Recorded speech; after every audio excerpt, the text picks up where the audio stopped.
Для слухачоў старэйшых за 16 гадоў.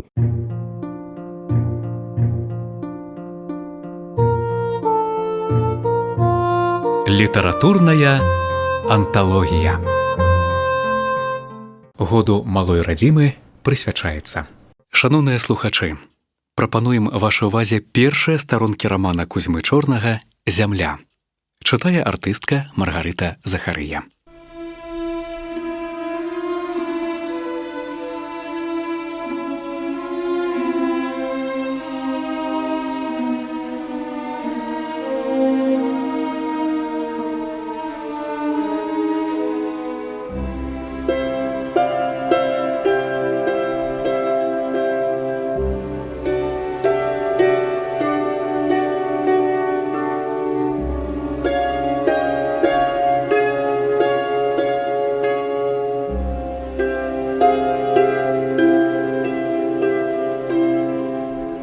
Пять дзён свяціла сонца.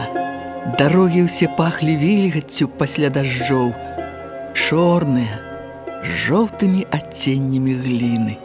Іржышча было такое пустое і такое ціхае. І ад сонца здавалася шырокім усё. І глыбокае неба, і спустошаная на зіму ўраджаем зямля, і нават дробны камень пасярод палявой травы і зрэзанай саломы. Усё да туманавай сіні блізкіх лясоў, да рэчак і азёр, да дзеравяных хат і мураваных будынкаў, да ўсяго малога і вялікага, сярод чаго так пазнаны былі вялікія бунты, радасці і смутку.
Позняе лета назаўсёды заснула на вясёлым іржышчы.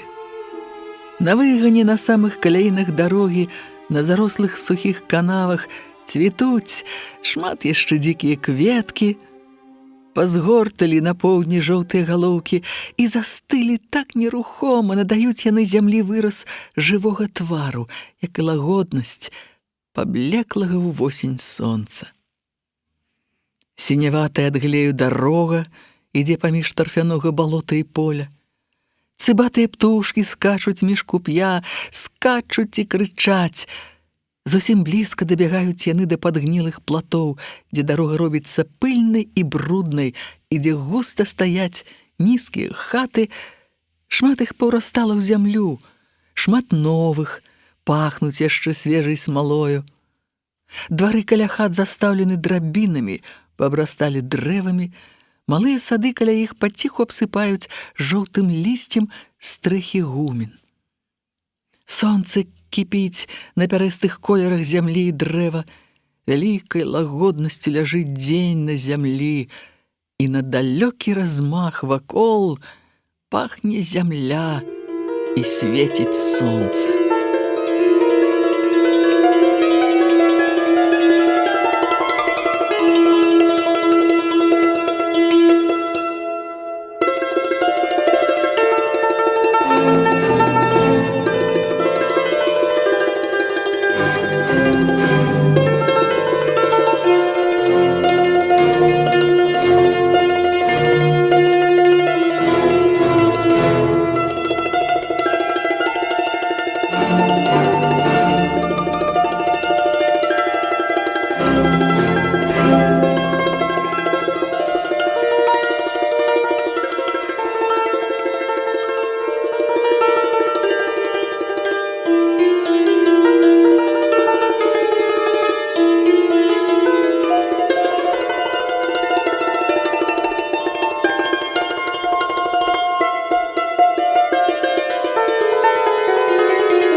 Як хутка будзе канчацца дзень. Тут, у канцы вуліцы, пачынаюць збірацца людзі. Пастаяць некалькі чалавек каля канцавой хаты, ды ідуць далей у новы дзеравяны дом з белымі вокнамі ў поле. Доўга збіраюцца людзі, варочаюцца назад па 2 ці па 3 чалавекі, пасля зноў ідуць, і толькі, як ранняя ноч агарнула зямлю, поўна стала людзей у вялікім пакоі местачковай школы. Чырванаватае святло малой лямпы лягло на твары людзей. «Чаго я, браткі, сабраў вас?»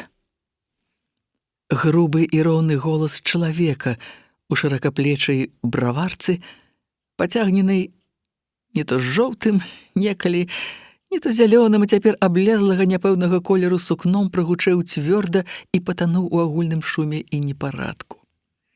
Чалавек глядзеў на ўсіх утомленымі вачыма. Курачы праз вішнёвы папяроснік, ён не варушыўся, стаяў перад усімі і з усімі, падставіўшы пад дробныя пералівы скупога святла твар свой, густа аброслы цёмнымі валасамі з моцнай сівізной. І твар яго быў грубым, нібы без асаблівага старання, высечаным з простага каменя або з цвёрдага шэрага дзерава. Твар быў шырокі, буйны і стары. Тоўстая барада, абы як разгладжана і сівізна ў ёй кавалкамі, і ён усё курыў і стаяў, упёршыся рукамі ў стол. «Хлопцы, ну, то давайте гаварыць». «Дык мы шо ты і гаворым», – пажартаваў з кутка малады голас. Тады і сам стараваты чалавек, закурваючы нанава, уцягнуўся ў адну з гаворак, што шумна вяліся паабапал яго.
За вокнамі збіраўся вечар. Вечар першых дзён восені. Лета прайшло назаўсёды, але на ўсім і ўсюды застаўся яшчэ яго радасны подых. І сум па леце пануе, калі вечарамі і ў месячныя ночы стукаюць аб зямлю яблыкі, падаючы з дрэва.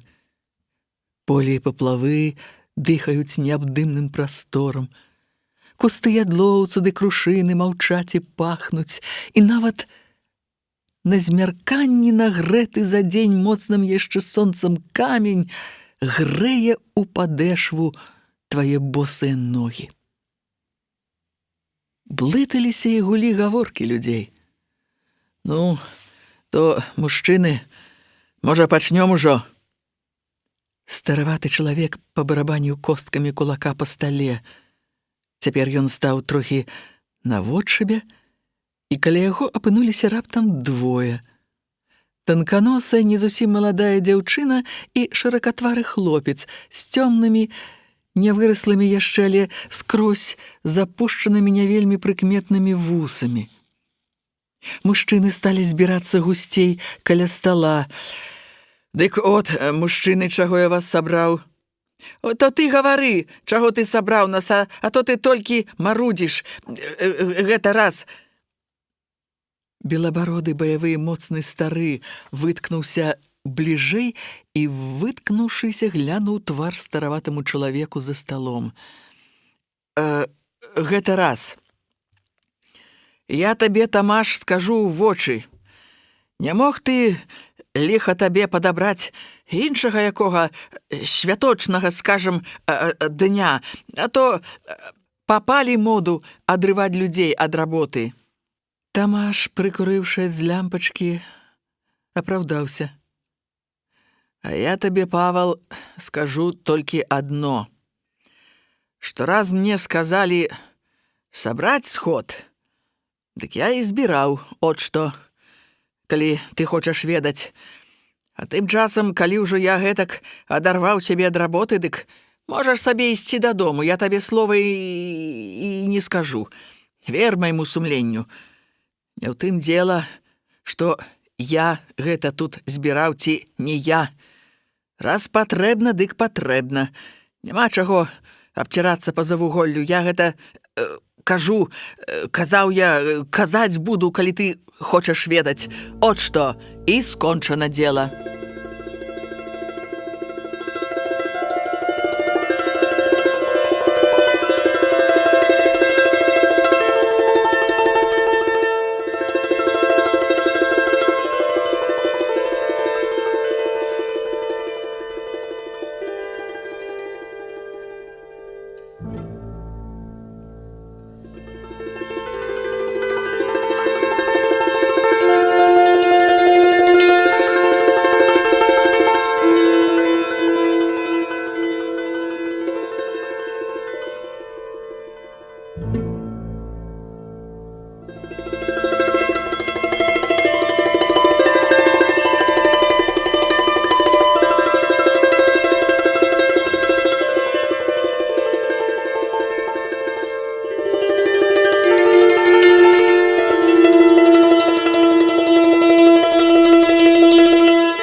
Павал напоўніўся раптам крыўдаю. Рушыў шырокімі і кантовымі, дагнуўшымі наперад ад старасці плячыма, узняў накіраваны ўніз барадаты твар і падышоў да самага Тамаша з такім выглядам, як бы Тамаш быў вінаваты ва ўсіх бядотах, якія калі хто-небудзь перажываў.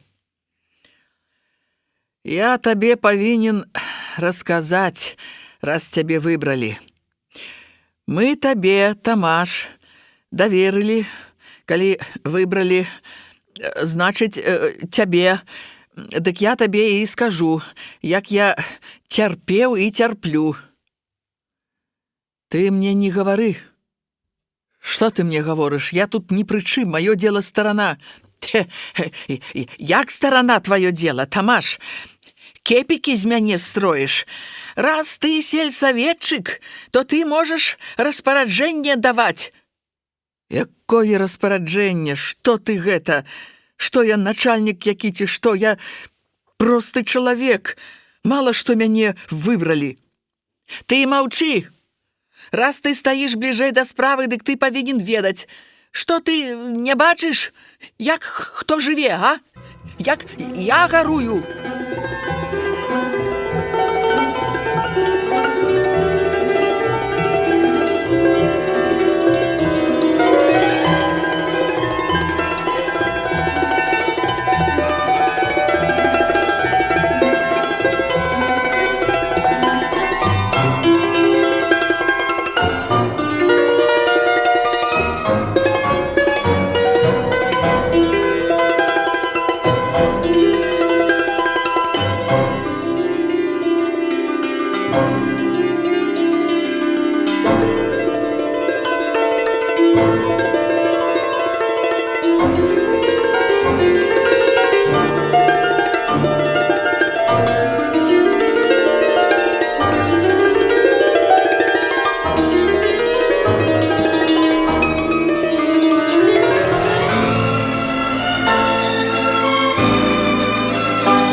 Хлопец з маладымі вусамі папрабаваў узняць Паўла. Ціха, дзядзька.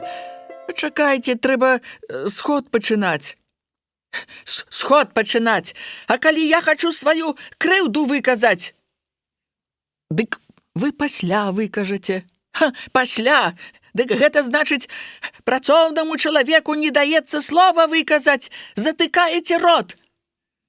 Ніхто нікому рот не затыкае. О, я ўсё-ткі цябе, Алесь, люблю.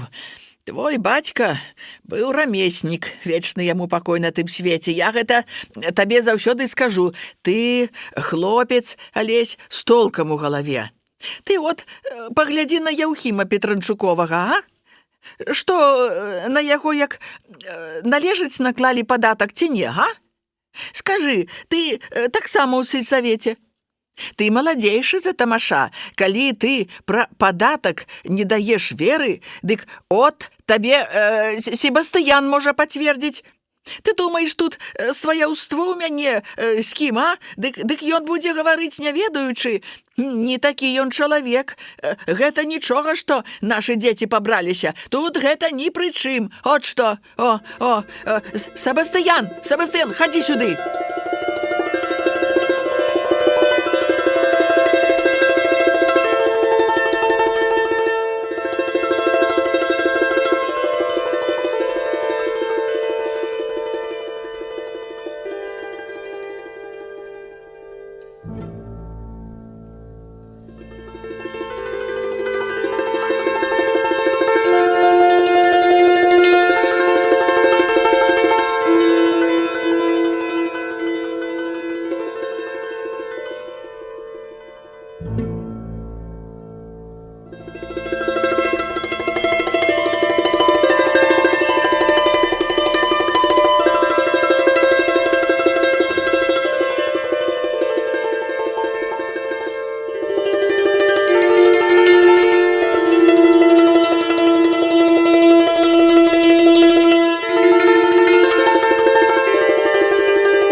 З натоўпу мужчын вылез буйны чалавек з вясёла панурым поўным тварам і вялікімі вусамі.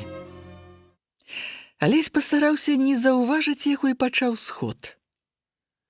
Себастыян выплешчыўся на самы перад, не даючы Алесю гаварыць: «Алесь, я табе раз назаўсёды скажу. Не будзь ты такім.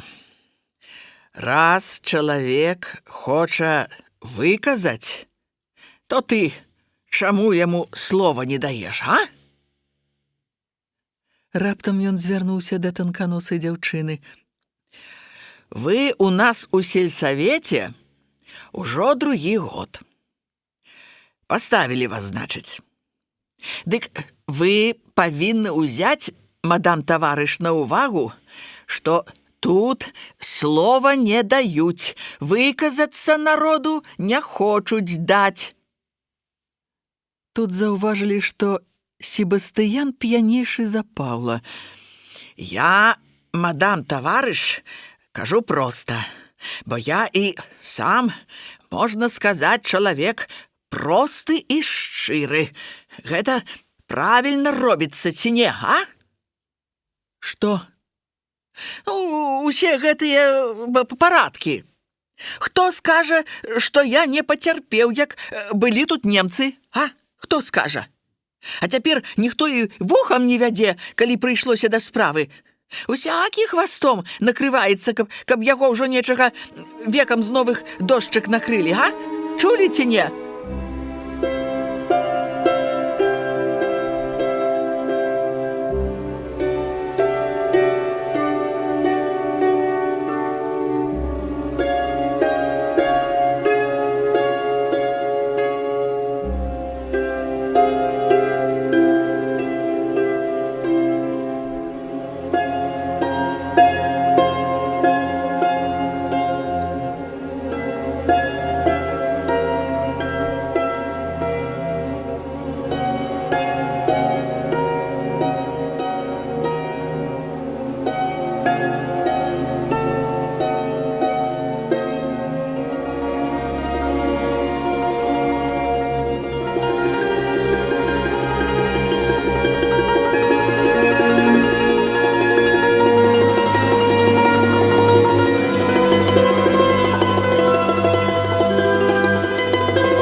Пахіснуўся ў бок, аднак моцна адзяржаўся на нагах.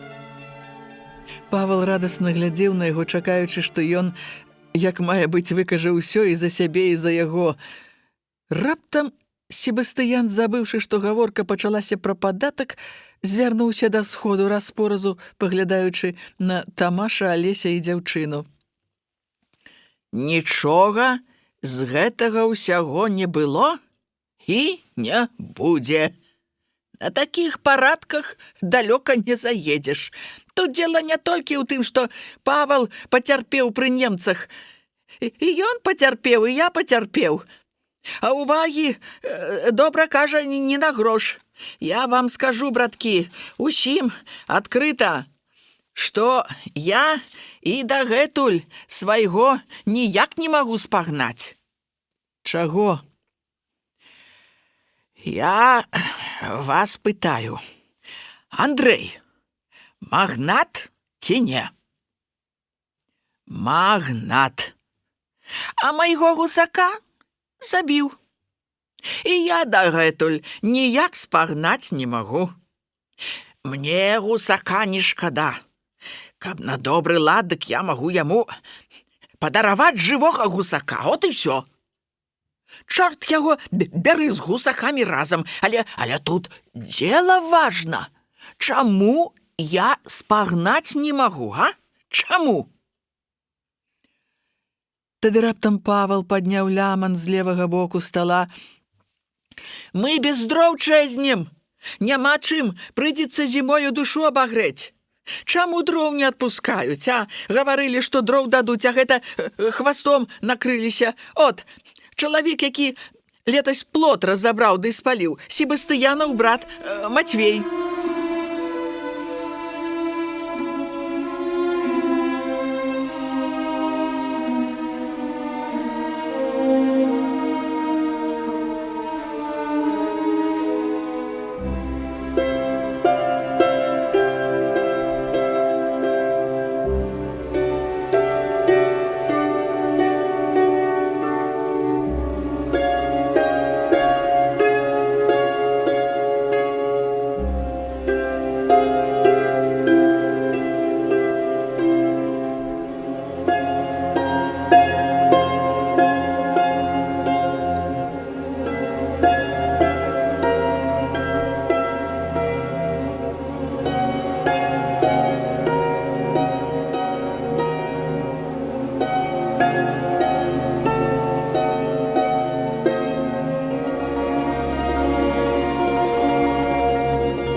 Шаноўныя слухачы, гэта былі першыя старонкі рамана Кузьмы Чорнага «Зямля». Выканаўца, артыстка Маргарыта Захарыя.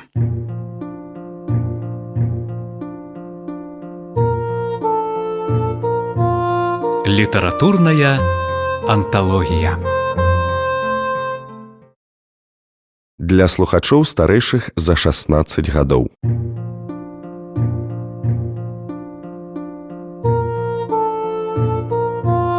Літаратурная анталогія. Году малой радзімы прысвячаецца. Шаноўныя слухачы, прапануем вашай увазе старонкі рамана Кузьмы Чорнага «Зямля». Чытае артыстка Маргарыта Захарыя.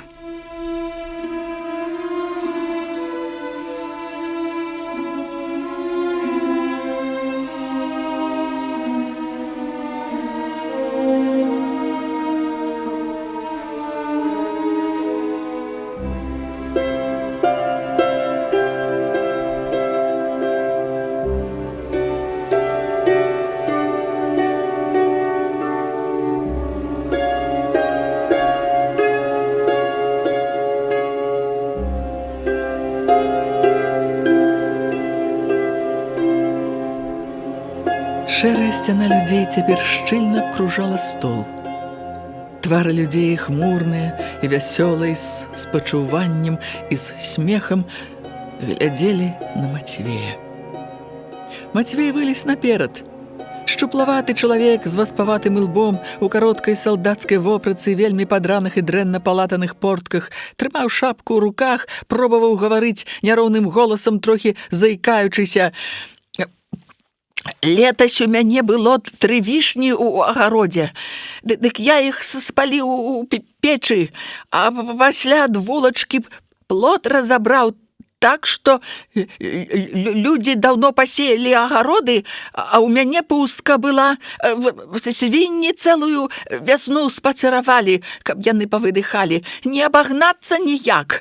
Колькі я разоў табе, Андрэй, гаварыў, каб ты сваіх свіней не пускаў».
Андрэй утуліўся ў ватовую жакетку і падаў голас.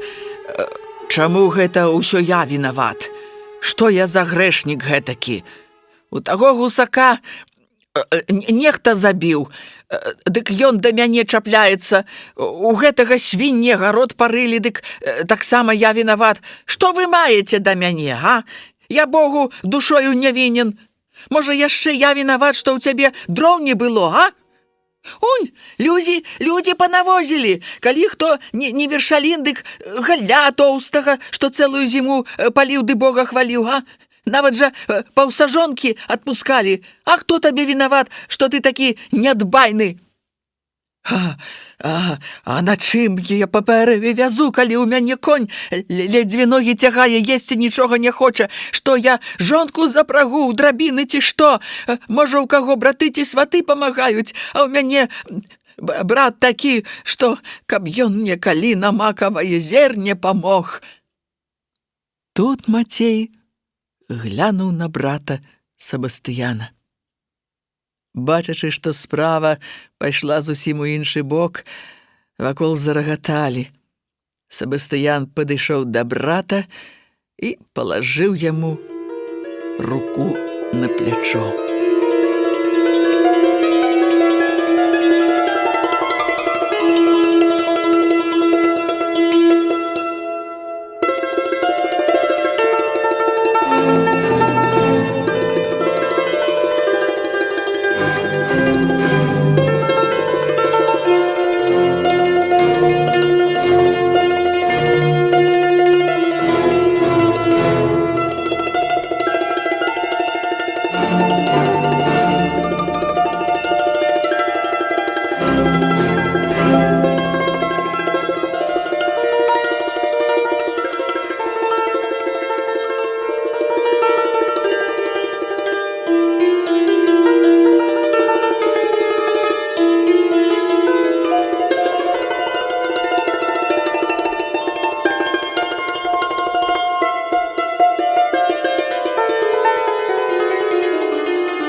Мацей застаўся стаяць так, не пакідаючы гаварыць.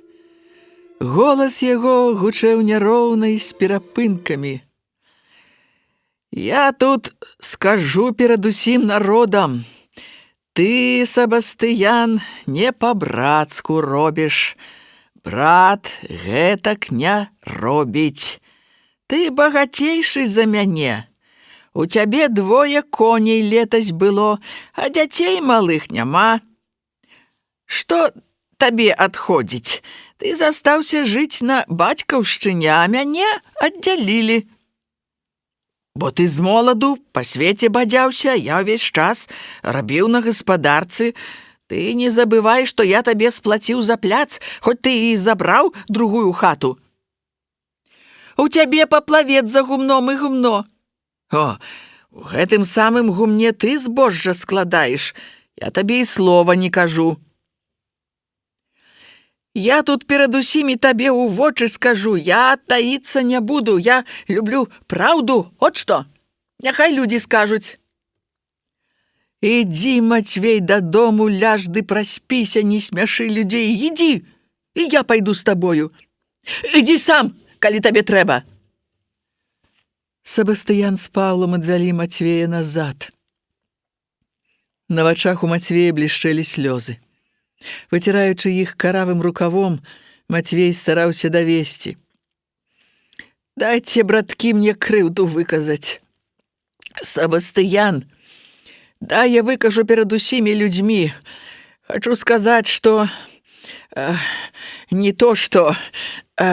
Дядька Павал, пусці! Себастыянка, братка, куды ты цягнеш мяне? Чаму ж сам ніколі ў крыўду не падаешся, а брат, па-твойму, павінен загінуць, ці што? От ты які!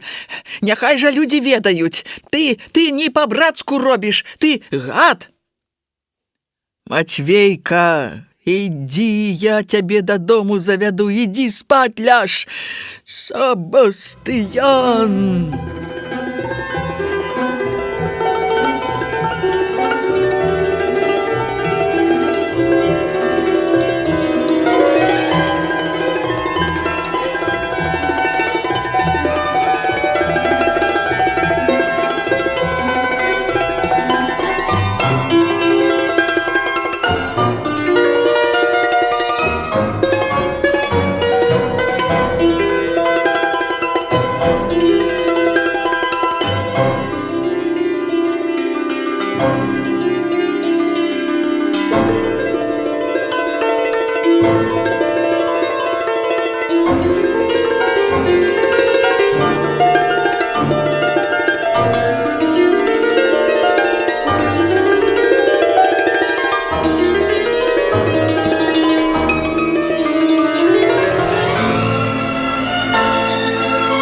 Тады пачуліся галасы з усіх бакоў.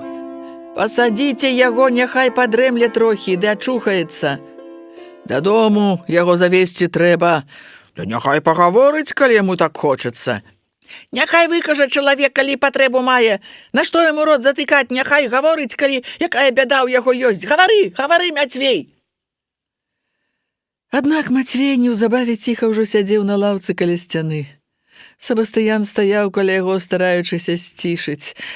«Чаго ты ўскіпеў, дзівак? Калі ты лічыш, што я цябе пакрыўдзіў, то падавай у суд на мяне. Калі што з мяне спагнаць думаеш? Суд прысудзіць таго, хто вінаваты. А то ты... Халера цябе ведае, чаго ты хочаш, што ты мяне абармотам робіш перад усімі людзьмі. Чаго ты ад мяне хочаш, а, дурань? Брат, ты абармот. Да ты гавары больш выразна. Ты багацейшы, а ці памог ты, калі мне? Ой, не крычы гэтак, няма чаго, а мне, калі хто памагаў, а калі на тое пайшло? Я табе скажу толькі адно: багаты беднаму ніколі таварышам не будзе. Сабастыян, брат. А тым часам Павал стараўся ўсіх перакрычаць, даводзячы аб сваёй крыўдзе. Тады Алесь стукам рукі па стале сцішыў агульны шум і непарадак галасоў. Вакол стала цішэй, нават Сабастыян з Мацвеем панізілі свае галасы. Тамаш зноў пробаваў растлумачыць, чаго ён сабраў сход, што яму было загадана збіраць, аднак жа ён не скончыў растлумачванне свайго, бо Алесь, не слухаючы, мацней за яго сказаў, аб чым будзе сход.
Раней перад гэтым, кагадзе вакол вяліся гаворкі, спрэчкі аб тым, пра што павінен быў гаварыць сход. Нават сам Тамаш, калі адыходзіўся ў бок ад стала, даводзіў, што якраз цяпер самая пара пачынаць работу. Да зімы яшчэ можна паспець, а тым часам якраз і каморніка можна затанна дастаць. Якраз тут нейкі практыкант жыве, яшчэ месяцаў са 2 будзе жыць. Тады гаворкі пра гэта вяліся моцна, але няпэўна. Цяпер жа пачалі гаварыць адзін аднаму цішэй, але цвёрда і упэўнена.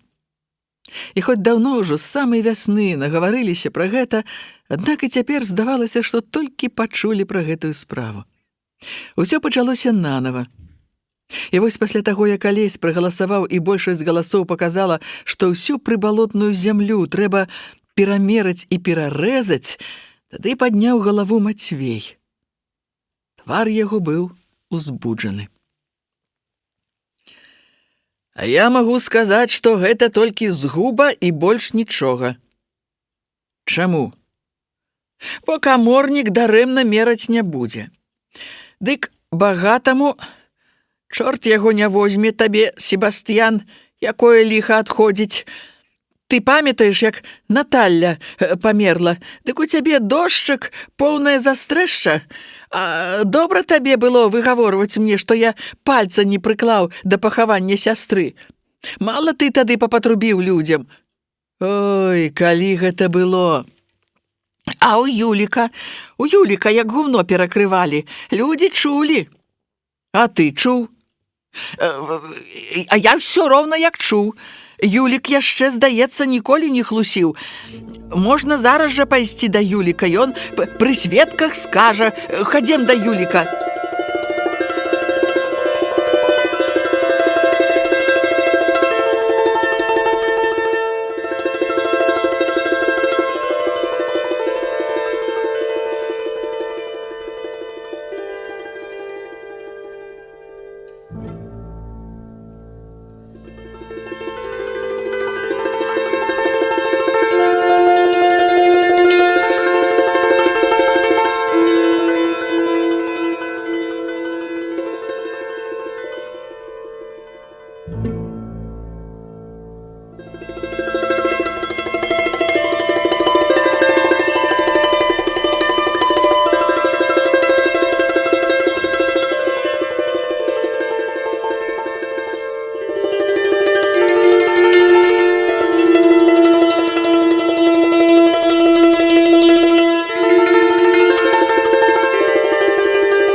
Алеся нават Тамаш сцішалі іх, аднак Мацвей паспеў выказаць. Па мне, як сабе хто хоча. А я дык скажу кожнаму ў вочы проста і адкрыта. Чорт яго тут усім выстарчыць. Яшчэ нейкі каморнік з'явіўся, яшчэ і яму плаці. Тут гэта назнарок падстроена багатырамі. Калі ён дасць колькі рублёў, дык гэта яму як пугаю па вадзе. Дык разам з сабою беднякоў адну кучу згалабурдзяць, хочуць на чужым карку ў рай уехаць. Хваробы. А я такі чалавек, для мяне родны брат не брат, калі ён мне не спагадае.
Гледзячы на стук Алеся кулаком па стале, Себастыян падняў лямант.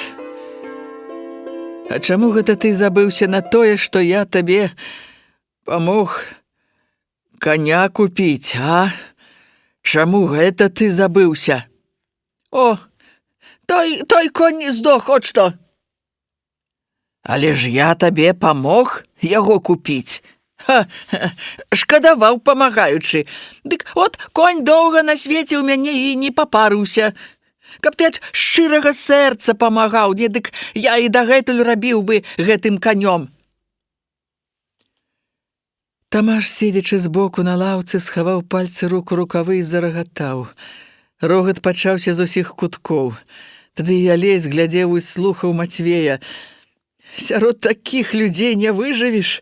Гэта не людзі, а азіяты. Каб чалавек канаў, ніхто табе не паможа. Яшчэ рады будуць, каб іх Бог даў скрышыла ўсіх да аднаго. Каго гэта? Пачуўся голас. Мацвей панізіў голас, але не спыніў гаворкі. У людзей, калі радня, дык радня. Ад яе можна помачы чакаць. А ў мяне дык усе жывуць сабе. Маюць хлеба і да хлеба, я хоць прападай. Нават хворую Наталю хацелі мне прыпаручыць. Я гэта перад усімі людзьмі скажу. Ніхто табе яе не прыпаручаў, бо яна да цябе і не пайшла б, ты ж яе раней пары забіў бы. Мала ты яе папабіў з моладу. О, а ты цяпер біў яе? Брэшаш. Людзі могуць сказаць, брэшаш. Я не брашу. Мала яна, жывучы ў цябе, пападулялася па завуголлю. Ад добрага брата туляцца не будзе. Каб ты быў людскі ды добры, дык яна і дагэтуль жыла б. Дык, па-твойму, я яе ў магілу звёў, ці што? Ты яе не звёў. Але яна яшчэ жыла б, каб ёй добры догляд. То чаму ж ты не даглядаў, калі ты мяне ўпікаеш, што сухотлівая сястра без догляду зайшлася? А чым я мог яе дагледзець? У мяне не было ёй чым правіцца. Ну дык што ты маеш да мяне? Маю і мець буду.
Шаноўныя слухачы, вы слухалі старонкі рамана Кузьмы Чорнага «Зямля». Чытала артыстка Маргарыта Захарыя. Шаноўныя слухачы, Прапануем вашай увазе старонкі рамана Кузьмы Чорнага «Зямля». Чытае артыстка Маргарыта Захарыя.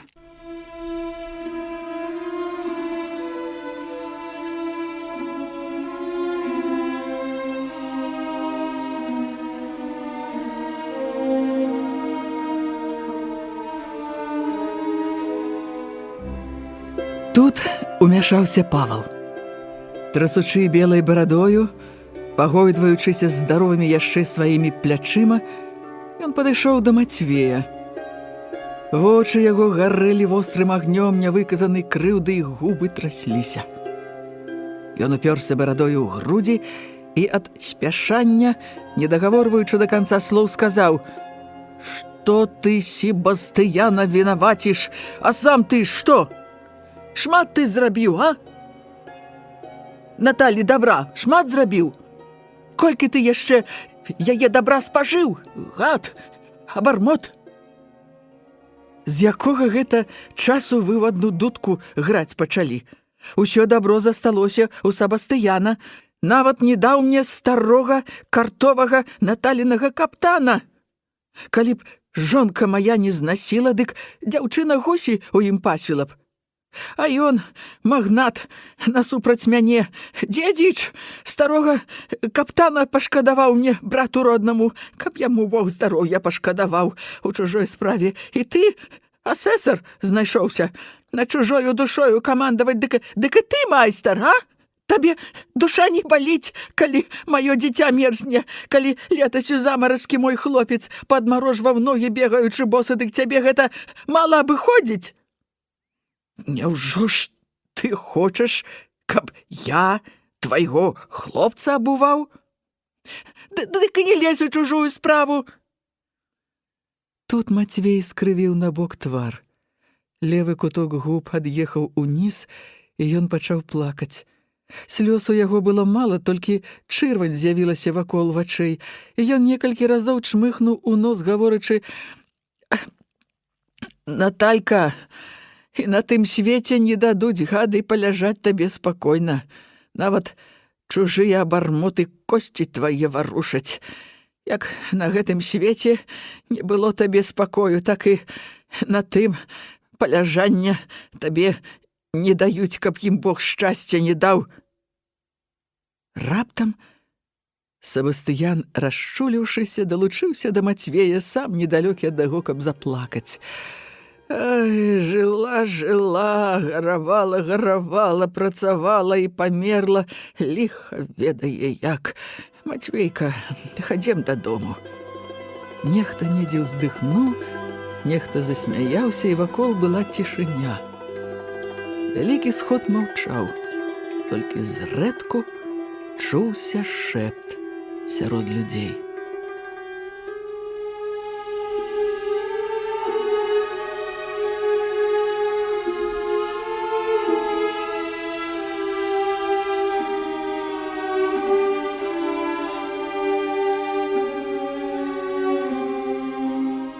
Вечар быў ціхі і лагодны. Спакойная змрочнасць яго прыпала да акон. За вокнамі шчуўся гэты спакой.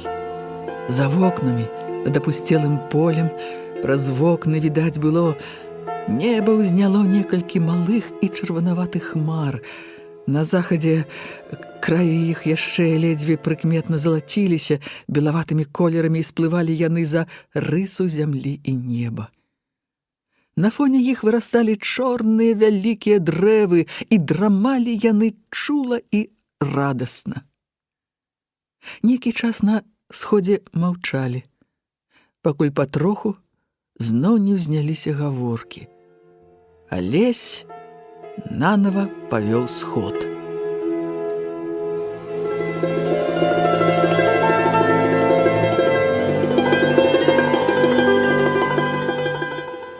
Сход цягнуўся да самай поўначы.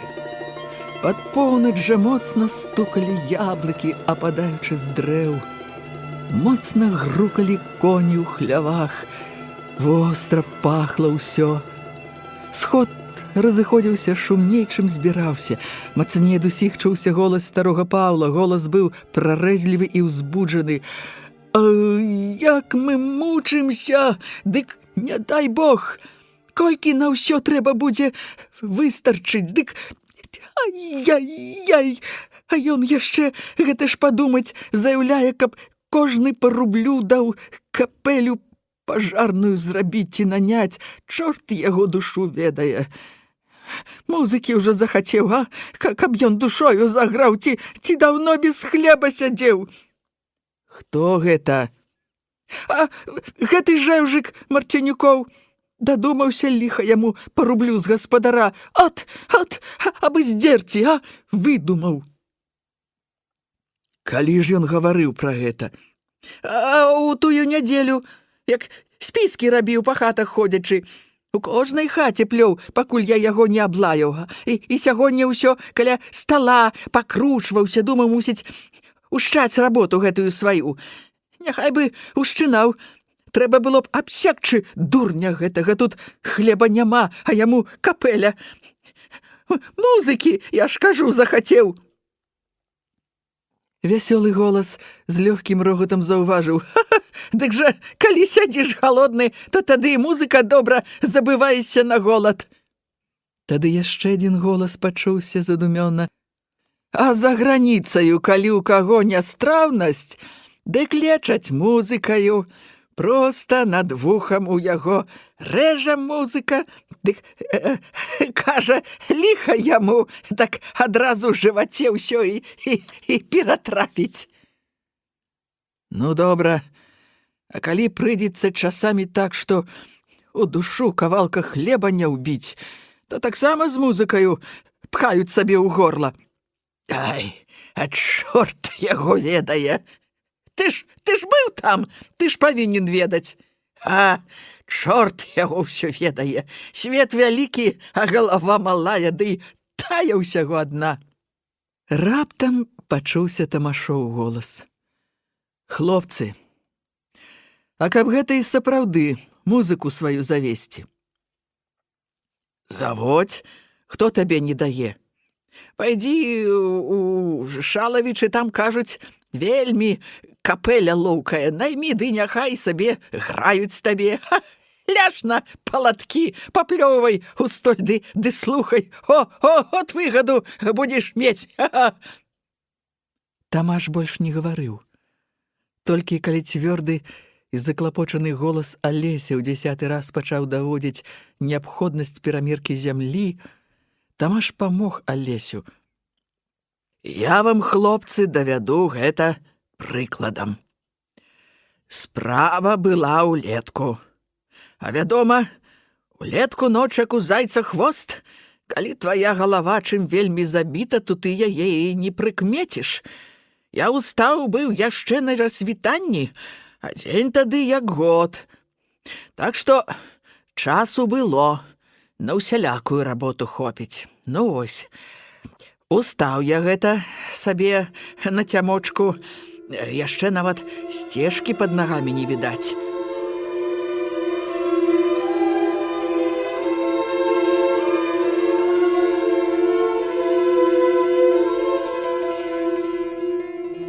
Голас яго доўга гучэў.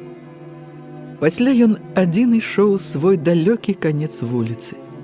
Ступаў ён цяжкімі ботамі сваімі цвёрда і няроўна, моцна сядаючы плячыма ў такт сваім крокам. Шырокая постаць яго сіратліва варушылася на змрочным фоне вясковай ночы. Напроці сваёй хаты ён прыпыніўся, пачухаў шыю і пайшоў да студні. Выцягнуў вядро вады, разліваючы на дубовы зруб, і сабе на боты доўга піў, прыпадаючы губамі да халодных клёпак слізкага вядра. Вада хлюпала моцна і доўга, пасля як пайшоў ён вядро, гойдаючыся на жэрцы, стукалася аб зруб. І гэта былі адзіныя зыкі безутрапёнай ночы. Вецер плыў з надхмарнай вышыні. Шырокасць і напорнасць яго весяліла сэрцы. Весялілася ж і зямля ў пустэчах палявога ржышча. Каля кустоў птушкі ўзнімаліся і гойдаліся ў неабдымным імчанні паветра. Сінія далягляды былі маўклівымі і думнымі, як і той дзень, шумны толькі ветрам ды жоўклым лісцем на кустах і сухім раскіданым па траве пад імі. Аўсянае ржышча хмурна жаўцела, зелянілася густым каліўём згрызенай травы і палявога зелля. Дарэшты высыхаў апошні авёс. Мала яго засталося на полі, і мяцёлкі яго шумелі суха і сіратліва. Коней цягнула да гэтых прывабных мэтлікаў. Ападаў ветравы холад, і цяплела надвор'е. Аднак жа вецер густа халадзіў цела, і Мацвееў Юрка ўтульваўся ў свой кажушок. Ён стаяў пад жоўтаю выгінастаю крушынаю, тонкаю і малою, і глядзеў на поле. Дробнае лісце сыпалася на яго. Тамаш, грузны і раскудлачаны, сядзеў каля кустоў, курачы з вечнага свайго вішнёвага папяросніка, моцна адхаркваўся і пляваў на траву. Вецер шавяліў яго бараду і развяваў сіні дым яго папяросы. Прачышчаючы саломіную папяроснік, Тамаш жартаўліва сказаў: «Дзе ты, сынку, каўнер свой падзеў?» Моцна пацягнуўшы чырвоным ад ветру носам, Юрка адказаў: «А чорт яго ведае, недзе адарваўся». «Трэба прышыць, сынку, бо кажух без каўняра ўсё роўна як певень без хваста». «А, і так даносіцца, стары ўжо». Юрка павінаватаму усміхнуўся. Тамаш паджартоўваў: «Што ж ты без каўняра ходзіш, а? Скажы, няхай табе дома прышыюць. Як жа ты так да дзяўчат ходзіш?» «А, я яшчэ не хаджу». «А чаму ж ты не ходзіш?» «Бо яшчэ не вырас». «І дзівак, я ў твае гады бывала дык, уга! Колькі табе год цяпер?» «А я добра не ведаю. Здаецца, 12-13». «О, дык ты неўзабаве гаспадаром будзеш».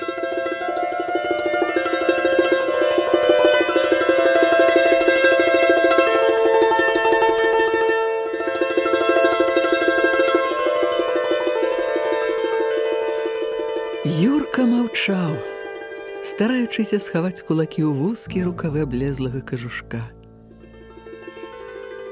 «Чаму ты такі, сынку, нясмелы?» «Я не ведаю. Хіба я нясмелы? У вас, дзядзька, запалкі ёсць?» «На што табе?» «Гэта я хачу агню накласці». «Кладзі, на табе запалкі». Тамаш кінуў запалкі на траву. Юрка ўзяў іх, паглядзеў і сказаў: «Ад цырэлі». «Якое ад цырэлі, калі я іх у кішэні трымаў?» Аднак Юрка падсушыў запалкі, расшпіліў кажух і падлажыў іх пад паху. Мільгнула з-пад кажуха пафарбованая на чорна зрэб'е верхняй сарочкі жоўтая бляшка вузкага раменьчыка пад пяразкі. Пад кажухом Юрка быў тоненькі і кволы. Але ж твой кажушок выленяў, голы як бубен. А гэта мне і пашылі гэтакі. Дзе ж вы такі хаўчын дасталі? Гэта з старога татавага перашылі. І без каўняра шылі. Не, адарваўся. А я думаў, што без каўняра. Бяжы, сынку, конь адвярне да ўса, бач, як знюхалі падлы. Эй, куды, каб цябе ваўкі ўклалі?» Голас Тамашоў гучна разыходзіўся з ветрам. Сядзеў ён, як моцна ўрослы ў зямлю і траву, шырокі, постаццю злахмачаны валасамі і адзежаю. Юрка сваім дзіцячым голасам, тонкім і няроўным, адварочваў коні. Ён бег па ржэішчы, махаючы аброццю. Коні! Тамашоў лепшы, яго горшы, нават зусім дрэнны, на адно вока сляпы, старыя худы, нехаця адскочылі ад аўса, успеўшы, аднак, скубянуць яго. Тамаш весела гукаў: «Догані, догані, сынку, а! Ды цух, ляны па хвасце ў клей!» Юрка адагнаў коні ў кусты, падышоў назад. Тамаш зноў курыў, моцна харкаючы і плюючы. Юрка збіраў жолом для агню, але тут белабароды Павал выехаў на белым кані куставою дарогою з кустоў. Седзячы на высокім кані, ён сам здаваўся вельмі буйным і здаровым. Барада яго, як і заўсёды, упіралася ў грудзі, узбуджаны твар чырванеў.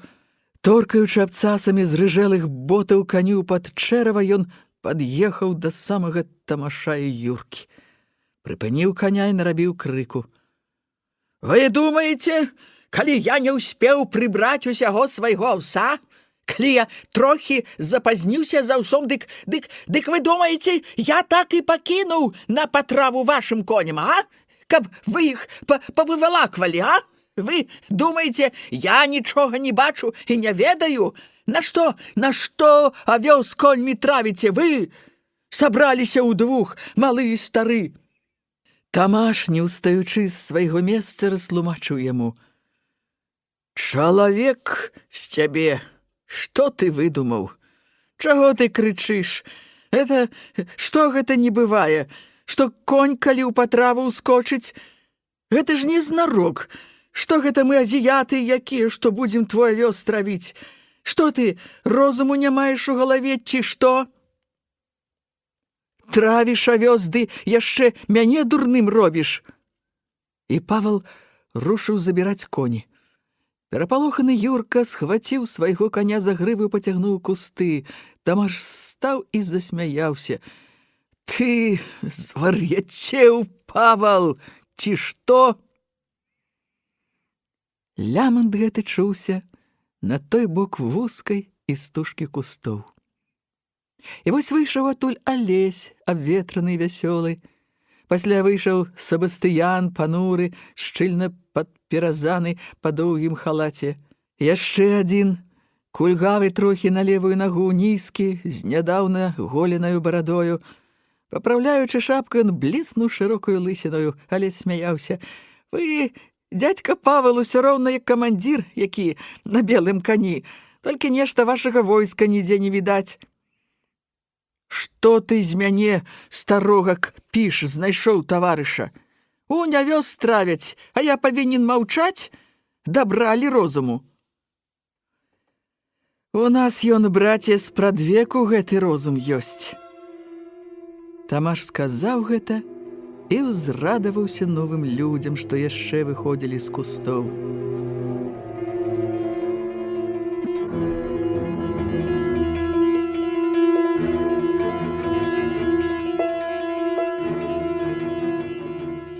Юрка зноў стаяў тут, хаваючы рукі ў рукавы. «Дзе ж ты, сынку, запалкі падзеў?» Юрка пашукаў у кішэнях, пачаў абмацваць за пазухаю. «Што ж ты гэта нарабіў? Падняў крык на нас без дай прычыны, цераз цябе хлопец мае запалкі згубіў!» І Тамаш зарагатаў. Але, сеўшы на зямлю, пастараўся заспакоіць Паўла. «От, пускайце, дядька, коня ды пасейце з намі!» Павал моўчкі злез з коня. Кульгавы і лысы заўважыў: «Калі бо пакідаюць, ліха ведае, на што снапы на полі, усё роўна як на знарок.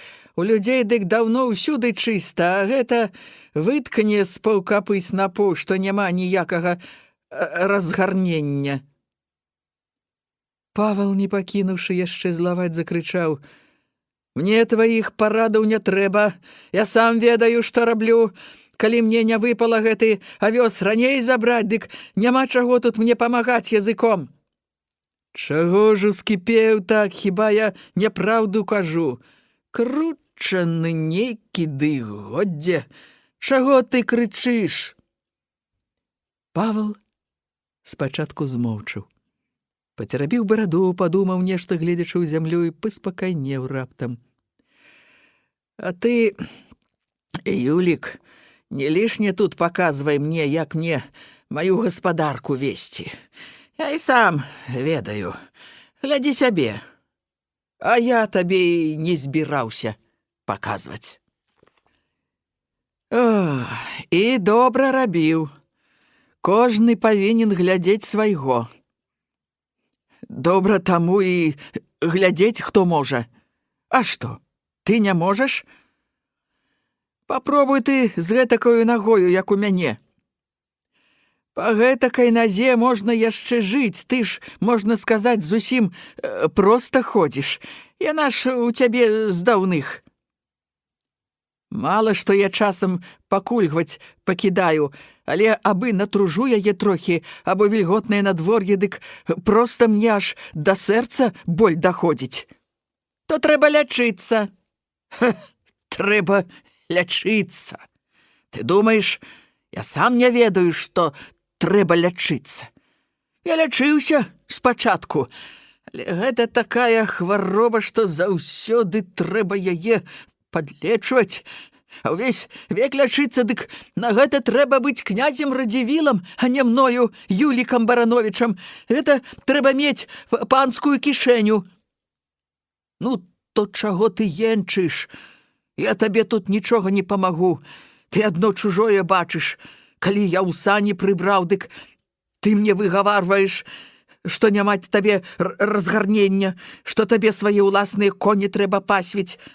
Калі я хацеў заняць кагадзе з аўса, з свайго ўласнага аўса коні, дык вы усе верлах паднялі. Ты не спагадаеш, што, можа, мне не выпала яго забраць.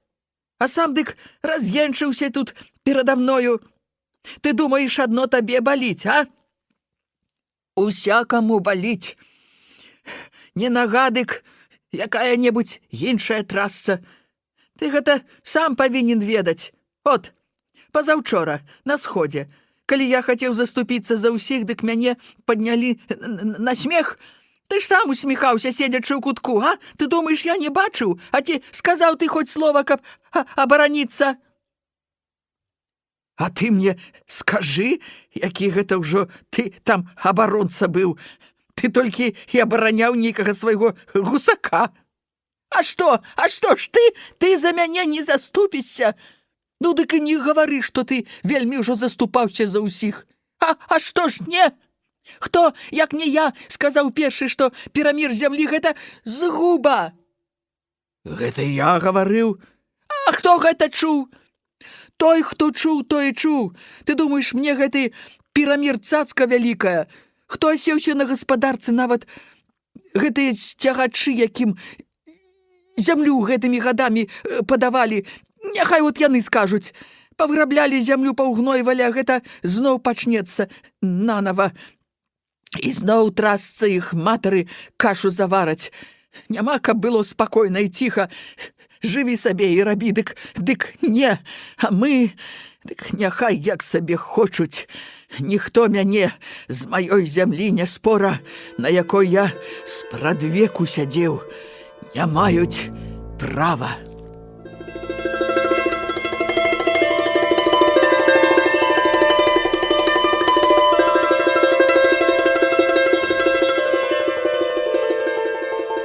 Шаноўныя слухачы, вы слухалі старонкі рамана Кузьмы Чорнага «Зямля».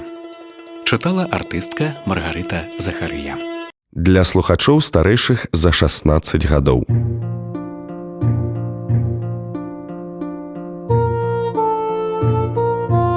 Літаратурная анталогія. Году малой радзімы прысвячаецца. Шаноўныя слухачы, прапануем вашай увазе старонкі рамана Кузьмы Чорнага «Зямля». Чытае артыстка Маргарыта Захарыя.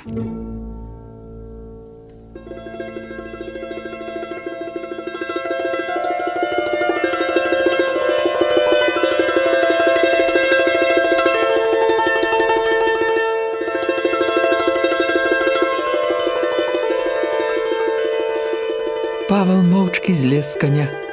Кульгавы лысы заўважыў: калі бо пакідаюць ліха ведае, на што снапы на полі, усё роўна як назнарок. У людзей дык даўно ўсюды чыста, а гэта выткне з паўкапы снапоў, што няма ніякага разгарнення. Павел, не пакінуўшы яшчэ злаваць, закрычаў: мне тваіх парадаў не трэба, я сам ведаю, што раблю. Калі мне не выпала гэты авёс раней забраць, дык няма чаго тут мне памагаць языком. Чаго ж ускіпеў так, хіба я няпраўду кажу? Кручаны нейкі, ды годзе. Чаго ты крычыш?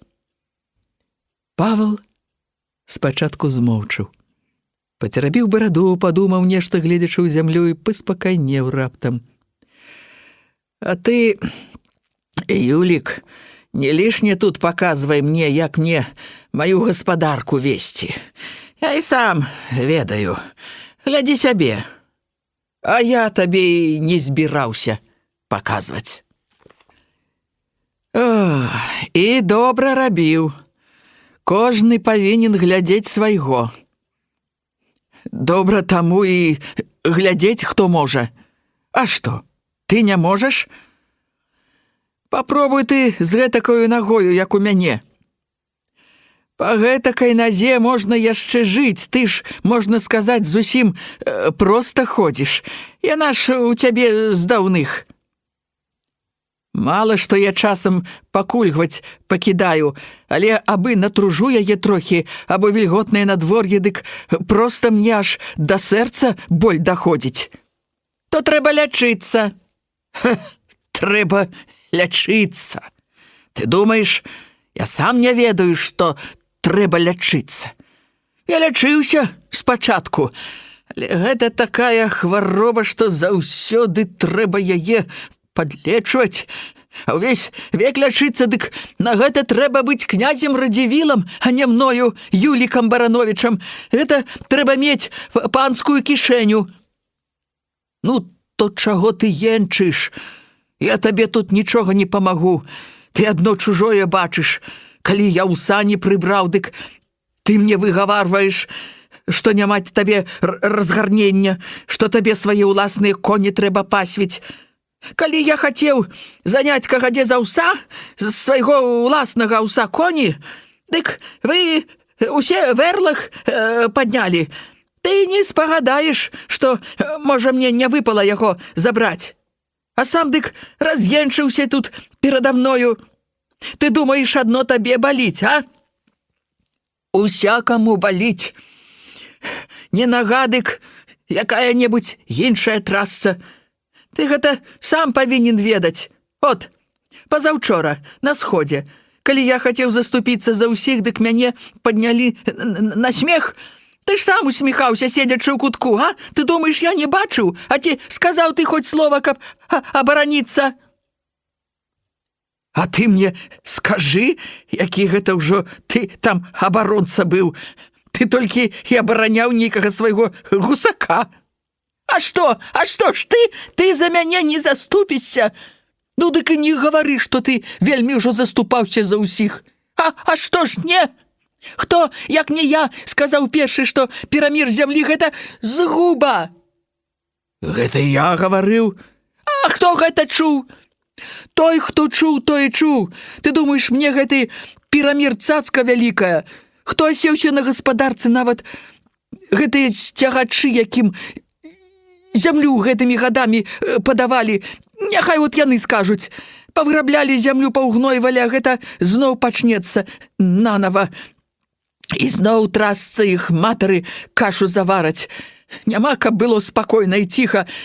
Жыві сабе і рабі, дык не. А мы, дык няхай як сабе хочуць. Ніхто мяне з маёй зямлі не спора, на якой я спрадвеку сядзеў, не маюць права.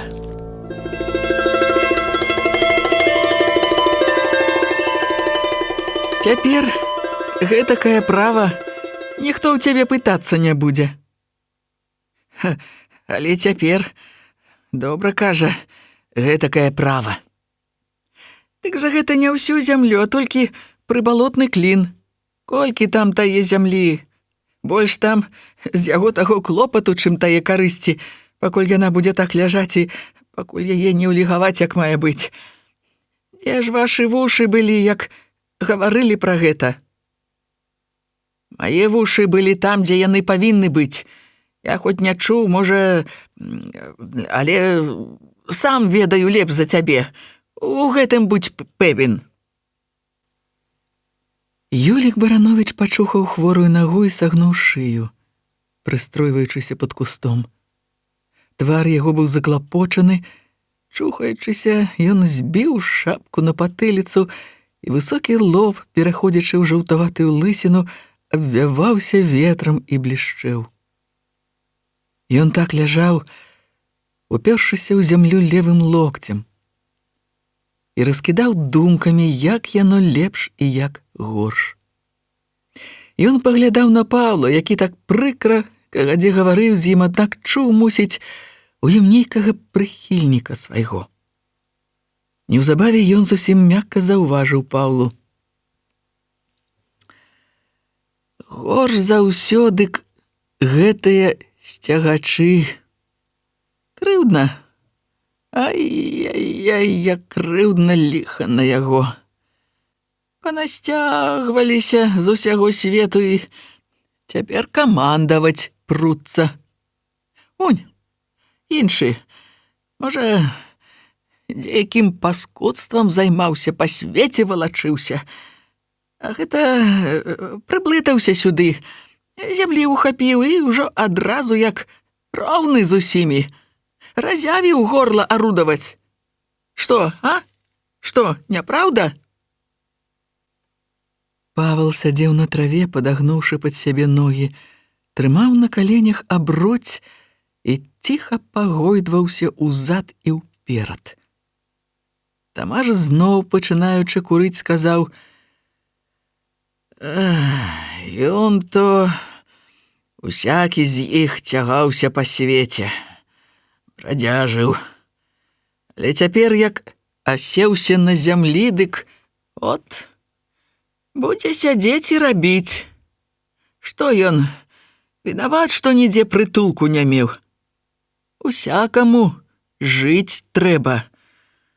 Папробаваў бы ты на яго месцы. Як табе вельмі крыўдна, што чалавек жыць пачаў па-чалавечы, а? О, як табе крыўдна!» Павел бліснуў вачыма і ўскіпеў. «А чаму гэта, канешне, мы павінны ўсіх у людзі выводзіць, а? Чаму гэта мы павінны быць такімі міласэрнымі? Добра, 2-3. Гэта чалавек 20 прытулілася тут, як каторы хоць блізкі, які... А як гэты вунь, кадапацкі. Дык аж з-пад Смаленску аднекуль прыблытаўся, ці якое яму ліха. Чэрці яго ведаюць, што ён рабіў там. Можа, сабак лупіў. А што табе, што ён там рабіў? Няхай сабе лупіў, абы не ты. О, от не хапала яшчэ. Каб я сабак лупіў. А чаму? Уга! Чым кепска! Ёсць людзі, што і з гэтага хлеб ядуць. Згарыць ён няхай сваім такім хлебам. Чаму ж ён адцураўся гэтага свайго хлеба ды падаўся сюды, а? Зямлі захацеў.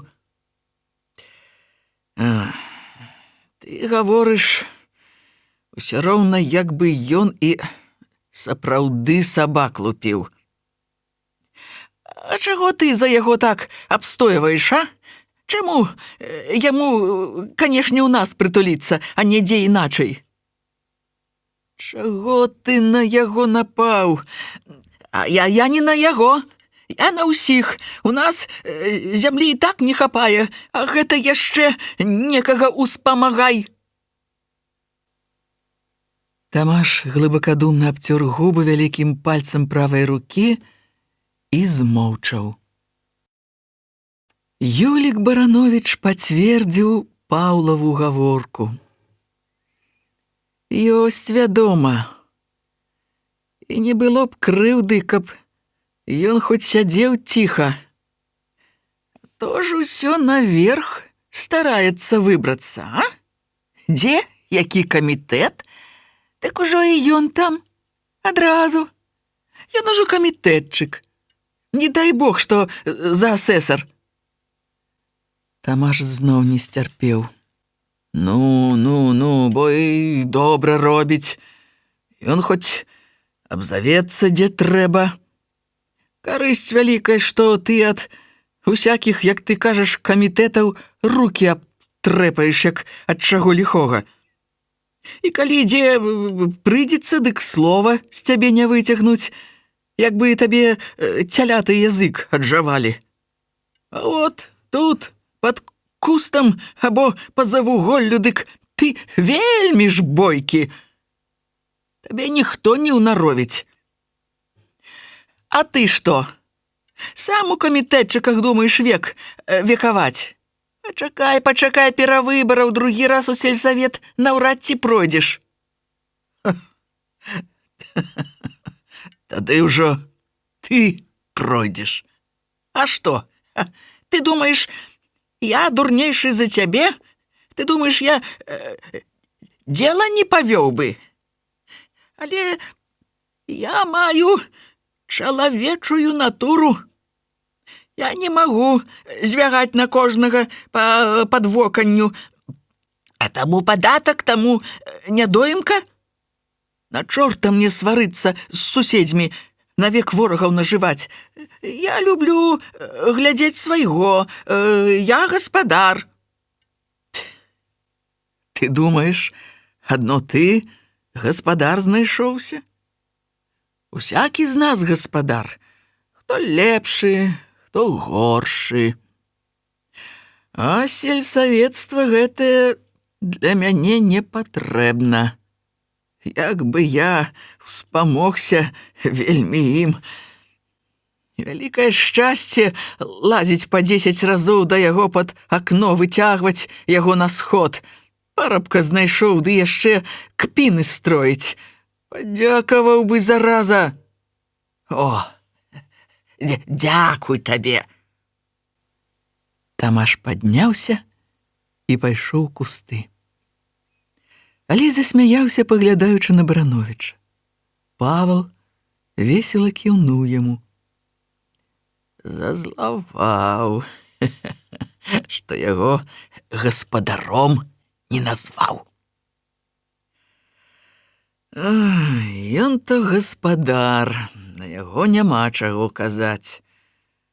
Хто на яго што кажа? Але вельмі улазіць, куды яму не трэба. Онь, у гэтыя камітэтчыкі, як улез, дык і гаварыць не даецца. Такі ўжо адразу пралентар стаў, што хоць ты перад ім вазьмі ды скачы. Гэта ж ён Мацвею Сабастыянаваму брату выстараўся 6 пудоў аўса. Дык той не так пасеяў, як канём скарміў. 6 пудоў? 6, а можа, нават і больш яшчэ, і зусім. І аддаваць не трэба.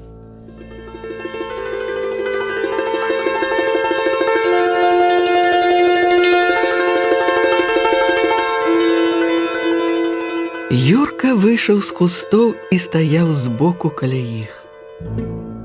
Ён змёрз і ўсё чмыхаў сваім малым пачырванелым носам. Сваім дзіцячым, няроўным і танклявым голасам ён умяшаўся ў гаворку. Ад холаду голас яго быў яшчэ танчэйшы. Ды не, тата канём скарміў усяго пуд аўса, можа, нават і менш. А то ўсё пасеяў, я сам бачыў. Маўклівы цяпер Алесь глянуў на яго. Мужчыны не звярнулі на яго ўвагі. Павал гаварыў, якое ім ліха адходзіць.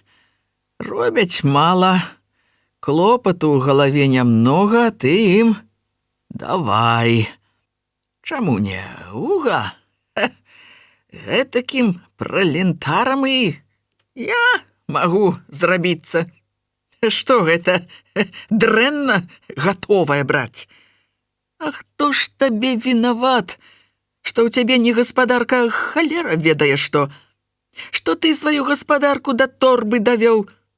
Гультаёў на свеце колькі хочаш, памагай толькі кожнаму, давай гатовае, ды іх табе яшчэ больш наплодзіцца. Узбуджаны Алесь моцна сказаў: Мацвей хворы, як ён табе будзе гаспадарыць? А ён не так хворы, як рабіць лянуецца. Нядбала. Нядбала? Папробаваў бы хто іншы на яго месцы, няхай паскакаў бы. Юлік Барановіч заварушыўся і падсунуўся бліжэй да Алеся. А я не хворы? Я, можна сказаць, на адной назе скачу, аднак жа гаспадарку вяду. Ніхто не скажа, што горш за людзей. У вас хлопцы зараз новабранцамі будуць. Але ж я іх павыгадоўваў. То тады вы яшчэ рабіць маглі, як мае быць. На што вы, канешне, усюды сябе ўтыкаеце? Вас зусім іншая справа. Павал паспакайнеў трохі, гаварыў спакайней. Ён заўсёды крыўдзіцца. Нават да мяне нешта мае. Хто гэта? Мацвей.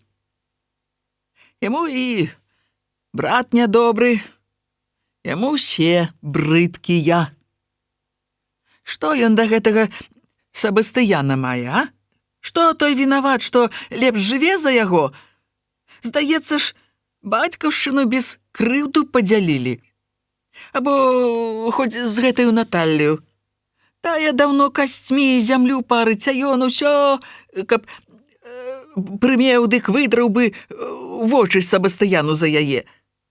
Ты, кажа ёй, есці шкадаваў, ты яе ў магілу жыўцом увагнаў. Есці шкадаваў. Як ужо ён яе накарміў бы, а? Злітаваўся. Агледзеўся, што сястра на свеце была. Знайшоў час шкадаваць, як тая ўжо згніла даўно. Што гэта вы, дзядзька, над Сабастыянам вельмі апекавацца пачалі? Мусіць, вам шкада, што Мацвей яго крыўдзіць небараку. Павал толькі глянуў на Алеся. Па-мойму, дык жыві ты сабе, а брат няхай жыве сабе. Ды не, яму колі ў вочы, што брат багацейшы. Будь сабе ты багацейшы, хто табе не дае? Хто табе вінават, што ты не ўмееш жыць? Каторы год, як на коня не можа ўзбіцца. Купіць падлу за 5 рублёў, а пасля той здохне. Так ён яшчэ ж горшага купляе. Быць не можа, каб так ужо дайшло, што ніякае рады. Пасядзеў бы без хлеба, а коня ніштаватага прыдбаў бы. От як.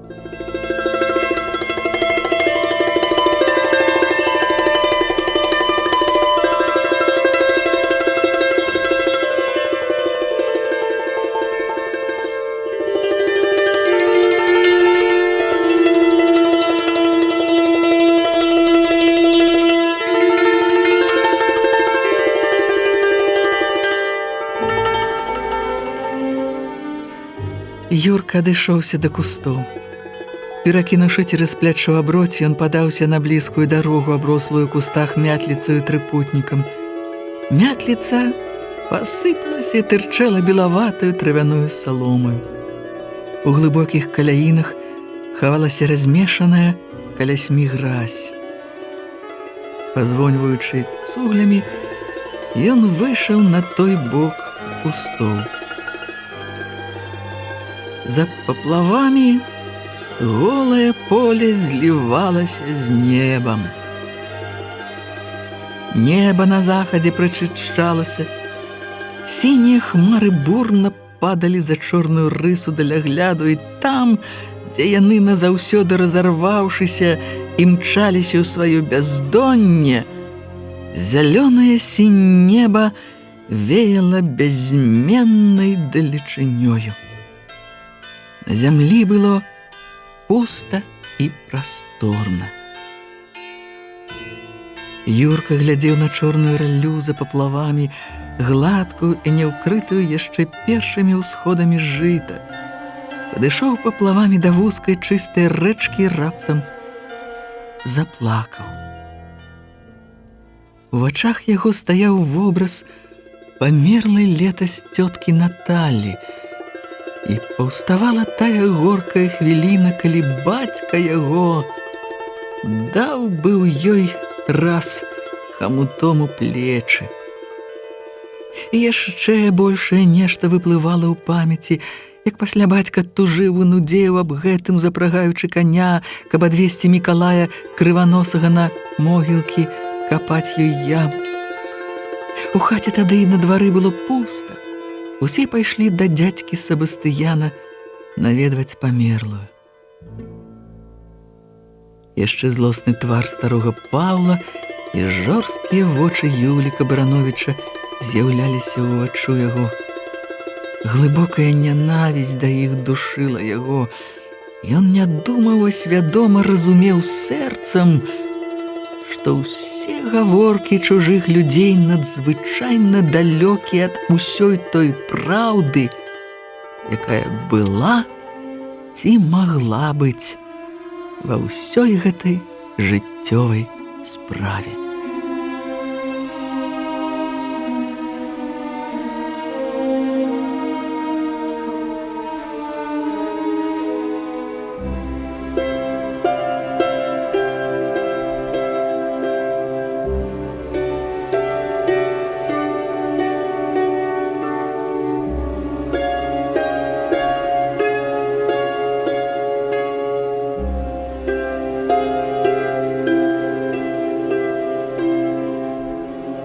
Мікалай крываносы сядзеў на прызбе і паплёўваў сабе пад ногі. Глядзеў на раскалочаную калясьмі гразь. Дрэнна ўшытыя ў плечы рукавы рудой жакеткі яго неміласэрна тапырваліся каля плячэй усёй тоўсцю самаробнага сукна. Ядлаўцовым пугаўём ён пахвостваў па зямлі каля ног сваіх. Левае вока яго, як і звычайна, было прыплюшчана. Пад нагамі яго цвёрдая і прасохлая была зямля.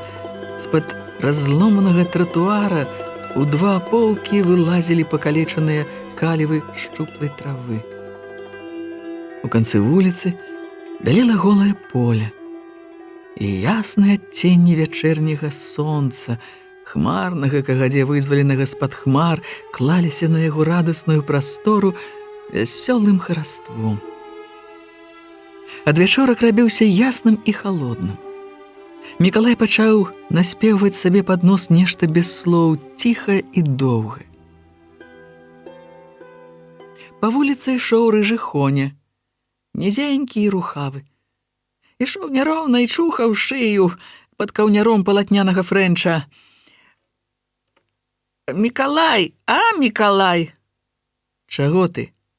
«А ты не бачыў рыжага пеўня?» «Не, не бачыў».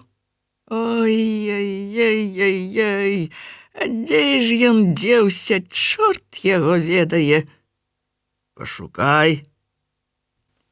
Хоня пайшоў далей. Праз хат 4 прыпыніўся каля студні, пачаў піць ваду з вядра, шырока растапырыўшы боты, запэцканыя ў гліну. На вуліцу выткнуўся лесь без шапкі ў сініх портках. «Нашто ты, Хоня, так много вады п'еш?» «Нездароўя!» «Што ж табе?» Я не ведаю. Дык гэта ад хваробы табе вады хочацца? А я 2 агуркі з соллю узяў. То калі ты хворы, дык скажы жонцы, каб табе курыцу зарэзала. О, я курыцы не жадзён. Ты думаеш, я жадзён курыцы? А, я цяпер, дзякуй Богу, зарабляю. Добра, што конь пакінуў кульгаць. Зараз зноў пачне, калі будзеш такія вазы велізарныя класці. А, не пачне, чорт яго не возьме. Хоня пайшоў далей. Мікалай, моцна плюнуўшы пад ногі сабе, падаў голас. Ой, каб ён так жыў, як у яго гэты конь доўга выбудзе. Ён яго, як бачыш, згаблюе. Балагольскае сэрца каменнае, ён да каня літасці не мае. Мікалай дастаў з кішэні пачак махоркі і пачаў круціць папяросу. Крывы нос яго чырванеў, вока ён больш яшчэ прыжмурыў. Чаму ты, Алесь, так рана сёння каня прывёў? Хіба ехаць куды сабраўся? У сельсавет трэба ісці. Чаго? Каморніка гэтага гадзіць будзем. Гэта ўжо цяпер? От, якраз цяпер і добра. Да снегу, каб скончыць. Наймеце мяне тычкі ставіць, я затанна згаджуся. Грошай няма. Няхай усякі сваю чаргу адбудзе. Алесь падышоў да Мікалая. Мікалай думаў, ці так моўчаў. З-за волка ехалі конна хлопцы і мужчыны. Белабароды Павал ехаў наперадзе, на отчапе ад усіх конь яго меў самы шырокі крок. Па самым ззадзе гойдаўся Тамаш, з'ехаўшы па вострай спіне свайго каня на бок, каб не замуляцца. Шчуплы Юрка ліпеў на худым кані сваім, падкурчыўшы ногі. Хлопцы густою сцяною ехалі на конях. Голас аднаго з хлопцаў быў вясёлы і жартаўлівы. «Чаму ты, Мікалай, так вока прыжмурваеш?»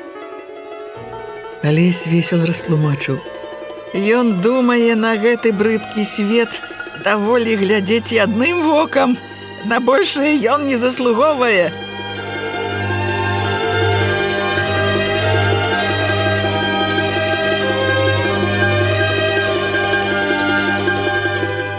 Шаноўныя слухачы, вы слухалі старонкі рамана Кузьмы Чорнага «Зямля». Чытала артыстка Маргарыта Захарыя. Для слухачоў старэйшых за 16 гадоў.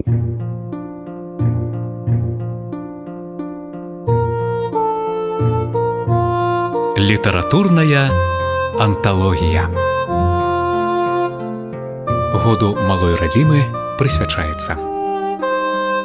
Шаноўныя слухачы, прапануем вашай увазе старонкі рамана Кузьмы Чорнага «Зямля». Чытае артыстка Маргарыта Захарыя.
Чаму ты, Мікалай, так вока прыжмурваеш? Алесь весел растлумачыў. Ён думае, на гэты брыдкі свет даволі глядзець і адным вокам, на большае ён не заслугоўвае. Праехалі далей. Юрка непадалёку звярнуў налева ў свой двор. Алесь збавіў жартаўлівы тон.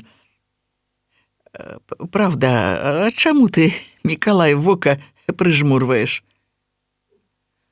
Кантужаны быў на вайне. Але ж ты на яго бачыш? Бачу. І здорава цябе кантузіла? Не, у левую палавіну твару зямлёю дало. Яны памаўчалі.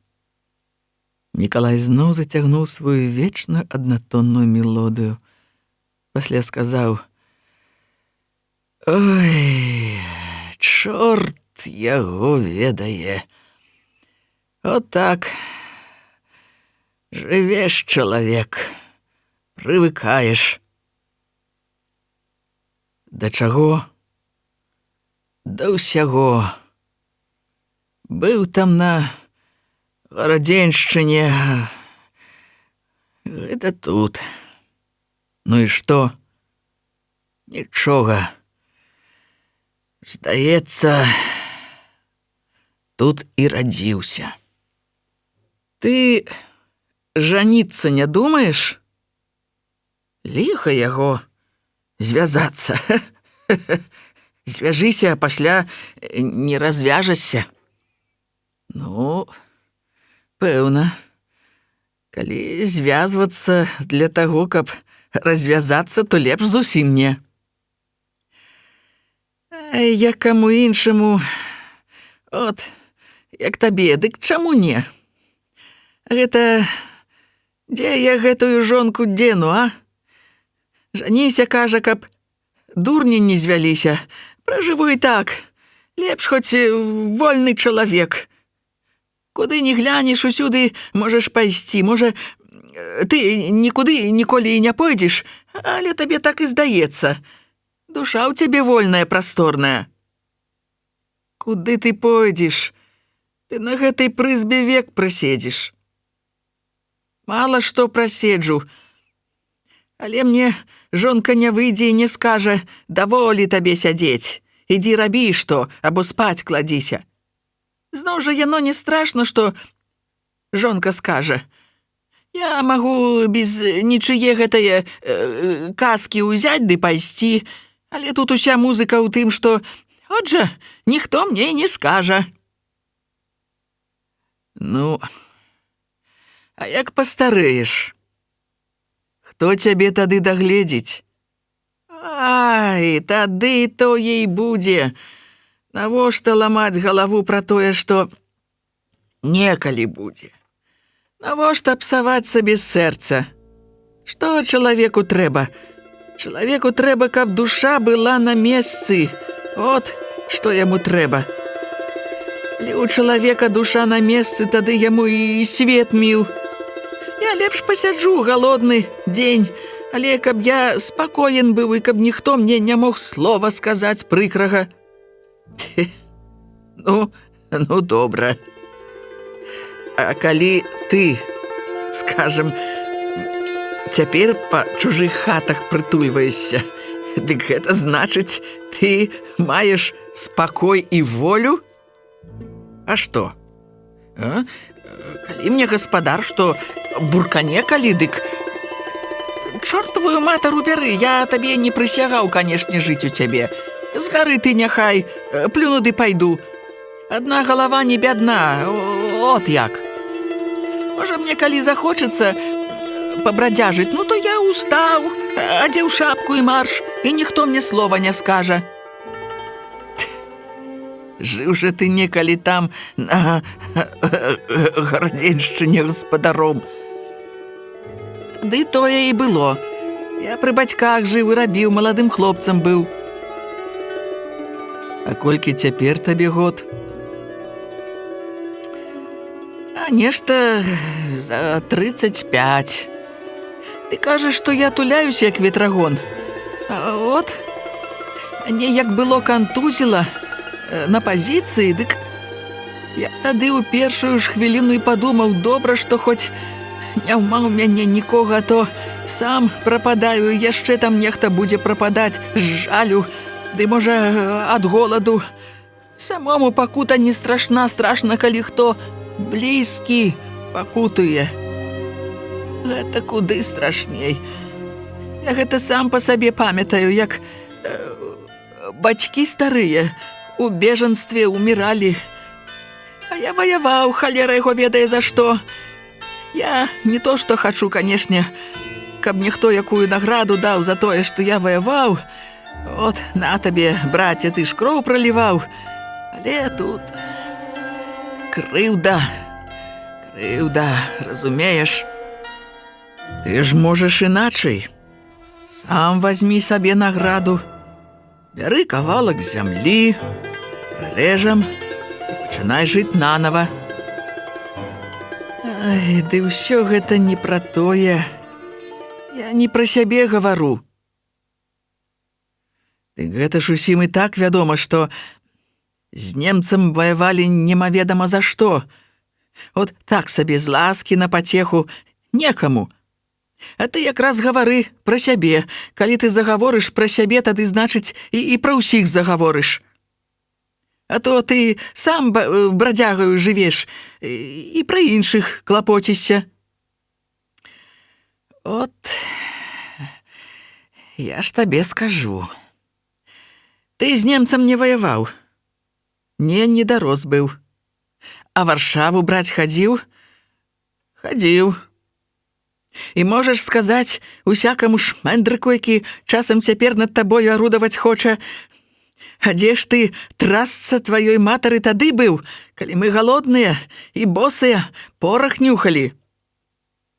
Магу. Дык от, ты і ёсць гаспадар тут, сіла твая. Ты малады і здаровы. Дык табе так і здаецца ўсё. Праўдзіва здаецца. Сам будь гаспадаром. А калі няма табе награды, хоць бы, скажам, за тое, што кроў праліваў, дык сам зрабі гэтую награду, вазьмі сабе і яшчэ другому дай. Так гэта ці не, ты думаеш, а? Так. Ну дык от. А я чалавек скалечаны, што мне засталося? Глядзець, каб душа была не сапсавана, жыць. Ты думаеш, калі я тут з табою разам на сходы хаджу і косячы не адстаю ад цябе, дык я ўсё і магу, так як ты. А ці ведаеш ты, як гэта можа стыць душа, калі сам сядзіш пад смерцю ў загаджаных акопах, а? З галавою, аглушаную пудам зямлі, і ведаць, што у гэты ж самы час канаюць за 1000 вёрст старыя бацька і маці з голаду, з вошай, выгнаныя з хаты, недагледжаныя валацугі. Канаюць, можа, дзе адны сам-насам дзе-небудзь на сметніку або на бітай дарозе. А сам, пасля ўсяго страціўшы здароўе, не ведаеш, куды падацца. Каб да маіх год ты яшчэ здароўе, дык я табе тут горы варочаў бы. А можа, у мяне ад усяго гэтага натура стала іншая, ці, як іначай, усё стала іншым.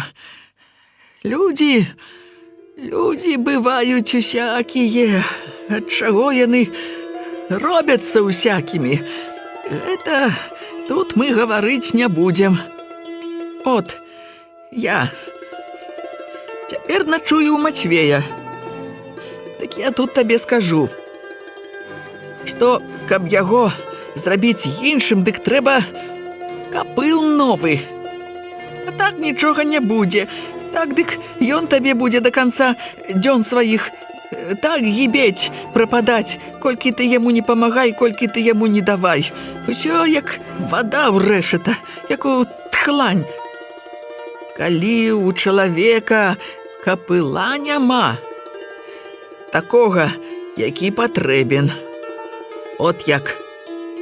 Гэта я каму хочаш скажу. Што ж ён з малых дзён ніколі не з'еў па-чалавечы ці то що іншае. А цяпер так ён прывык і яму самому здаецца, што іначай нельга. Не то, што ён дажывае веку, а так, жыве. Можа, часам ён што і зрабіў бы, як мае быць, дык жа не прывык ён. Тут трэба, каб штурхануць яго, як мае быць, каб у яго аж душа затраслася. Тады ён табе інакшым зробіцца. На новы капыл яго нацягнуць трэба, бо замаладу, што б ён не пачынаў рабіць, дык усё яму рукі абцінала. Урэшце ў яго і выходзіць, што дзень пражыў, то і дзякуй Богу. Ай, на, куры, Алесь.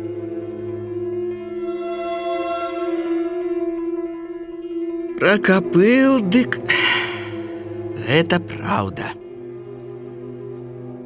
Што на новы капыл трэба яго нацягнуць. Але разам з ім і цябе. Каб і цябе штурхануў добра, дык і ты страціў бы гэтыя свае мудрагельствы. Мікалаевы вочы бліснулі усмешкай. Чалавек жа без мудрагельства нічога не варт, не то, што не варт ён, але не цікавы ён. А якое табе цікавасці трэба? Як якое? Чалавек трэба, каб быў цікавым, каб ён быў сам сабою. А што з яго за карысць, калі ён толькі займаецца тым, што мудрагеліць? О, гэтак, як я, хочаш сказаць ты. А можа, нават гэтак, як і ты. От, узяў бы ты кавалак зямлі, ты жонку, бабу здаровую. Што ты б з ёю не справіўся? Дарма, што ты вока прыжмурваеш, а ты яшчэ здаровы цягавіты. Ну то што тады было б? Тады ты якраз на той новы капыл нацягнуўся б, пра які ты кагадзе гаварыў. Жыў бы тады, як мае быць, і забыўся б адразу на ўсе свае мудраванні. Ты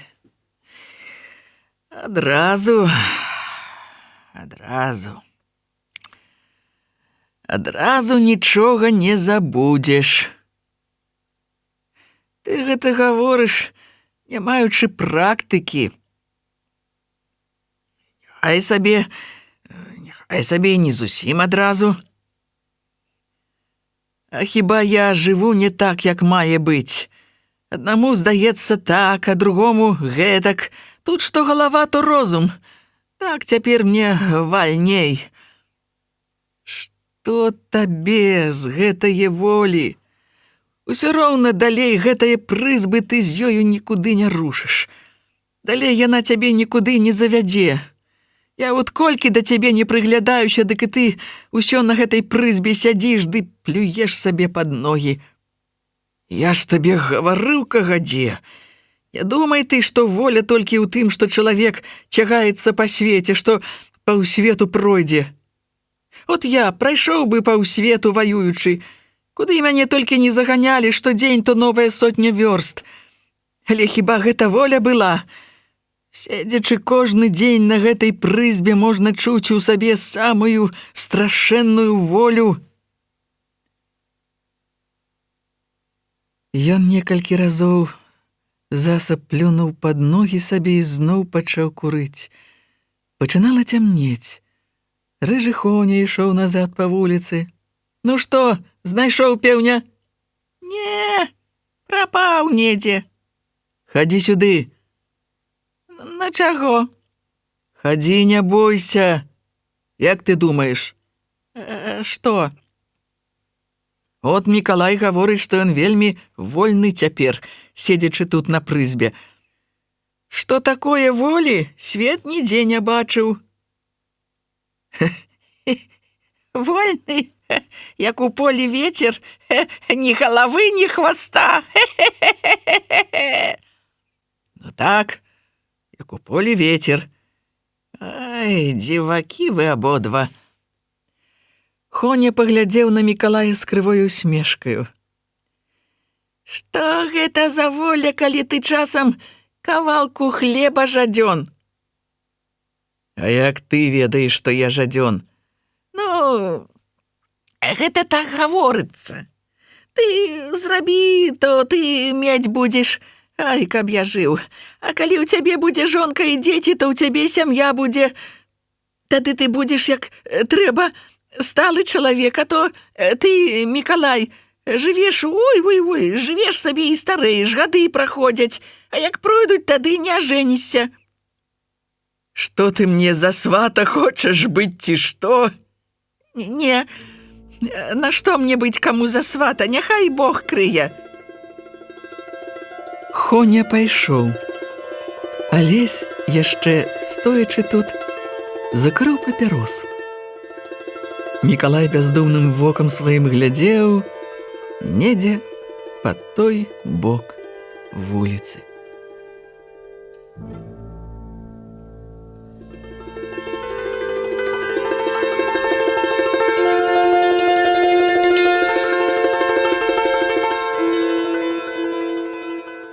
Кладучыся спаць, трэба будзе памыць ногі, думаў Юрка, упускаючы ў хлеў коня. І ў варотах хлява, знімаючы аброць, у маўчанні перадвячэрняга змроку убачыў. Вока ў коня маўклівае, глыбокае, чыстае, як крыніца ў паплавах. Пад вокам закарваў жаўтаваты гной. «Чаго ты плачаш?» – сказаў Юрка. Конь падышоў да жолабу. Абмацаўшы ў жолабе, Юрка заўважыў: «Ай, адны цырбуны!» Павыкідаў іх пад ногі, пайшоў у агарод пад купчастую грушу і ўзяў бярэмя накошанай асакі. Асака весяліла яго пахам балота. Асеннімі днямі яна не хацела вянуць, была такая ж жывая, як і некалькі дзён таму на балоце. «На, еш», – сказаў Юрка, кладучы траву ў жолаб. Конь панюхаў, уздыхнуў, папробаваў жаваць і пакінуў. «Не хоча есці», – думаў Юрка. «Дзіва, што ён худы такі. За век зубы свае паз'ядаў». Ён пагладзіў коня па шыі. На седале пад страхою дрымотна абазвалася перапалоханая курыца. Кісла пахла конскім гноем і дрывамі. У варотах запахла хамутом. Зачыніўшы хлеў, Юрка нагнуўся і разглядзеў ногі. Яны былі чорныя ад засохлай балотнай гразі. На левай назе каля вялікага пальца было абадрана абтравяны корч на мяжы і крыху балела. Юрка пайшоў у хату. У сенцах Мацвей падсяваў у рэшаце жыта. «Трэба прасушыць жыта», – сказаў ён, – «ды заўтра змалоць у жорнах на хлеб. Сёння акалаціў 15 снапоў. Трэба будзе абмалаціць больш, ды ў млын завесці. Ой, чорт яго ўсё зараз паробіць. Хаця, каб як на насенне паспець, тады ўжо будзем думаць пра млын. А можа, каб нам з вамі хоць А калаціць капу ды змалоць у млыне, дык было б лягчэй і скарэй. А дзе я грошай вазьму на млын? Ты яшчэ малы, бацьку указваць.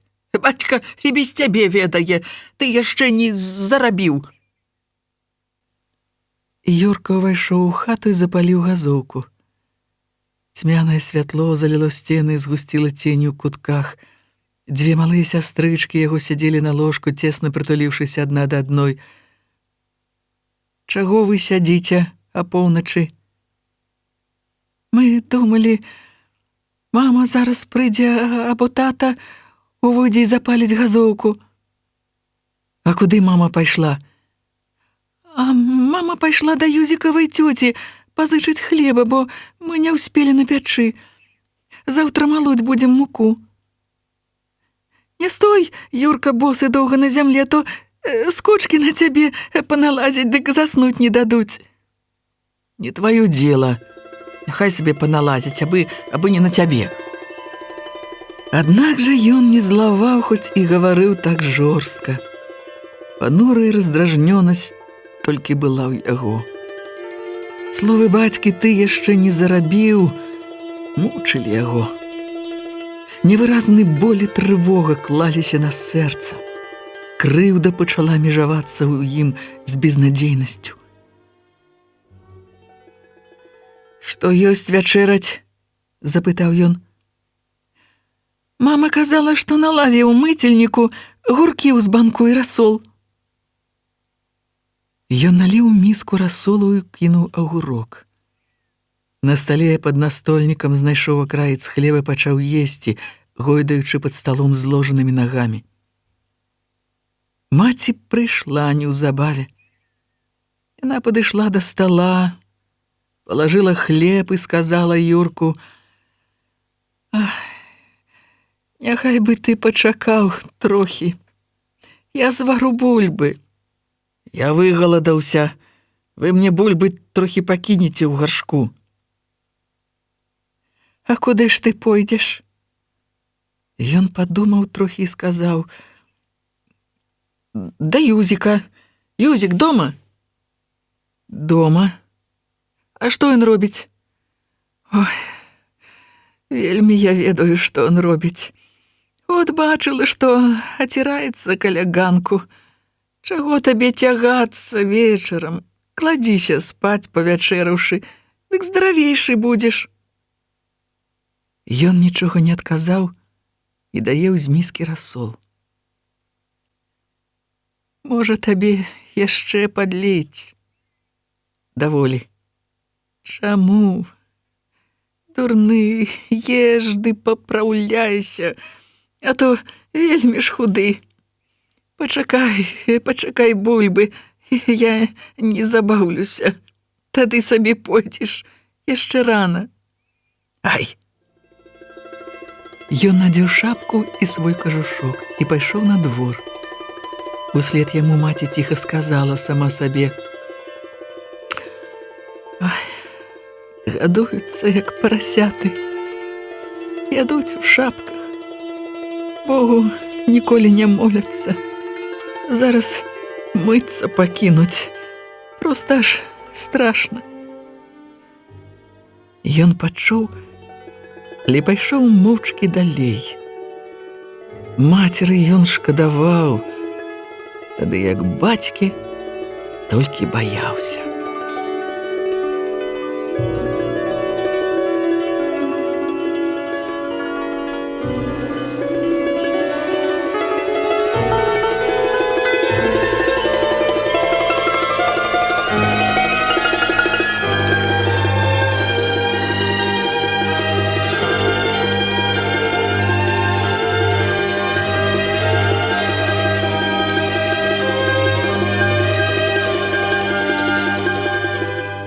На двары каля варот ляжалі зялёныя цырбуны з бульбяніку.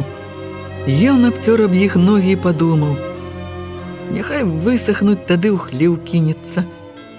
І раптам забыўся на гэта, выходзячы на вуліцу. Прарэзліва крычалі недзе гусі, скрыпела студня і рыкала карова. Абрысы вуліцы губляліся ў змроку. Змрок быў белаваты, сухі, асенні. Асцерагаючыся ступаць, каб не ўразіць абадранай нагі, ён прайшоў некалькі крокаў, мінуў сваю хату і прыпыніўся каля адчыненых варот суседняга двара. «Юзік!» У адказ нехта коротка свіснуў. «Дзе ты?» «У цэбры ногі мыю. Ідзі, калі хочаш, і ты памый». Цэбр стаяў у глыбіні двара каля саламянай павеці. Вады ў ім было да краёў. Вада была дажджавая, прытухлая. Юзік сядзеў на непілаваных дрывах, пахнучы мохам і смалою, і боўтаў у вадзе нагамі. У Юзіка быў шырокі твар і сінія вочы. Цяпер толькі шырокі казырок памятай шапкі чарнеў яго над тварам. Юрка сеў побач з ім і апусціў ногі ў цэбр. Юзік высмаркаў нос, плюнуў на той бок цэбра і запытаў: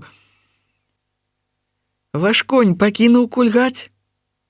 «Не, яшчэ горш». «Чаму ж вы яго не прадаеце?» «А ніхто за яго нічога не дасць.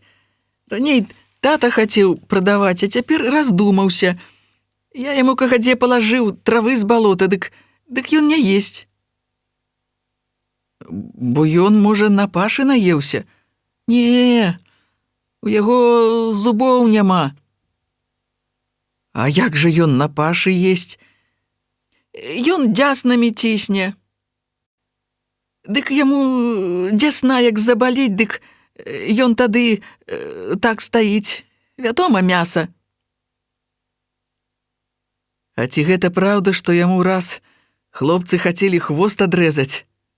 «Праўда, праўда, але я схваціў за грыву да ўцёк з ім». Ты нават плакаў, праўда, Юрка?» Юзікавы вочы бліснулі белым хітраватым колерам Юрку ў твар. Юрка адвярнуўся і сказаў: «Не». Але вінаваты збянтэжаны тон голасу паведаміў, што плакаў ён.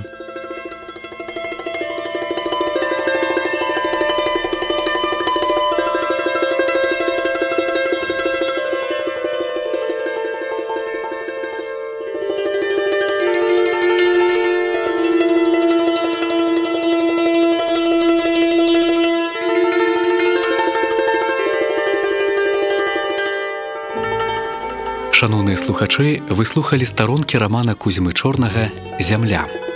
Чытала артыстка Маргарыта Захарыя. Для слухачоў старэйшых за 16 гадоў.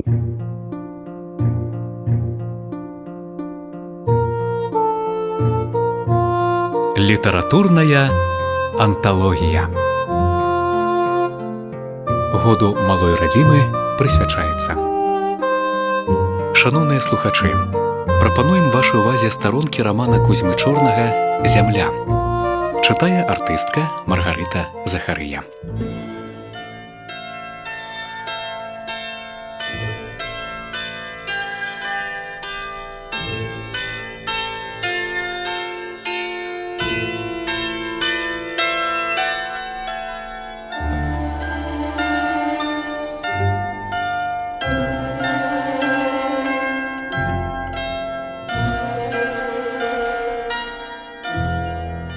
Юзік сядзеў на непілаваных дрывах, пахнучы мохам і смалою, і боўтаў у вадзе нагамі.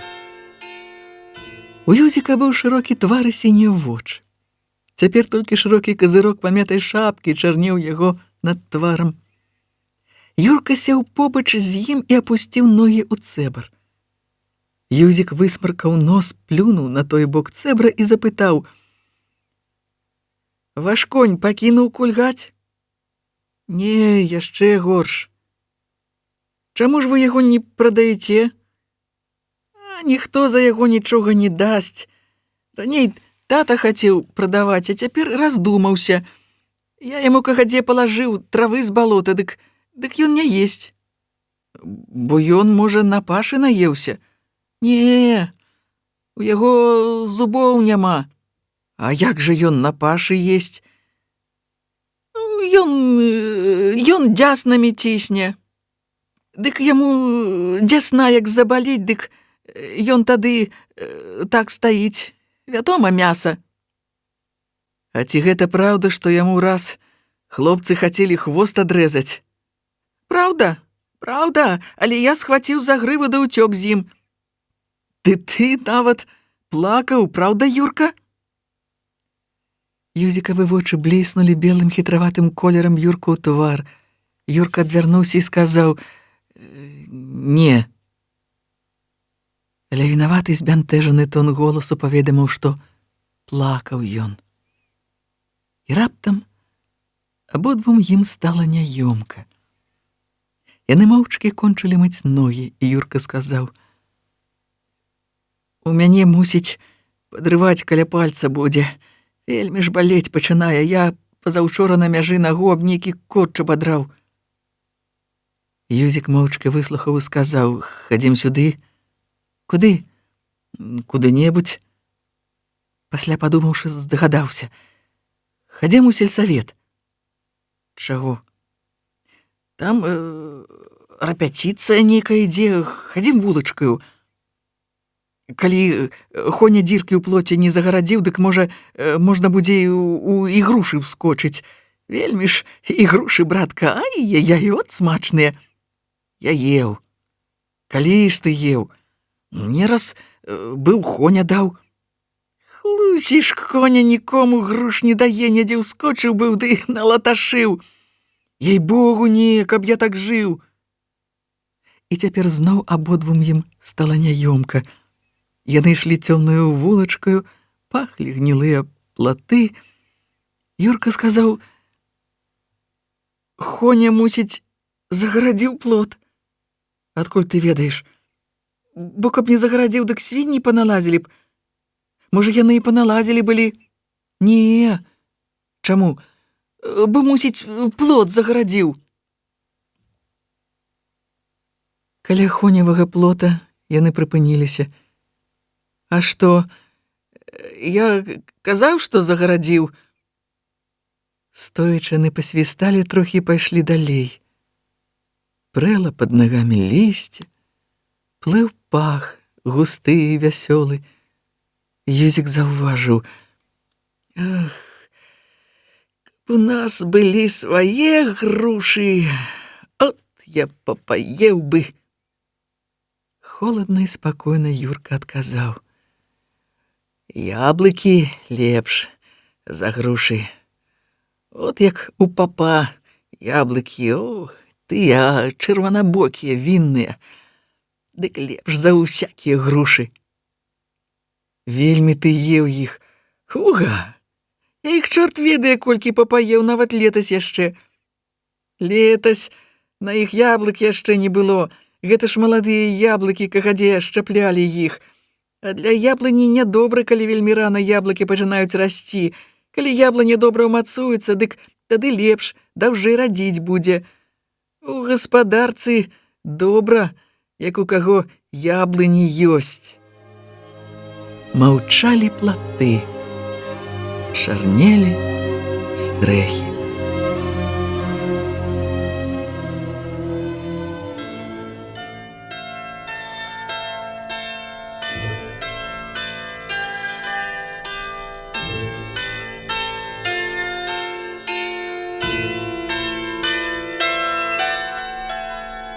У меншай палавіне дома ад двара жыў поп. У большай ад саду быў сельсавет. Два пакоі былі асвечаны вялікімі лямпамі. На падлозе насыпаны былі пілавіны, сталы былі пазаліваны атрамантам і голыя. У палітурованую шафу былі прыробленыя грубыя дзверы з дрэнна абгаблёваных дошчак. Вялізны замок адцягваў тонкі прабой з двух драцяных сагнутых цвікоў. У пустым меншым пакоі дагарвала ў лямпе газа. У большым хлопцы мазалі насценную газету. Вокны былі адчынены ў сад. Ліст паперы ляжаў на стале. Удвух размалёўвалі яго, вакол шчыльна панавісалі хлапячыя твары.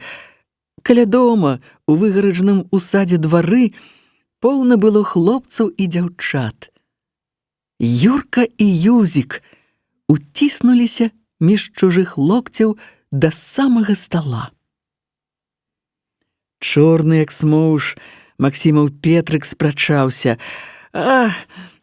От я калі захачу, дык і яшчэ і нап'юся. Ніхто мне не забароніць, я сам за свой заработак. Я сам адзін усю гаспадарку ўпраўляю, дык каб яшчэ не пагуляць. Ну то ты не крычы тут.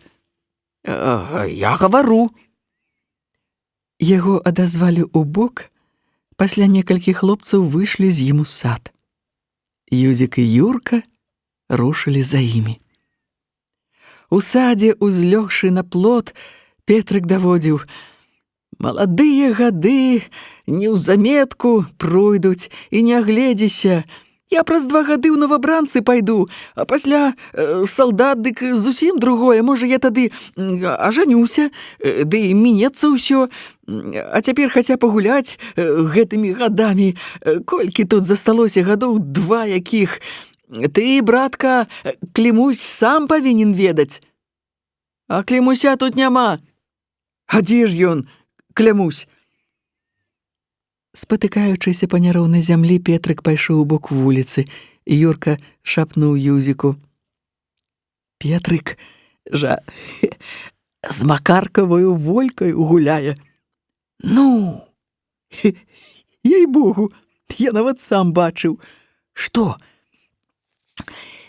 Як яны вечарам пад ручку ішлі. Ідуць, баючыся, каб ніхто не ўбачыў, а я гляджу са свайго двара. Ей-богу ж, праўда. От дурны, чаму ж ты не гукнуў на іх, або няхай бы і свіснуў моцна? Ну, але трэба было свіснуць».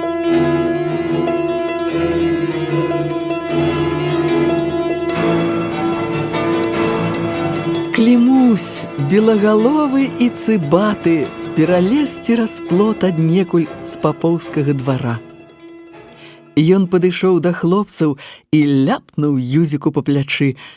Юзік спрытна вылузаўся з-пад рукі з дробнаю вясёласцю ў голасе: «Ай-яй-яй-яй, братка, Клімусь, не чапайся!» Клімусь, гойдаючы каленьмі цесна абцягненымі чорнымі порткамі з прыточанымі ўверсе галіфэ, адказаў: «Я чуў, што твой бацька хоча, каб ты жаніўся». Юзік пастараўся не зразумець: «Хто?»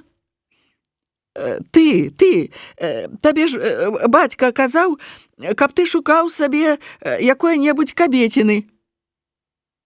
Юрка зарагатаў. Юзік з раздум'ем плюнуў сабе пад ногі. Хлопцы засмяяліся і пачалі гаварыць пра капэлю. Гаварыў Клямусь: «Нават каб мы пасля, злаўчыўшыся, пачалі вяселлі граць, дык на тое і выгадалі б. Гэта каб адно цяпер купіць струмант. А хто ж цябе граць научыць? Не святыя гаршкі лепяць. Можна было б на месяцаў 2 наняць якога-небудзь Капяльдуткіна. Няхай бы вучыў». Хлопцы зарагаталі.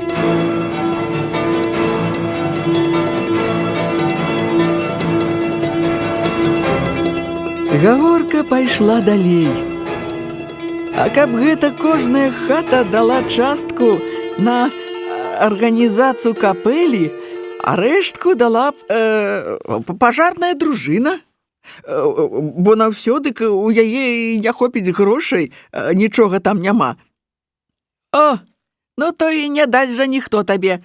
Ткніся адно, в якую сабе хочаш хату, дык пакажуць табе такую музыку, што і не рад будзеш. Цябе за гэтую выдумку кожная баба памыямі абліе. Твайму або майму бацьку патрэбна музыка, а? На чорта яна яму, ён мусіць, як і маладым быў, дык не вельмі быў ахвоч да яе. Хто? Твой бацька. Мой бацька? Мой бацька сам музыкантам быў. Яго ж бацька ў дудку свістаў. Тут же, кажуць, свая капэля была, дудкі і 2 бубны. Хлопцы зарагаталі. Чаго ж вы, ей-богу, мой бацька расказвае, адзін бубен малы, а другі вялікі. Ты думаеш, што твайму бацьку не патрэбна музыка? О, грошай у яго няма, от што, грошай няма. А спраў ты музыку, дык ён сам рад будзе. Але ўсё роўна ніхто табе на капэлю грошай не дасць. Ну, не дасць. А каб гэта... А нам самім. Мы ж самі гаспадары. Каб гэта кожны з нас прадаў, можа, хоць і цішком ад бацькі, папудоў колькі жыта, ды самім справіць струмент, а пасля ўсё вярнулася б нам, пачалі б вяселле граць, зрабілі б. Тамаш і Алесь выйшлі з бакавога пакойчыка сельсавета, грукаючы ботамі па сашморганых дошках ганка. Тамаш пачуў канец гаворкі і сказаў: «Дык жа ты граць не ўмееш, смаркач ты. Папрашу, дядька, цябе, каб ты давучыў». «Ты хочаш, каб я цябе граць навучыў? О-хо-хо-хо! Чаму іншаму, дык я магу граць, дык няхай жо цябе які іншы махальнік навучыць». І разам з Алесем убіўся ў кучу хлопцаў.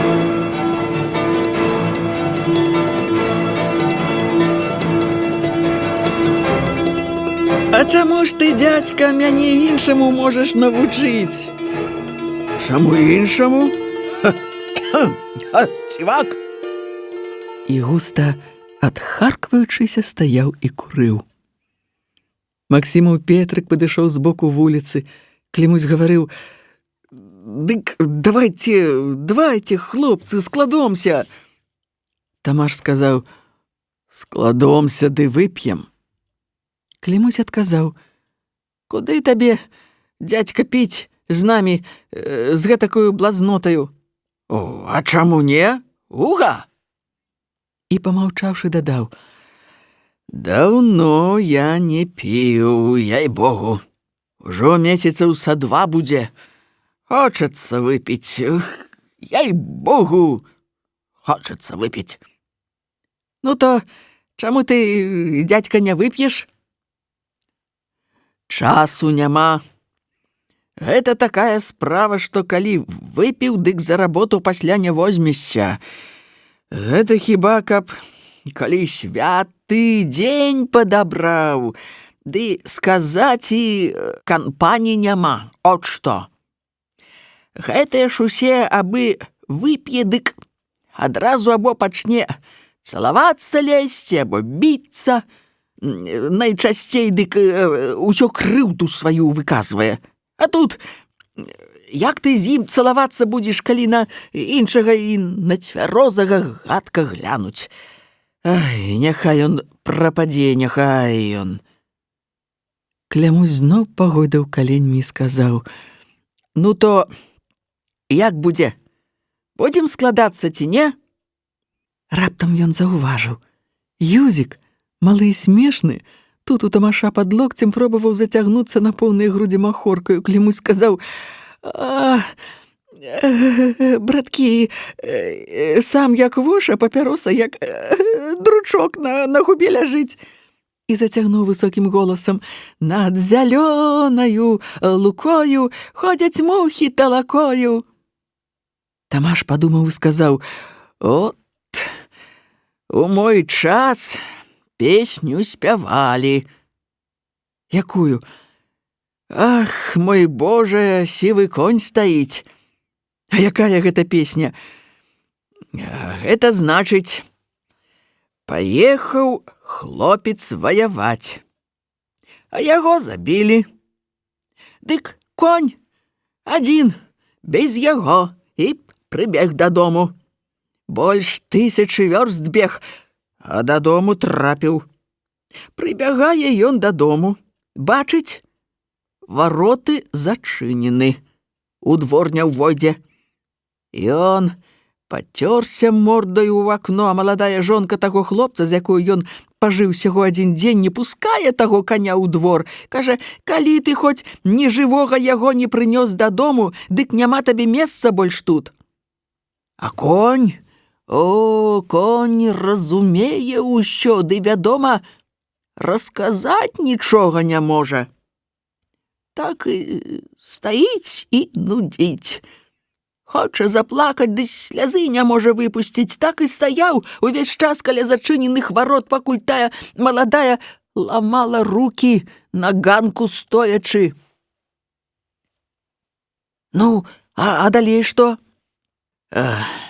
Далей у песні нічога не гаворыцца. Ну, от і спяваецца. Ах, мой Божа, сівы конь стаіць. Тамаш выдзьмуў спрытна з папяросніка недакурак, клямусь зноў зацягнуў. Над зялёнаю лукою ходзяць мухі талакою. З радасным захапленнем усе, хто быў тут, гукнулі. Пад гарою на гары таўкуць кашу камары. Ай, фью!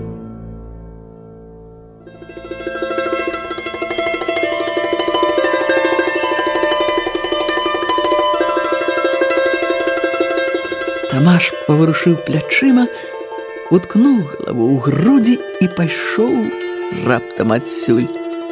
Мінуўшы браму, заспяваў ціха. Ой, прымчаўся конь дадому. Ах, мой Божа, сівы конь стаіць.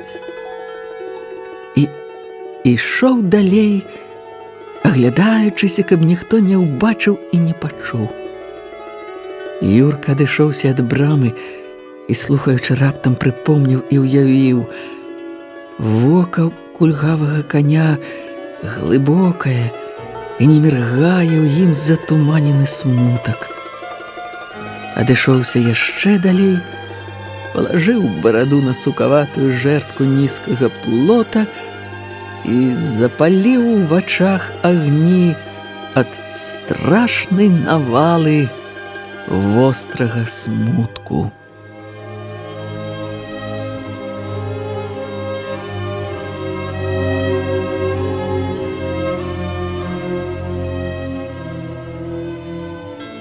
Алесь быў у вялізных ботах і палатняных портках, пафарбаваных на чорна. Тамаш у сваёй рудой вопратцы на кажусе і босы. Калошы кортавых портак былі падвязаны.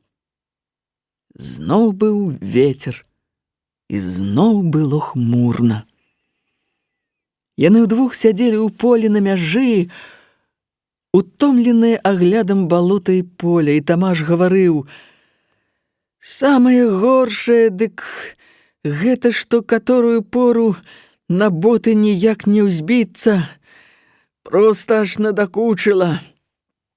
Кожны месяц правячы іх, ай, няхай ім немач, зусім распорваюцца падлы. А гэты трасца яму Хоняў швагер падвёў. Я яшчэ пазаўчора занёс іх яму. 2 латкі трэба прыставіць, дык ён яшчэ і сягоння не зрабіў. Ой, трэба будзе на зіму як-небудзь гораць ды галоўкі прыставіць. Халявы ў іх яшчэ добрыя. Халявы, я ж кажу, добрыя салдацкія. Ён прачысціў саломіную папяроснік і гаварыў больш. Гэта, каб на зіму валёнкі справіў. Раней дык я мог і ў абы-якіх ботах зімаваць, а гэта ўжо летась зімою чую не тое, не то, што мне ногі карчанеюць. Не, але абы хоць чуць прабяры холадам, дык проста нейкае ліха ёй слабасць нападае. Леташнюю зіму пад вясну я ў лесе прамок быў, дык дома Вечарам адразу ногі самлелі былі, у каленях пачало ламаць. Ай, што ж вы, браце, гады. От я стараюся тут з табою.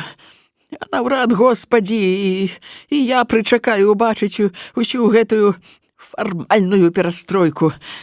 Ей-богу, але от варушыся, весялей жыць, унь, той лох, каб забараніць грузіць каровамі, дык там сенажаць буяла, па то чорт яго ведае што. Праўда ці не, а?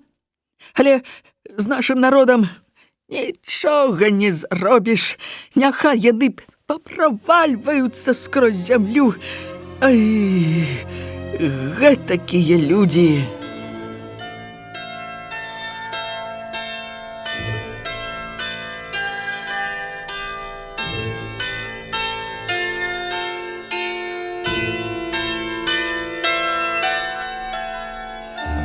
Ай, а чаму ты, Алесь, не женішся, а? Можа, ажанюся. О, на якое ліха ты чакаеш? Ты, ужо сказаць, у розуме? Прызвы адбыў? Ты якія к чорту прызвы? Напапаваяваў, можна сказаць, у сваю ахвоту. І гібееш так без жонкі. От, яшчэ год, яшчэ 2, дык жа ты тады да марцовых кавалераў дарасцеш. Колькі табе год? 27. Ну от, бачыш, цяпер жа табе заводзіць гаспадарку і жыць за пане моя. А што ты без бабы? Ты без бабы і ў хаце ні госць, ні гаспадар. Праўда ці не? Я гэта і сам ведаю. О, мала ведаць. Трэба дамагацца. Раз ты чаго хочаш. На гэтым свет стаіць і стаяць заўсёды будзе. Дык тут жа гэтакае дамаганне, узяў, ажаніўся і скончана дзела. Жаніся? Жаніся тады, а то гады праходзяць. Маладыя гады пройдуць, тады не вернеш. І час такі, пакуль што спакойны. Я думаю, каб быў я малодшым, дык я тут бы цяперашнім светам чорт ведае, чаго нарабіў бы. Я от і цяпер думаю, трэба будзе зімою зрабіць аленю. Калі ўжо, як той казаў, ні сконт рады не будзе, дык падгаварыць мужчын ды скласціся. Я пра гэта ўжо думаў.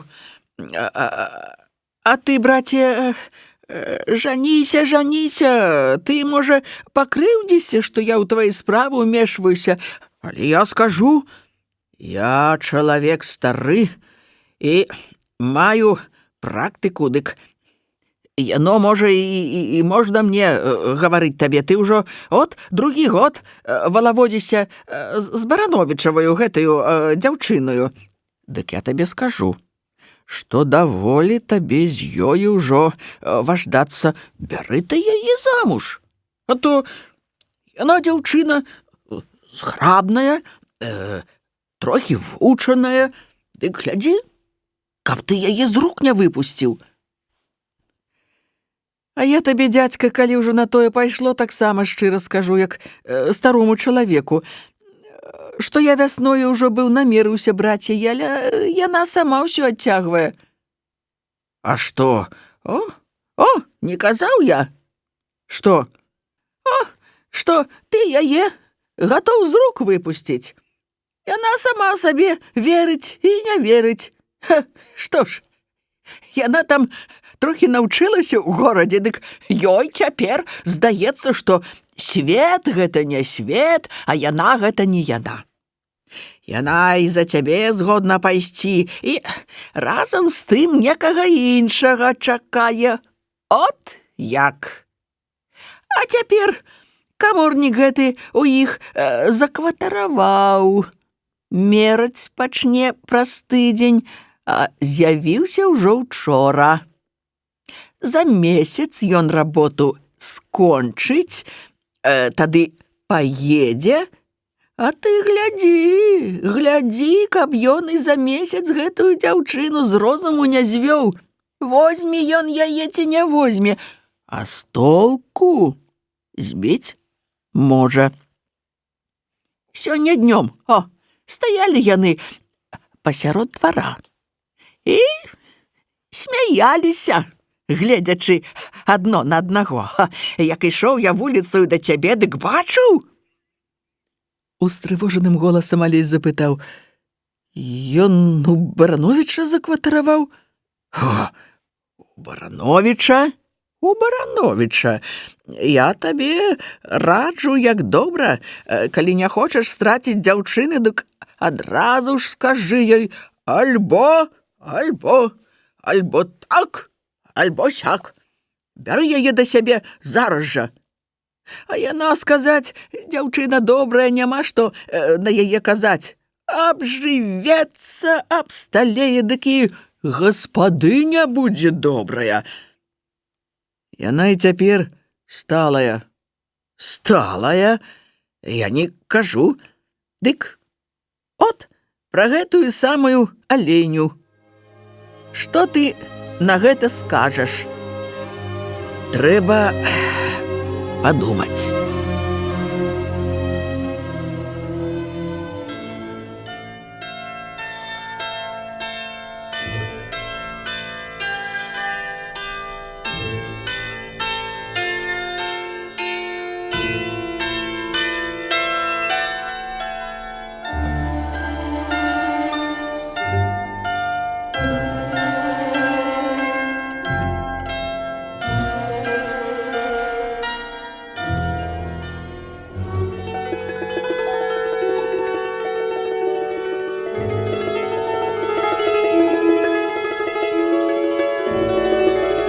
Шановныя слухачы, вы слухалі старонкі рамана Кузьмы Чорнага «Зямля». Чытала артыстка Маргарыта Захарыя. Для слухачоў старэйшых за 16 гадоў.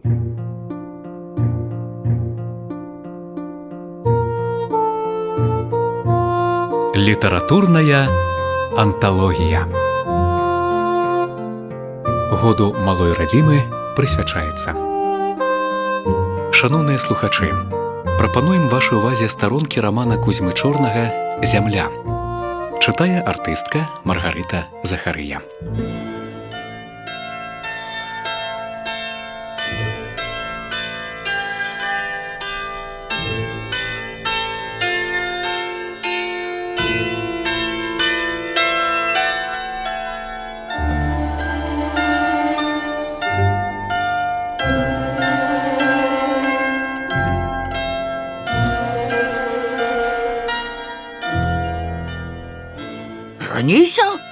Жаніся тады, а то гады праходзяць.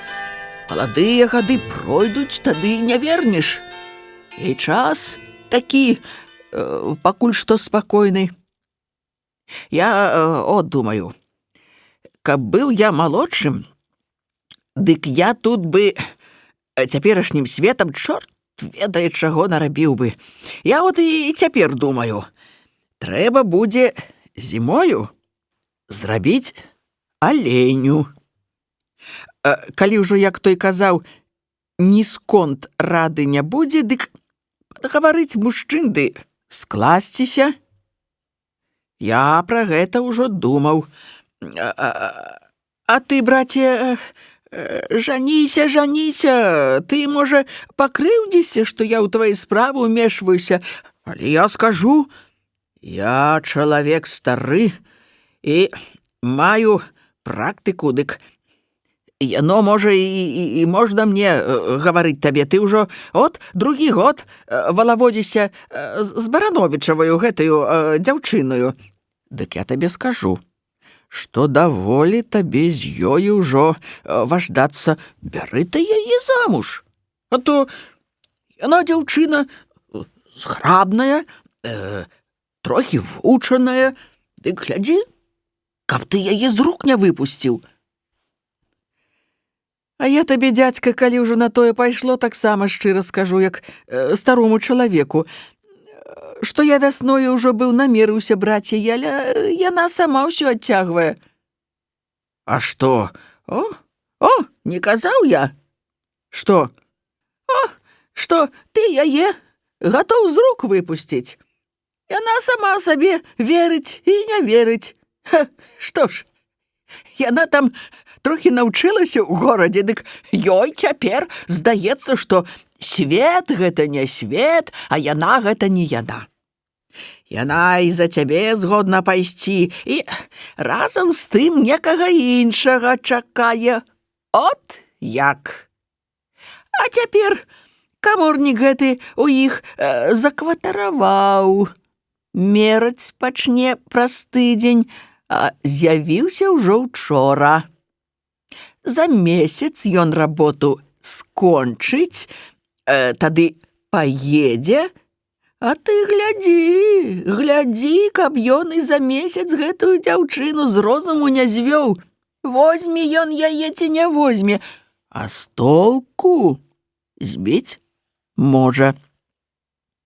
Сёння днём, стаялі яны пасярод двара і смяяліся, гледзячы адно на аднаго. Як ішоў я вуліцаю да цябе, дык бачыў?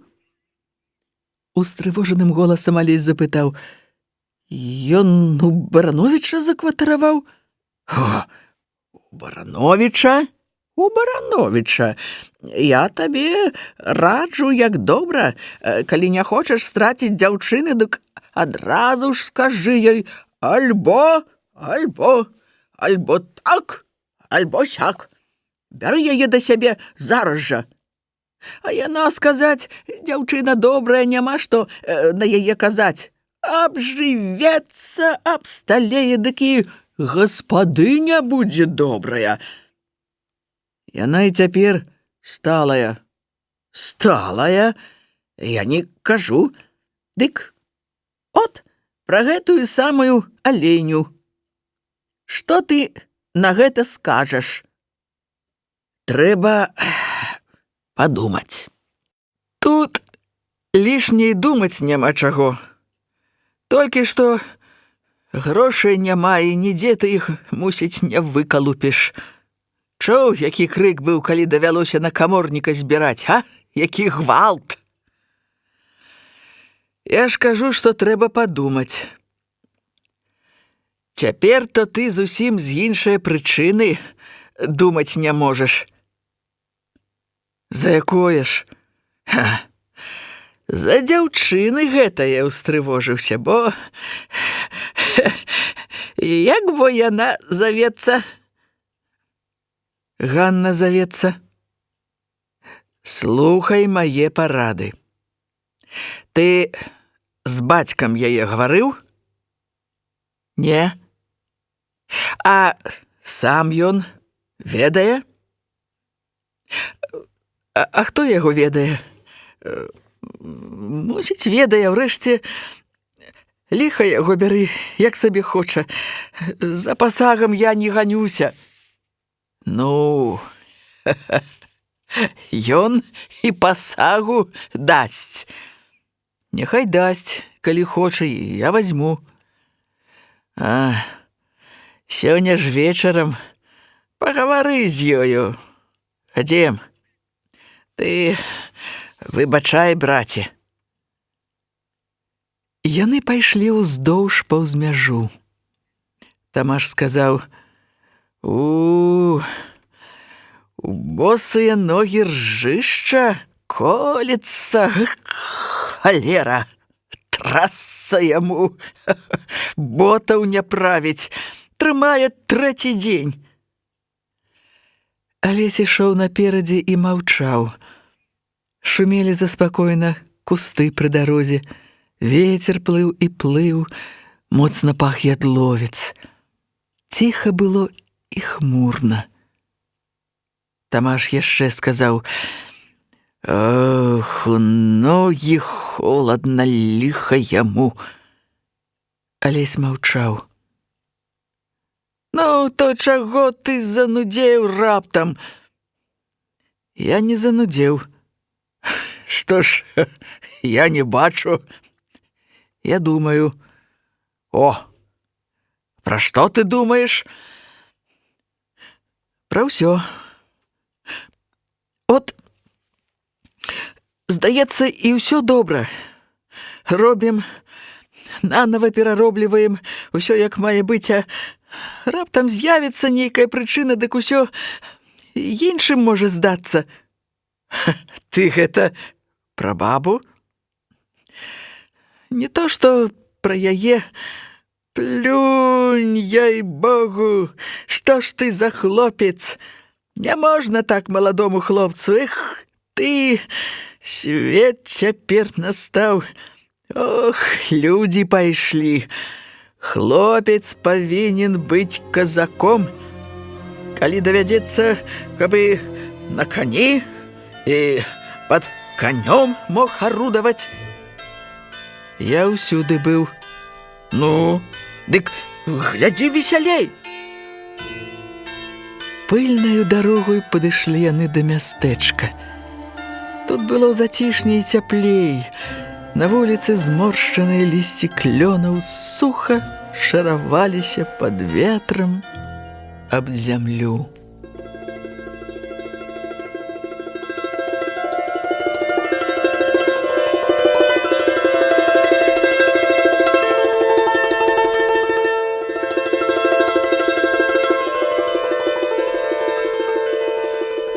Юлік Барановіч устаў досвіткам.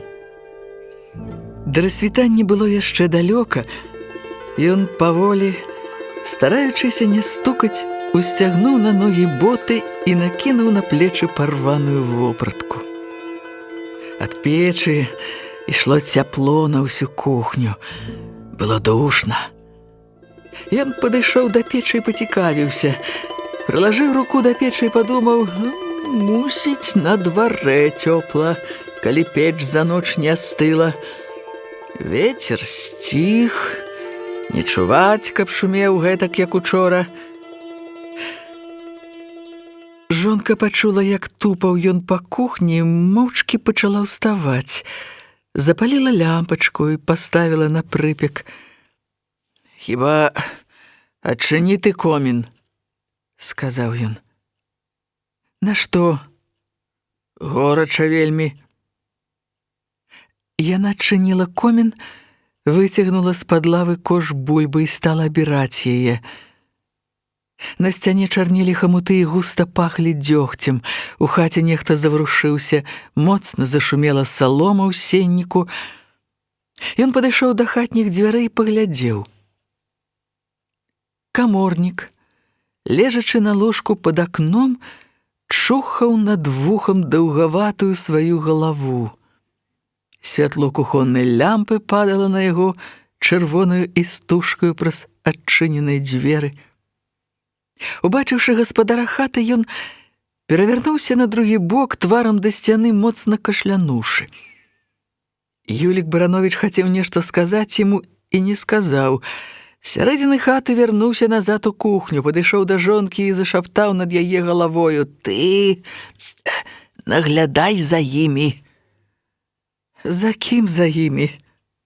«Ну, за Ганнаю і за ім». «А што, я сама не ведаю, ці што?» «Ну, дык я ж і кажу, наглядай, каб, барані Божа, чаго не выйшла. А так, дык, няхай сабе гуляюць, можа, ім і суджана». Жонка, моцна ўздыхнуўшы ад сваёй жаночай прывычкі, сказала: «Ах, Бог іх ведае. Што каму суджана, што не суджана, хто яго ведае, што ён за чалавек. Мы ж усяго першы тыдзень яго бачым». «От нічога, нічога, відаць, ён хлопец разумны і сталы. Гэта чалавек. Ён павысіў голас. Яна спыніла яго. Цішэй ты, а то пачуе яшчэ. Дай яму заснуць. Ідзі будзі Ганну. О, а Ганна? О, Ганна. Ганна таксама дзяўчына нядрэнная. Няхай паспрабуе знойдзе дзе лепшую. Яна і да работы, і вучаная. Няхай, я ж кажу, пашукае лепшае. Чаго ты раней пары клапоцішся? Клапаціцца трэба заўсёды раней пары, бо як пара пройдзе, тады ніякі клопат не паможа. Яна ж за лесем усё валаводзіцца. О, за лесем. Мала што. Лесь таксама хлопец някепскі. Хто на яго што кажа, але... Што ж ён? Просты гаспадар, ды яшчэ і бедны. Будзе за ім увесь веку гнаі корпацца і больш нічога. Цішэй ты, цішэй, пабуджваеш усіх. Чаго ты балбочаш, як цецярук? У падпечку заспяваў певень. Недзе за сцяною на дварэ у хляве, мусіць, следам за ім абазваўся другі. Жонка сказала: яшчэ гэты гарлач, каб ён здох, зараз усіх на ногі ўзніме сярод ночы. Ах, горла! Выпусці яго вон. Цёмна яшчэ. Пачакай, няхай развіднее трохі. Ён пераставіў лямпу на лаву і выпусціў з-пад печку куры. Пасля сыпануў ім са збанка ячменю. Паглядзеўшы, як ядуць куры, дрэнна бачачы пры лямпавым святле і палохаючыся ценяў, ён пайшоў на двор.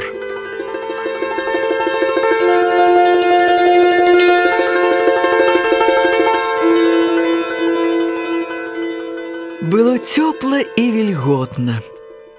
Яму даў нос густы пах прэлай восені.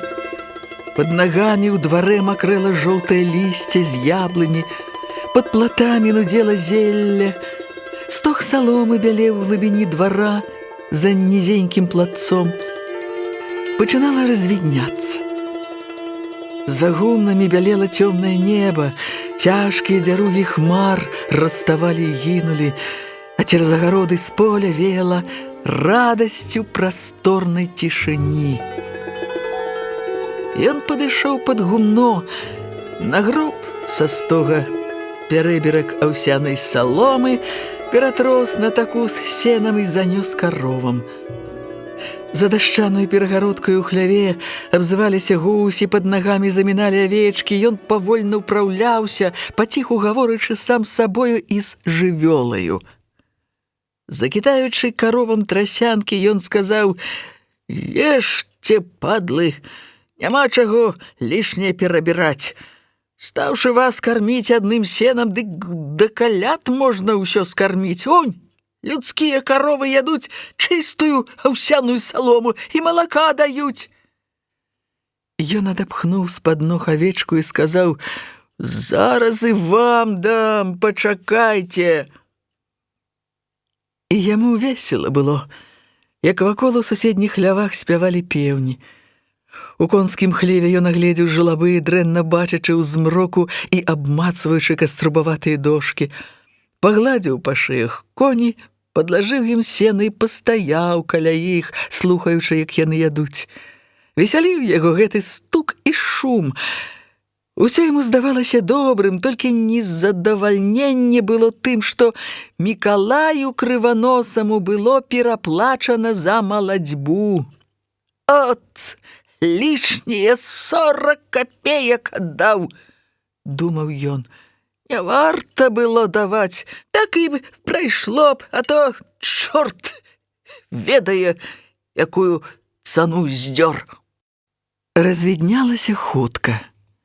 Лісце і зелле, відаць, стала выразна. Два высокія клёны каля гуна здаваліся сінімі і мокрымі. Відаць, былі на іх яшчэ чорныя камякі сонных варон. Ён павольна хадзіў па прыгуменні, падцягваючы сваю хворую нагу і ўсё гаворачы сам з сабою.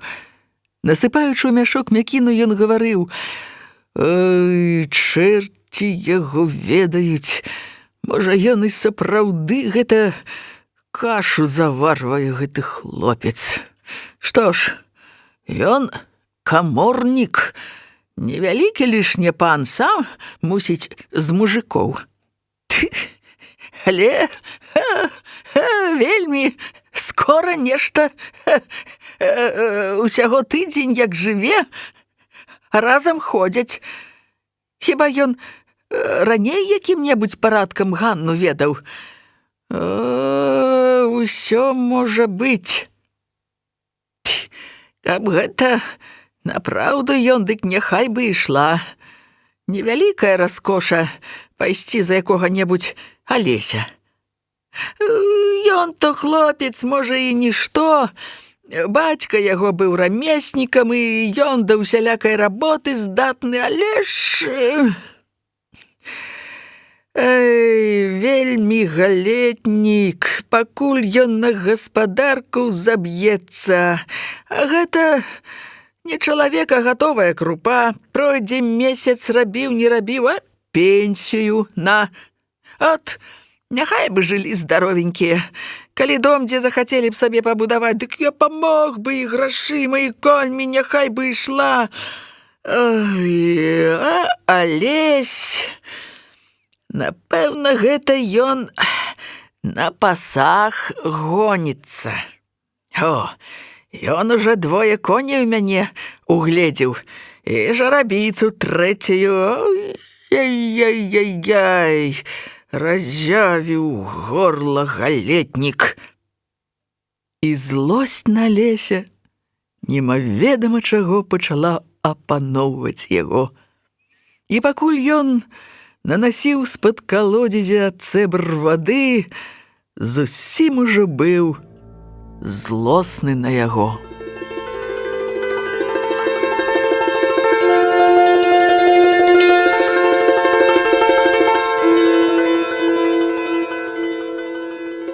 Развіднелася зусім, калі ён, управіўшыся, выйшаў на вуліцу. Цяпер засталося толькі напаіць коні. Ён стаяў напроці свайго двара і глядзеў, як з коміна суседняй хаты узнімаўся дым і, не ўзняўшыся высока, ападаў уніз і слаўся па страсе.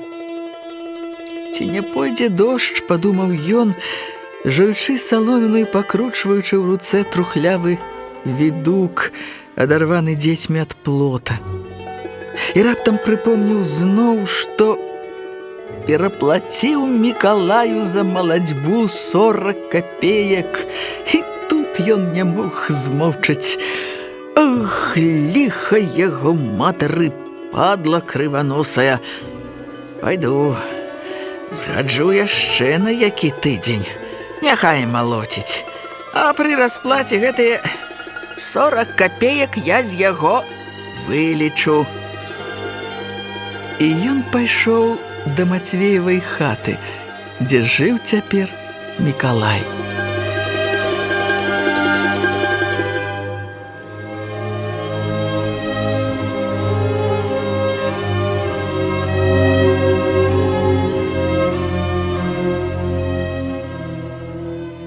У хаце было цесна і брудна, не падмецена пасля ночы. На зямлі нацярушана была салома, 2 курыцы грабліся ў ёй. Каля дзвярэй застаўлена было кашамі і вёдрамі. Мацвеіха абірала бульбу, седзячы на зямлі. Мацвей стаяў над дзеравянаю скрынкаю, поўнаю старых чаравікаў, падэшваў і абрэзкаў са старых халяваў і выбіраў кавалкі, мусіць, на нейкія ладкі. Дзеці сядзелі на печы. Мікалай на лаве, курыў і гойдаў нагамі. «Дзень добры ў хату», — сказаў Юлік Барановіч. Дзень добры, адказаў Мацвей. Добра здароўе, адказаў Мікалай. Але ж на дварэ цёпла стала, сказаў Юлік Барановіч. Але, адказалі ўсе гуртам. Юрка ўвайшоў у хату і паскардзіўся. Конь нічога не есць. Мацвей паглядзеў на Юрку і даў загад. Завядзі яго на паплавы, няхай жывіцца. За дзень пад'есць трохі. Толькі не выпускай на вуліцу, а завядзі, бо ён сам усё роўна не пойдзе, падла воўчае мяса. Дай яму вады. Даваў. Дык ён адно губы памачыў і не піў. Юрка пайшоў з хаты. Юлік Барановіч залажыў рукі ў рукавы і стаяў так пасярод хаты. Заўважыў на стале нож з цізорык, паглядзеў і сказаў: «О, які нож, з якімі цацкамі!» «Гэта дзеці знайшлі», заўважыла Мацвеіха. «У мяне быў такі самы, але я ехаў раз улетку, ды згубіў з кішэні, а толькі мой большы быў. Ведаеш што, Мікалай?» «Трасца яго матары, 40 капеек будзе дапамінацца», падумаў Мікалай і прыжмурыў вока. «Можа, ты яшчэ ў мяне тыдзень памалоціш? Хлопцы цяпер у лес ездзяць, а ты патроху грукаў бы.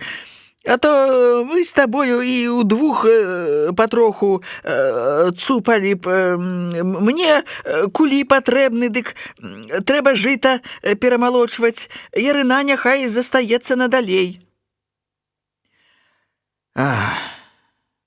«Малаціць то можна. Але каб ты мне наперад даў грошы, вельмі ж мне цяпер грошы патрэбны». «От халера ж на яго! Які ж хітры», падумаў Юлік Барановіч. «А нашто ж табе так адразу грошы?» «Боты шыю новыя». «Дык няўжо ж у цябе ўжо на гэта сышло? Адзін душою, табе б, здаецца, можна заўсёды грошы мець у кішэні. Ты ж работу заўсёды маеш». «Ой, адкуль у мяне грошы? А ўрэшце, як сабе хочаш, я пайду паўсажонкі ставіць». Юлік Барановіч абмацаў кішэні кавалак саломіны, узяў яе ў зубы і пачаў жаваць. «Ну, то як будзе? Я ж табе сказаў». «От што ты за чалавек? Няўжо ты думаеш, я табе скручу?» «Ты мне не скруціш, але мне цяпер грошы патрэбны. Ну то я табе дам наперад палавіну. Дай усё. Дык я табе зараз жа за цэп вазьмуся». Юлік Барановіч падумаў і сказаў: «Няма ў мяне цяпер грошай, от дзівак ты. Мне ж усё роўна плаціць. Каб былі грошы, ты думаеш, я табе не даў бы наперад?» Мікалай пачаў круціць новую папяросу. Юлік Барановіч паглядзеў на курыцу і сказаў: «Ці не курч гэта на яе напала, га? Вельмі ж яна ступае неяк фацэтна, прысядаючы». Мацвеіха адарвалася ад работы. «Не, гэта яна і ўрадзілася такою». Юлік Барановіч пайшоў з хаты, несучы ў сабе веліч нейкіх туманных і радасных надзей.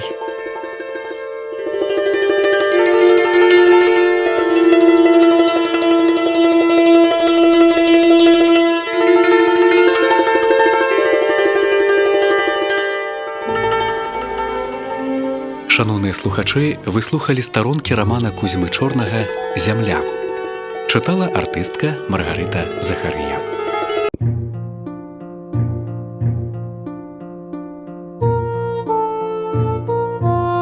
Літаратурная анталогія. Году малой радзімы прысвячаецца. Шаноўныя слухачы, прапануем вашай увазе старонкі рамана Кузьмы Чорнага «Зямля». Чытае артыстка Маргарыта Захарыя.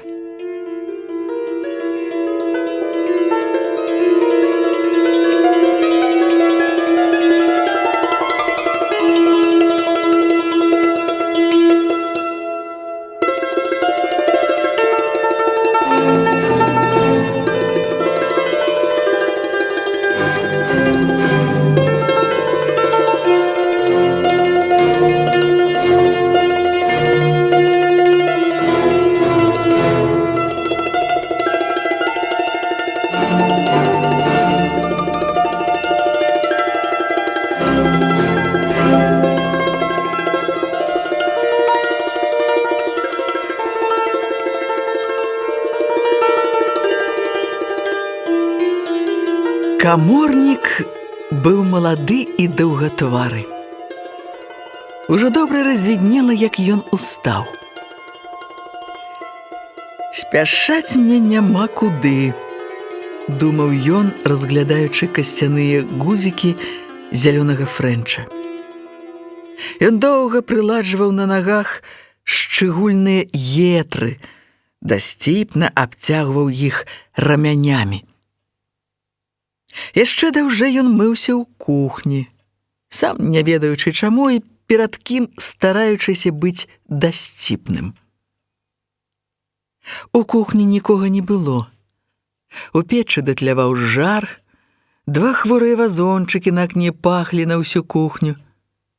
Ён прычэсваў ужо стрыжаныя свае валасы, стоячы ў хатніх дзвярах, як Ганна увайшла з надворку з дайніцаю малака.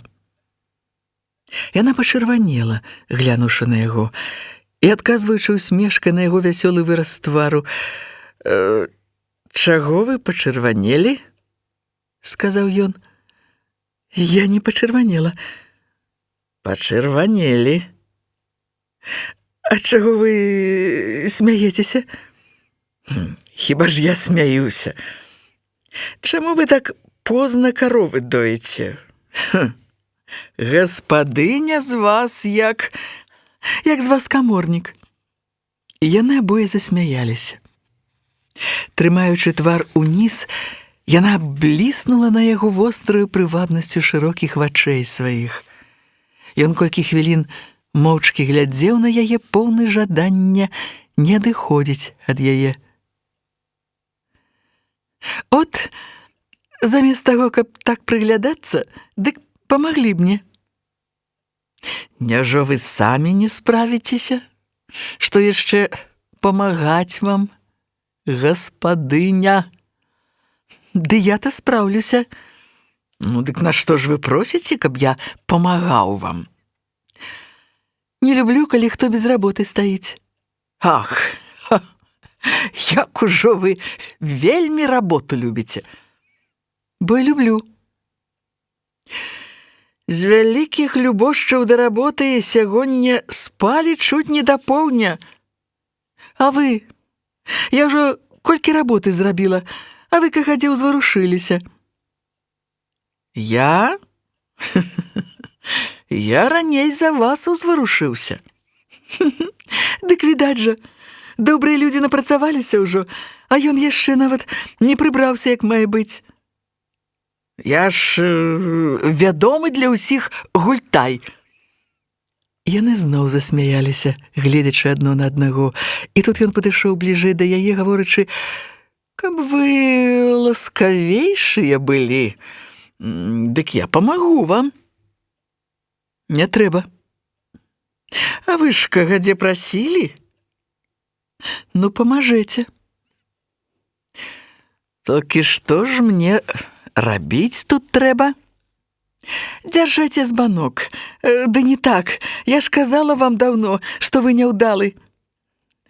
Як вы маглі мне даўно гаварыць, калі ўсяго тыдзень, як я жыву ў вас?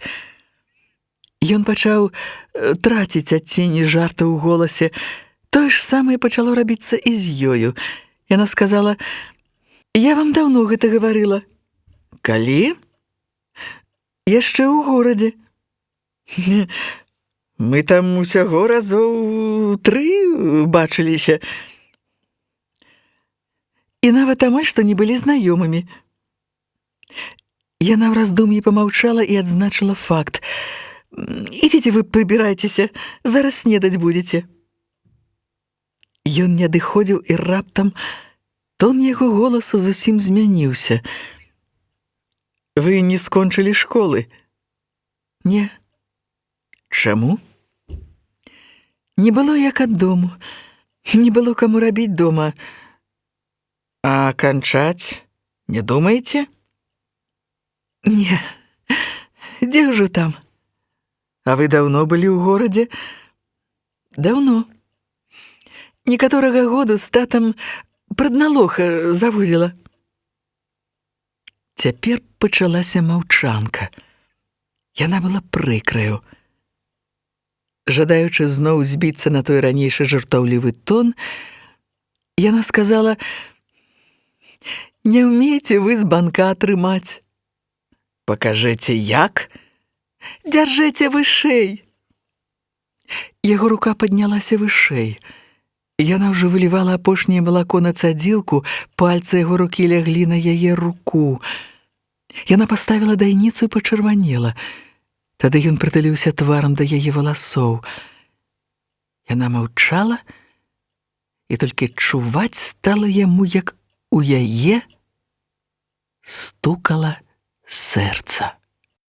Яна глядзела недзе сабе пад ногі. Ён прыпаў губамі да яе валасоў. «Пусціце», — сказала яна, — «зараз прыйдуць». «Не прыйдуць». Зноў памаўчалі. «Ідзіце, будзеце снедаць». «Я пасля буду снедаць». «Не, вы цяпер ідзіце». «Чаго вы мяне гоніце?» «Я вас не ганю». Чырвань залівала яе твар. Чорны каўнерык яе рудой сукенкі варушыўся ніжэй шыі, так яна моцна дыхала. Ён стараўся глянуць ёй у вочы, а яна ўпарта глядзела ўніз. «Ідуць, пусціце, ідзіце», — сказала яна. Голас яе быў няроўны, у гэтую хвіліну хрыплаваты. Апошняе слова яна сказала моцным шэптам. На ганку нехта стукаў ботамі. У маўчанні яны моцна прыціснуліся адно да аднаго і разышліся, несучы ў сабе вялікую буру радаснай трывогі.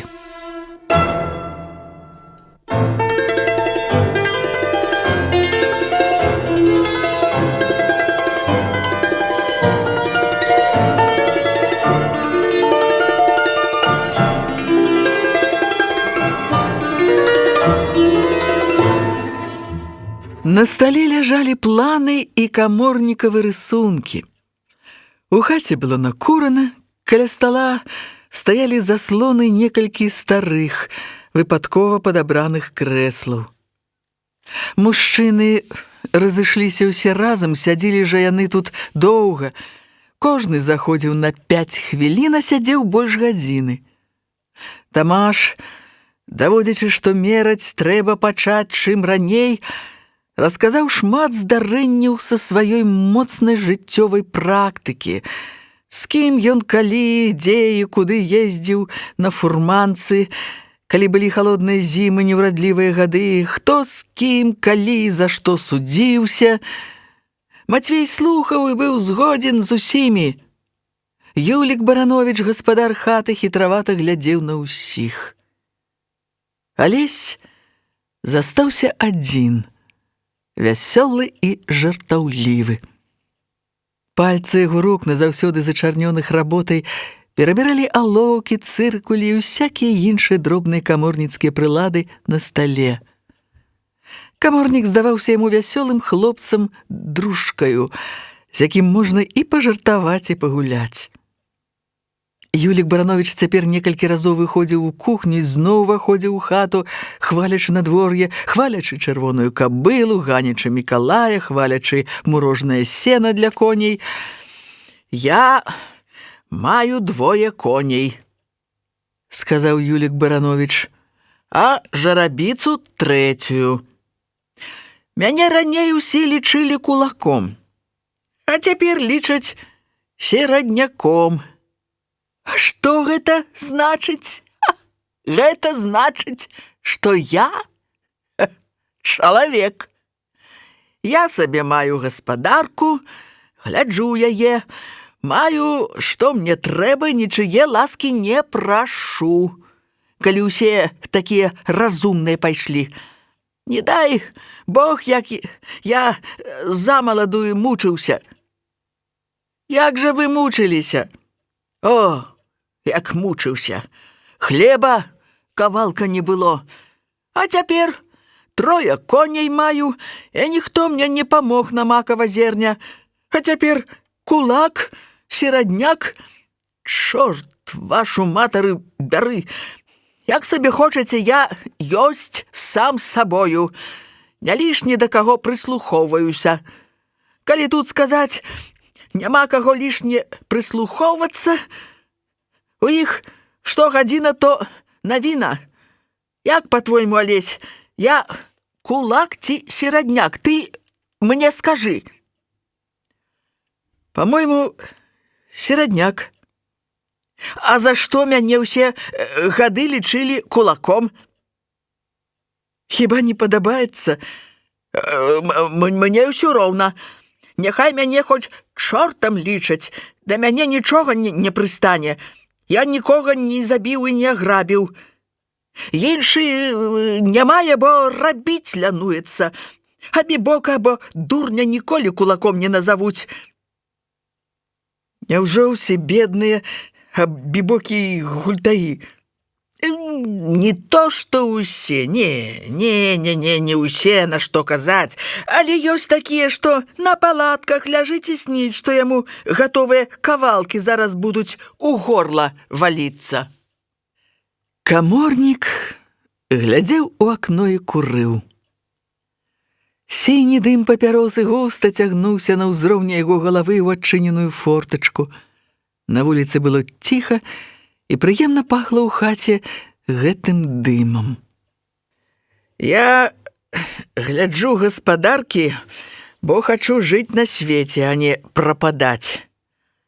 Унь я і дзяўчыну сыскаў з навукі дзеля гэтага. Мне і шкада яе было. От што, але я не глядзеў на гэта.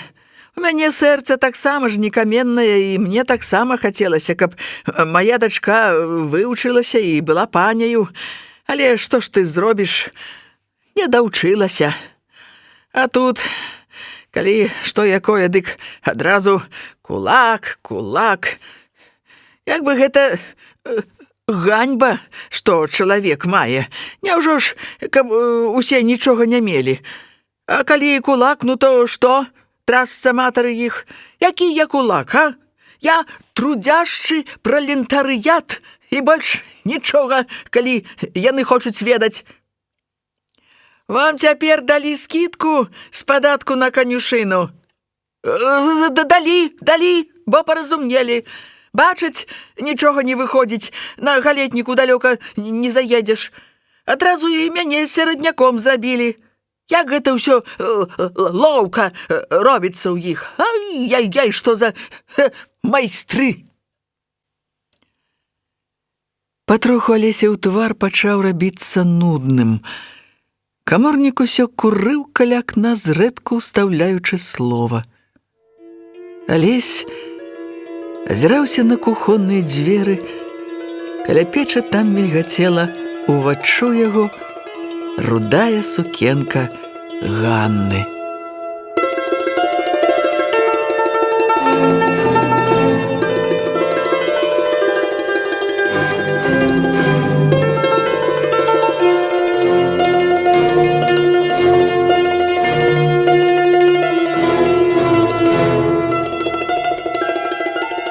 Каморнік усміхнуўся, азірнуўшыся на Алеся. Алесю вядома стала, што каморнік здагадваецца, што яму раптам захацелася, каб пайшоў адсюль сам гаспадар Барановіч. І Алесь падышоў да акна і стаў побач з каморнікам.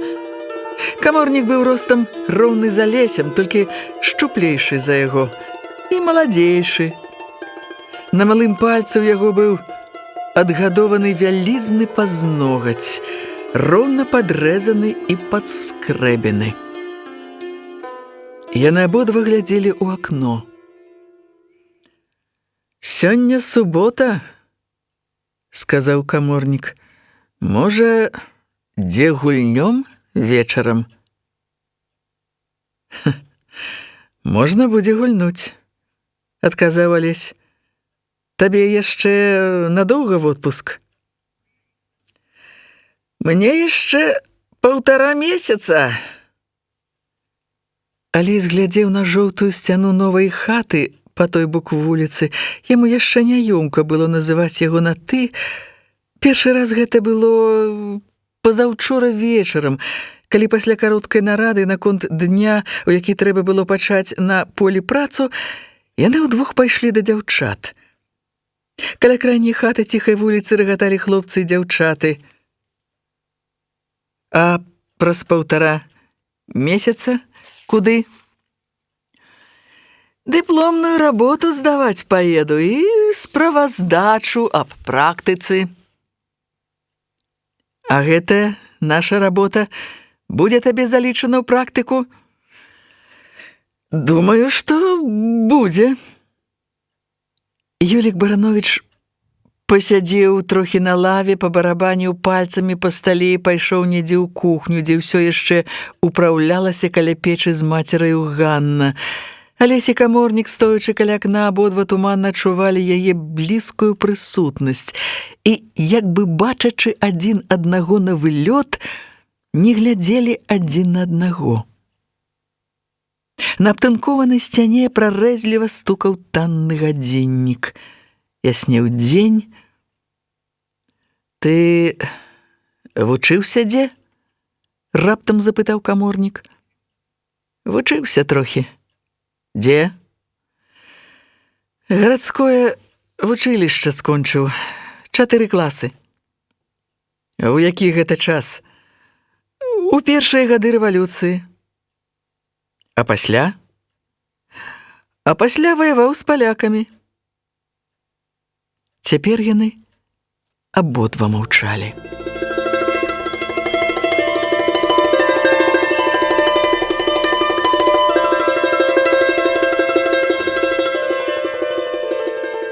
Акно выходзіла на вуліцу, у цесны агародчык для кветак і рассады, абгароджаны негаблёванымі вузкімі дошкамі. Пад самым акном зелянела і цвіла сакаўная вяргіня, глушачы пад сабою усялякае дробнае зелле. У хаце каля акна было прытульна, ціха і весела. Цішыня вуліцы звала ў поле, у прасторы ржышча, у бяскрайнюю волю чорнай раллі і неба над ёю. Алесь падумаў пра недасеяныя кавалкі жыта і пайшоў у кухню прыкурыць. Запалкі дала яму Ганна, разагрэтая каля печы з ружовым тварам. «Гаспадыня з цябе», – пажартаваў Алесь. «А можа, скажаш, дрэнная гаспадыня?» «Да поўдня каля печы кошкаешся». «Ну і то і добра», – адказала яна з вострай дзявочай усмешкай, чорным бляскам вачэй. Несвядомай хітрай жаночай засмучонасцю вабіла яна да сябе. «Вечарам я прыйду да цябе», – сказаў Алесь, ціха аглядваючыся на прычыненыя дзверы ў хату. «Прыйдзі», – сказала яна. «Ты будзеш мяне чакаць?» «Буду». Аднак твар яе пабялеў, і яна стала глядзець у печ, дзе датляваў пад беллю жывога попелу жар. Алесь заўважыў гэта і паглядзеў ёй у вочы. Зірку іх злавіць нельга было. Узяў яе за руку, Рука была вялай і бязвольнай. Ён пагладзіў далонню рукі і пайшоў назад да каморніка. Той, прысеўшы на край ложка, папраўляў на нагах гетры. «Дык вечарам пагуляем дзе?» – зноў сказаў каморнік. «Хіба дзе так збяромся ды паспяваем?» «Спяваць я не магу. Голас у мяне...» Алесь падаў яму руку. Юнацкі твар каморніка ўпаў у акно на вуліцу. Алесь моцна стукаў ботамі па разламаным тратуары заполкаў. Ганна падмятала кухню.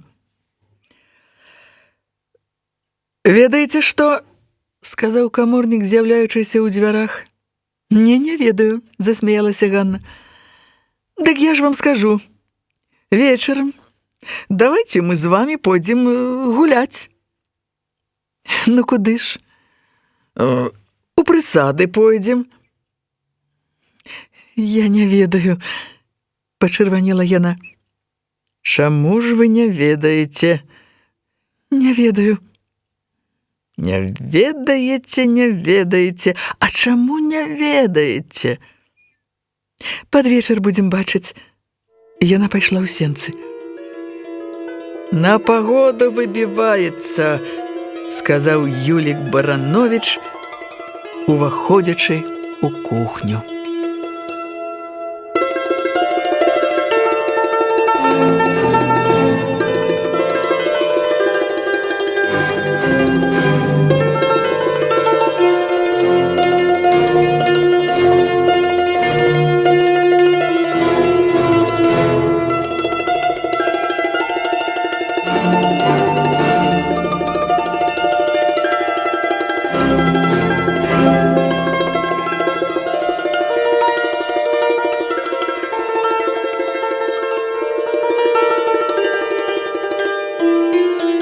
Пад вечар выбілася з-за хмар сонца, і зноў летнім тварам зарадавалася зямля. Была ў гэтай радасці задумёнасць жоўтых далей апусцелага поля і трывога шуму сініх кустоў. Але клалася цішыня вонкавай безутрапёнасці, і радасць зямлі была магутнаю і неабдымнаю. Чарнелі дарогі вільготнай глебай, і асенняй травой зеляніліся іх каляіны. Жоўты ліст прыпадаў да травы, чуючы пад ёю зямлю, і разам з усім, што было навокал яго шэрым і яскравым, нязграбным і прыгожым, маліўся вялікай радасці. Неба сінела, сонца абдымала захад, далей зямлі вабілі жыць, летняя шырыня і восень. Пахла поле і паплавы, і аброслы мохам платы, і кара ветраных дрэваў. Дзяўчына хадзіла босая па траве. Лёгкі холад жоўтага лісця пад нагамі быў прыемным. Слаўна цямнела рудая сукенка яе сярод тонкіх садовых дрэў і шэрых сцен. Салома шумела пад рукамі ў дзяўчыны, і перамешана з зяленевам сухой травы весяліла дзяўчыніны вочы. І вочы гарэлі чорнай глыбінёю, і ўсё было ў іх, як бы свет адлюстраваў у іх усе глыбіні хараства, радасці і смутку для паказу таго, што самае жахлівае ў юнацкім смутку – гэта дзяўчыніны вочы.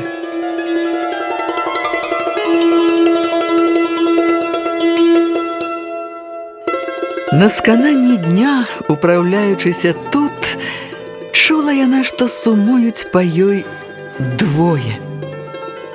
Алесь быў моцным і прывабным. Каханне першых часоў прытупілася за год, але з'яўляцца пачало нешта падобнае на прывычку да яго. Аднак жа вострыя хістанні надыходзілі вельмі часта, і раптам неспадзяваны кватарант, раней бачаны некалькі разоў у горадзе і ледзьве знаёмы, узняў цэлую буру і парушыў усё. Вобраз Алеся стаў блёклым і затуманеным, шэрым. Днём білася ўстрывожана сэрца, калі кватарант памагаў цадзіць малако. Дужа ж хвалявалася горасцю утрапення пачуццяў, калі Алесь стаяў каля яе ў кухні. І цяпер цвілі ў душы піжмы і палыны, бездапаможнасць і нават безнадзейнасць панавалі над ёю.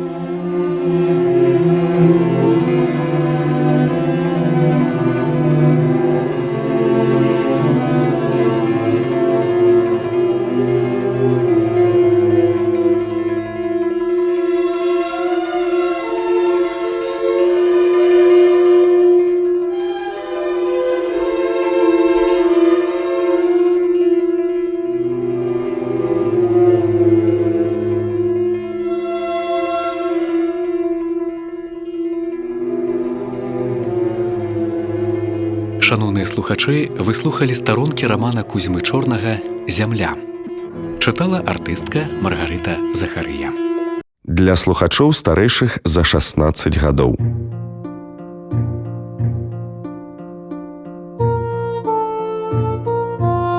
Літаратурная анталогія. Году малой радзімы прысвячаецца.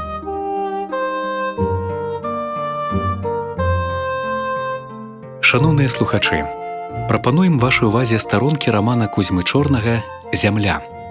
Чытае артыстка Маргарыта Захарыя.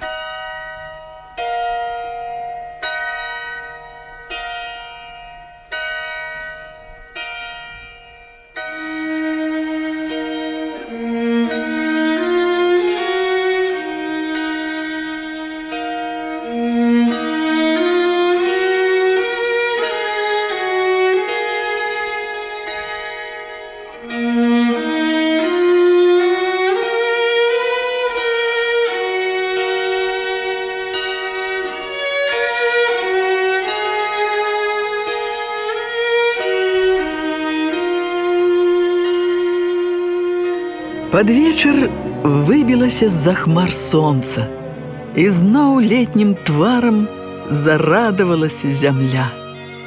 Была ў гэтай радасці задумёнасць жоўтых далей апусцелага поля і трывога шуму сініх кустоў. Але клалася цішыня вонкавай безутрапёнасці, і радасць зямлі была магутнаю і неабдымнаю. Чарнелі дарогі вільготнай глебай, і асенняй травой зеляніліся іх каляіны. Жоўты ліст прыпадаў да травы, чуючы пад ёю зямлю. І разам з усім, што было навокал яго шэрым і яскравым, нязграбным і прыгожым, маліўся вялікай радасці. Неба сінела, сонца абдымала захад, далей зямлі вабілі жыць. Летняя шырыня і восень, восень. Пахла поле і паплавы, і аброслы мохам платы, і кара абветраных дрэваў. Дзяўчына хадзіла босая па траве. Лёгкі холад жоўтага лісця пад нагамі быў прыемным. Слаўна цямнела рудая сукенка яе сярод тонкіх садовых дрэў і шэрых сцен. Салома шумела пад рукамі ў дзяўчыны, і перамешана з зяленевам сухой травы весяліла дзяўчыніны вочы.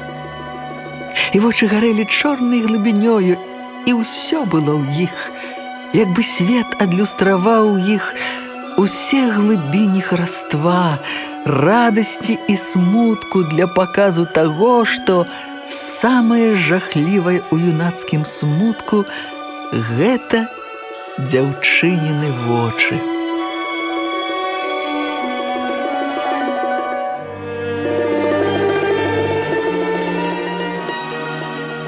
На скананні дня, упраўляючыся тут, чула яна, што сумуюць па ёй двое.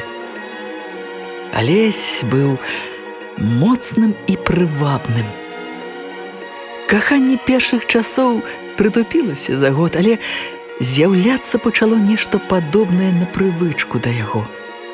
Аднак жа вострыя хістанні надыходзілі вельмі часта, і раптам неспадзяваны кватарант, раней бачаны некалькі разоў у горадзе і ледзьве знаёмы, узняў цэлую буру і парушыў усё. Вобраз Алеся стаў блёклым і затуманеным, шэрым. Днём білася ўстрывожана сэрца, калі кватарант памагаў цадзіць малако.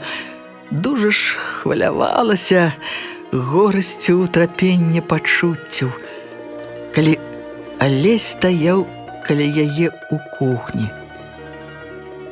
І цяпер цвілі ў душы піжмы і палыны, бездапаможнасць і нават безнадзейнасць панавалі над ёю. Скрыпела вочапам студня, і павольна званілі ў царкве. Амаль сканаў дзень, тады яна ішла з прыгумення ў хату. Трывожна было і страшна ісці туды. Мусіць, чакаў там каханы нават цяпер ужо кватарант.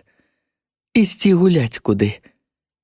І Алесь жа чакаў недзе, ці меўся прыйсці. Шастала пад нагамі салома, пахлі трава, вечар і восень. Калаціўся ў апошніх хвілінах сваіх дзень у змроку навіслых голлямі дрэў. Плакала дзяўчына. У царкве ўсё званілі, бацькавы крокі чуваць сталі на двары. Дзяўчына зняла з галавы хустку, выцерла твар і пайшла насустрач. Бацька быў у новых ботах і зусім не кульгаў. «Надвор'е пагодлівае стане», — сказаў ён. «Нага ў мяне зусім здароваю чуецца». «Хто ў хаце?» — запытала дачка. «Нікога». «А дзе ж мама?» «А хто яе ведае, куды яна пайшла? А каморнік на вуліцы сядзіць, на лаўцы». Яна цішком увайшла ў сенцы, спяшаючыся, памыла ногі і абула чаравікі. Ускінула на плечы вялікую хустку і пайшла агародамі, каб ніхто не заўважыў яе. «Куды ты, Ганна?» Бацька замыкаў гумно і распускаў дзегцяны пах ботаў. «Гуляць пайду з дзяўчатамі». «То чаму ты вуліцаю не ідзеш?» Яна нічога не адказала. Бацька паглядзеў на яе і сказаў сам сабе: «Ох, дурыць дзяўчына, дурыць, сама не ведае, чаго хоча».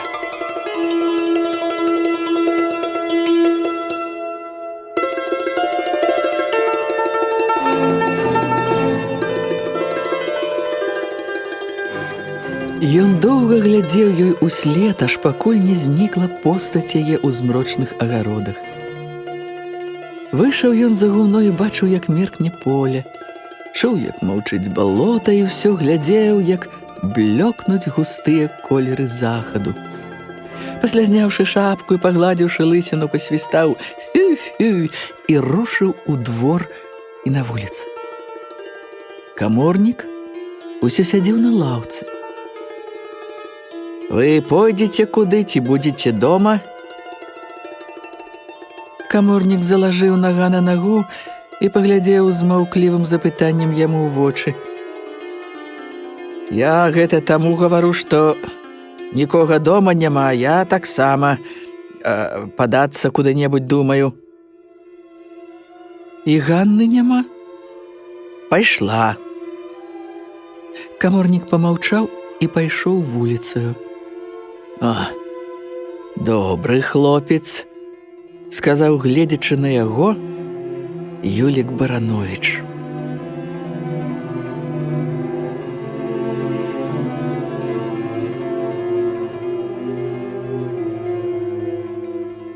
Ён увайшоў у двор, замкнуў сенцы, падлажыў ключ пад ганак і павольна закрочыў змрочную вуліцу. Неўзабаве павярнуў ён на рыначны пляц. Каля панурага будынка народнага дома быў крык і рогат. Юлік Барановіч падышоў бліжэй і пільна разглядзеў, як белагаловы клямусь прапускаў усярэдзіну людзей. Застылай усмешкаю аб нечым марыў каля ганка міліцыянер. «Што гэта будзе тут?» – запытаў Юлік Барановіч. Міліцыянер перакруціўся на адной назе. Спектакль. Асінае гняздо ставіцца». «Асінае гняздо?» Юлік Барановіч пайшоў далей, ціха пасмейваючыся. «Асінае гняздо. Шпільтак. Шпільтак нейкі, трасца іх матары, шпіталь вар'ятаў». Праз 2 хвіліны ён увайшоў у царкву. У прытворы гарэла тоненькая свечка. Маўклівы твар Хрыста глядзеў бяздонне чорных сцен. Пахла заляжаласцю і спакоем, без бур і трывог. Спакой гэты межаваўся з неіснаваннем. Ён пацалаваў халоднае дрэва, дзе абшморгана была людскімі губамі нага Хрыста, і паправіў свечку перад Хрыстовым тварам. У царкве скупа асветленай дзяк чытаў кафізмы. Налева каля сцяны кум прадаваў свечкі. Юлік Барановіч падаў куму руку. «Як маецеся?» «Дзякуй Богу. Як вы?» «Дзякуй за памяць». «А што гэта за гвалт такі чуваць?» Гэта ж адпусці Бог грэх. Шпільтак». «Ага. Ну, але асінае гняздо». Яны яшчэ пашапталіся пра цану на познія гуркі, пра нямецкае войска і пра новую кадушку, якую кум пазаўчора купіў на капусту. Пасля ўдвух запалілі яны панікадзіла і зноў пачалі перашэптвацца. А палове службы сабралася трохі народу. Тады Юлік Барановіч заўважыў куму, што ў панікадзіле адна свечка пахілілася набок. Яны ўдвух выйшлі на сярэдзіну царквы і агледзелі панікадзіла. Моцным шэптам, каб чуў народ, кум сказаў: «Будзе гарэць, нічога». Юлік Барановіч не згадзіўся. «Аплыве». «Не аплыве. А я кажу, што аплыве і падлогу закапае». Аднак ён быў далёкі ад таго, каб спускаць панікадзіла і папраўляць свечку. Так яны памеркавалі і, паглядаючы на ўсіх, падаліся назад да свечнай шафы.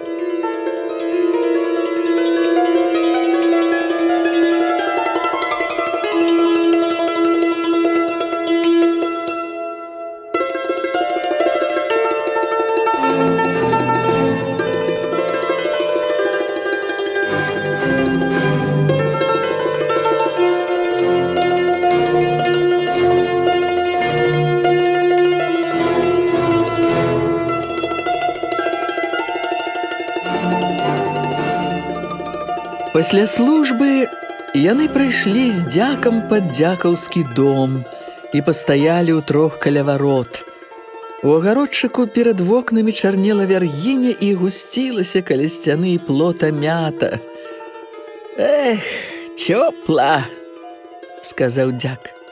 «Ну, але цёпла. А я хрыпаю». «Што ж такое?» У мяне была спеўка перад нядзеляю. Дык я упацеў і адчыніў акно. От мяне і прабрала». «Спацець трэба».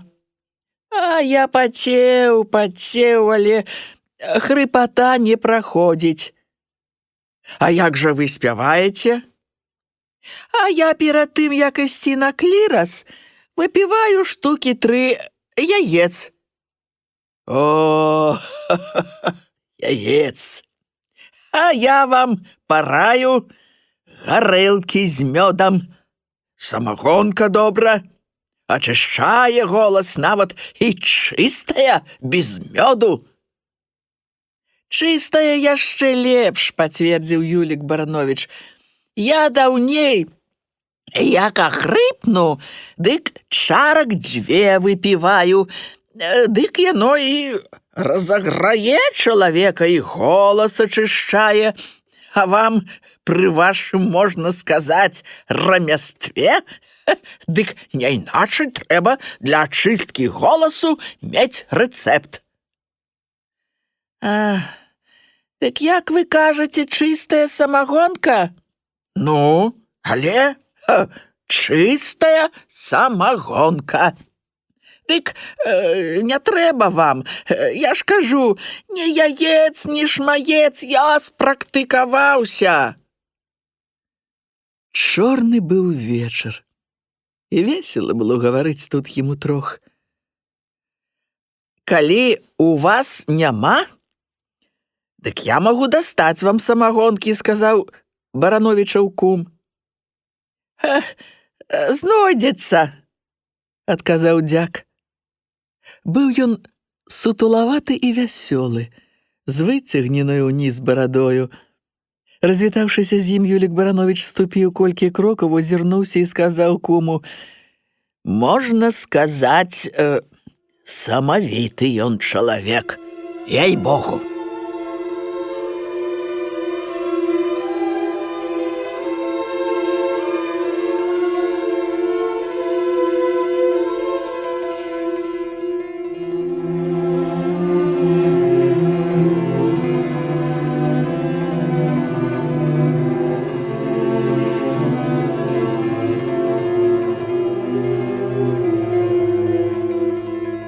Нібы лета імкнулася нагадаць сонечныя дні. Пакоша на паплавах паабрастала сіняватай атавай. Дзе была скошана, зноў пачынала адрастаць. Нават і птушак з'явілася шмат за апошнія пагодлівыя дні. Падыходзіла да канца сяўба. Месцамі ж зелянела і сінела чырванаватая, кволая жытняя рунь.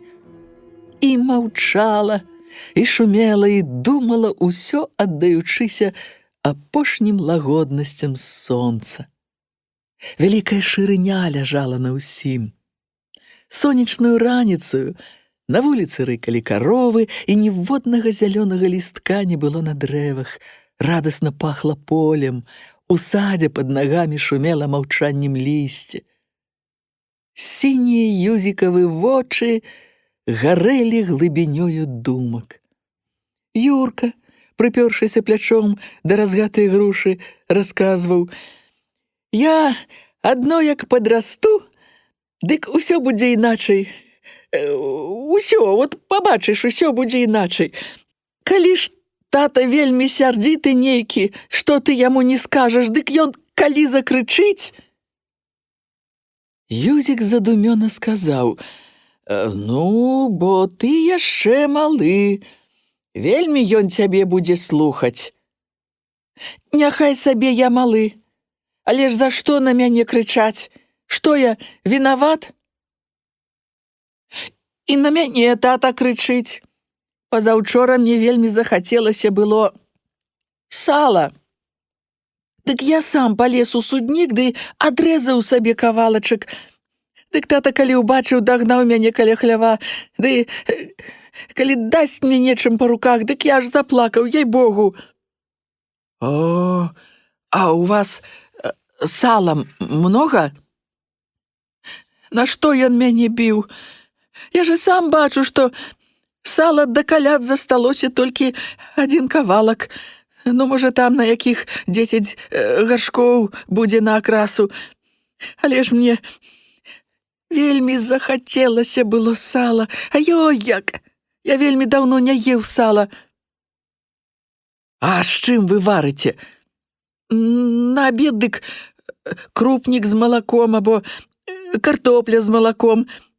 А раніцаю дык у нас расол ёсць і гуркі. Юрка памаўчаў і зноў пачаў гаварыць. Каб я адно скарэй вырас, дык от паглядзіш, што іначай я ўсё буду рабіць, а то што гэты крык заўсёды ў хаце, часам аж страшно ў хату ісці, ей-богу. Не то, што я бацькі баюся, але калі пачне сварыцца з мамаю, дык як паднімецца на ўсю хату гвалт, дык, здаецца, на свеце не жыў бы. Ей-богу, праўда. Дык я тады стараюся з хаты ўцякаць, каб я так жыў. Я дык свайго таты баюся.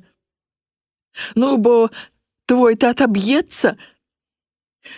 Ён мала калі б'ецца, але так я неяк... Мой тата, дык, думае, што ён вельмі разумны і спрытны, лепшы за ўсіх. А тут сам не ведае, што як пачне ён гэты свой розум паказваць, дык аж смешна робіцца. О, мой таксама вельмі мацак вялікі ў сваёй хаце, а калі прыйдзецца дзе перад людзьмі абазвацца, дык увесь яго мацунак прападае. А ў хаце сваёй, дык ён вельмі храбры, аж страх. Ай, або мой тата, калі пачне праклінаць усіх. У нас гэта што грэчкі трохі згніло на полі пад дажджамі, дык ён нават мяне кляў, адно што не біўся. Летась, я памятаю, не ўспеў усяго гною павазіць увосень, дык мама нешта сказала, ён, калі дасць маме па галаве, дык я гавару: «Тата, не бейце мамы!» А ён на мяне, калі крыкне: «Маўчы, бо і табе дам!» Ай, я свайго бацькі не люблю. Не люблю, далі Бог. А калі ён захварэе, дык мне так шкада яго, што не дай Божа. Ну, бо вядома ж, бацька. Ну, але...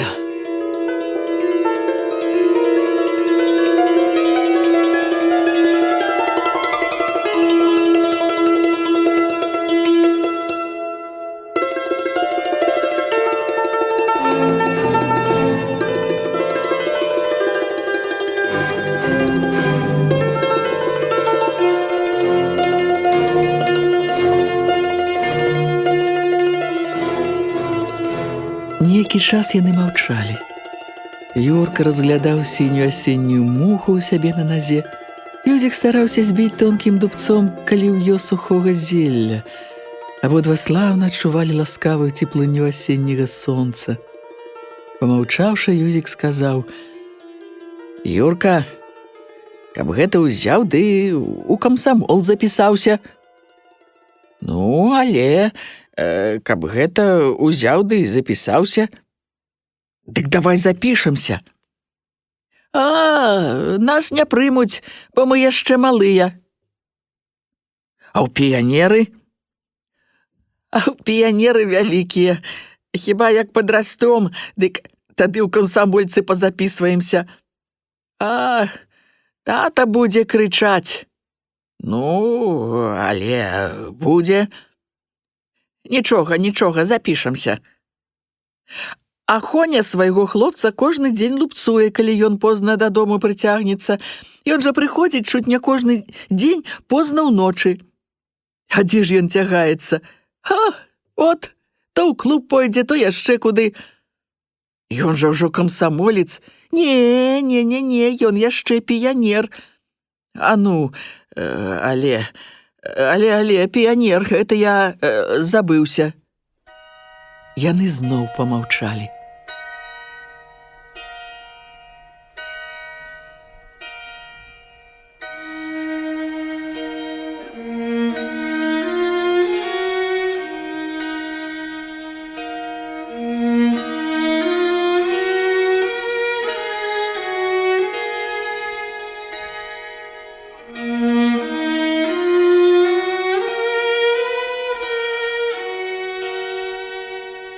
Юзік дашчэнту збіў каліўё і разам з ім схвастаў дубец.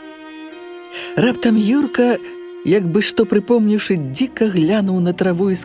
Ну, але, каб гэта ўзяў, дык давай запішемся. А ў піянеры? А ў піянеры вялікія. Хіба як падрастом, дык тады ў камсамольцы пазапісваемся. Мая мама хворая. Юзік працягла спытаў: хворая? Хворая. Дык яна ж ходзіць і робіць усё. А, мала што ходзіць і робіць усё, але хворая. Яна раніцою, як устае, дык заўсёды енчыць, што галава баліць, а часамі і жывот ёй баліць. Кажа, што ёй у вачох цёмна. Галава кружыцца, калі яна падымае, што цяжкае, або пасядзіць доўга ды ўстане. Вельмі ж ёй цяжка даставаць з пограбу картоплю.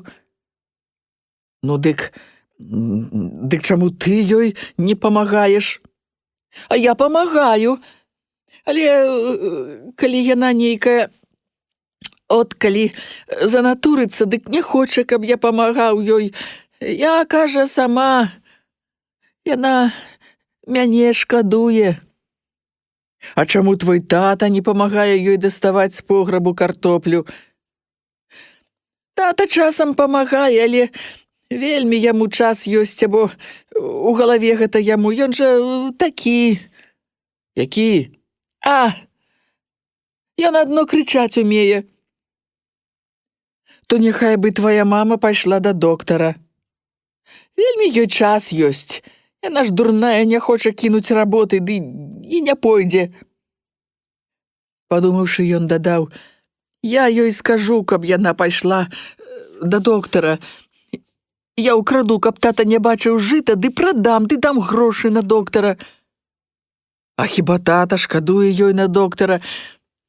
Ён-то не шкадуе, але цішэй у хаце будзе, калі ён бачыць не будзе. От дурны ж твой тата. Ай, дык ён жа не шкадуе, яй-богу. Не. А чаго яна хворая? Дзіва, што будзе хворая гэтак жывучы. Ніколі не выспіцца, не пад'есць. І заўсёды яшчэ ў жорнах меле.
Шановныя слухачы, вы слухалі старонкі рамана Кузьмы Чорнага «Зямля».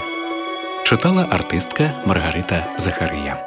Для слухачоў старэйшых за 16 гадоў.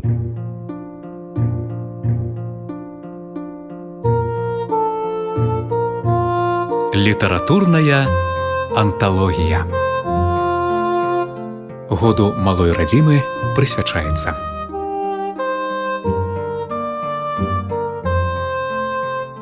Шановныя слухачы, прапануем вашай увазе старонкі рамана Кузьмы Чорнага «Зямля». Чытае артыстка Маргарыта Захарыя.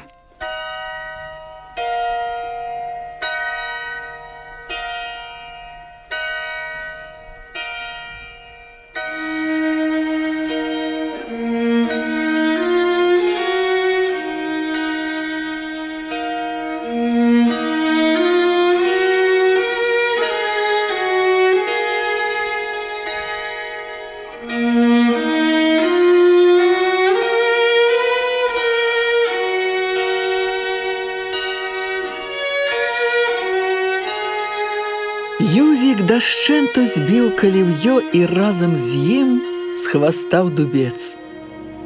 Раптам Юрка, як бы што прыпомніўшы, дзіка глянуў на траву і сказаў ціхім голасам: «Мая мама хворая». Юзік працягла спытаў: «Хворая?» «Хворая. Дык яна ж ходзіць і робіць усё». «А, мала што ходзіць і робіць усё, але хворая.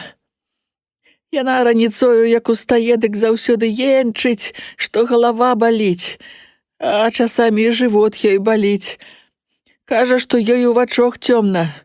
Галава кружыцца, калі яна падымае, што цяжкае, або пасядзіць доўга ды ўстане. Вельмі ж ёй цяжка даставаць з пограбу картоплю». «Ну дык чаму ты ёй не памагаеш?» «А я памагаю, але калі яна нейкая, от калі занатурыцца, дык не хоча, каб я памагаў ёй. Я, кажа, сама. Яна мяне шкадуе». «А чаму твой тата не памагае ёй даставаць з пограбу картоплю?» «Тата часам памагае, але вельмі яму час ёсць, або у галаве гэта яму. Ён жа такі». «Які?» «А, ён адно крычаць умее». «То няхай бы твая мама пайшла да доктара. Вельмі ёй час ёсць. Яна ж дурная, не хоча кінуць работы, ды і не пойдзе». Падумаўшы, ён дадаў: «Я ёй скажу, каб яна пайшла да доктара. Я ўкраду, каб тата не бачыў жыта, ды прадам, ды дам грошы на доктара». «А хіба тата шкадуе ёй на доктара?» «Ён-то не шкадуе, але цішэй у хаце будзе, калі ён бачыць не будзе». «От дурны ж твой тата. Ай, дык ён жа не шкадуе, яй-богу. Не». «А чаго яна хворая?» «Дзіва, што будзе хворая гэтак жывучы. Ніколі не выспіцца, не пад'есць. Ты заўсёды яшчэ ў жорнах меля».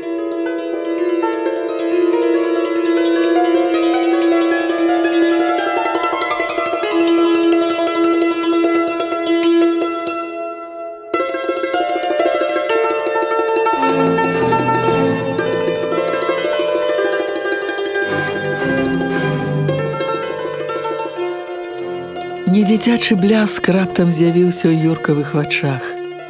Вострым агнём загарэліся яны, і адзнакі непераможнага жадання прайсці скрозь усё ўскалыхнулі рысы яго дробнага твару. Так ён стаяў, шчуплы і узбуджаны, поўны нямымі бурамі. «Юзік, чаго ты? Хадзем пад рэчку». «Чаго? Рыбу лавіць». «Не будзе брацца. Будзе, хадзем». «Ай, ну хадзем. Але я яшчэ не снедаў. Дык я цябе пачакаю». «Добра, пачакай.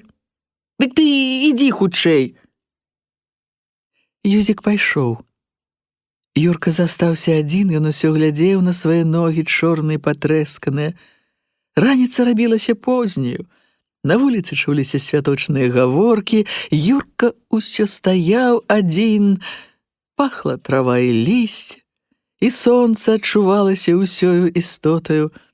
Вострае было яно і поўніла душу радасцю святла і волі.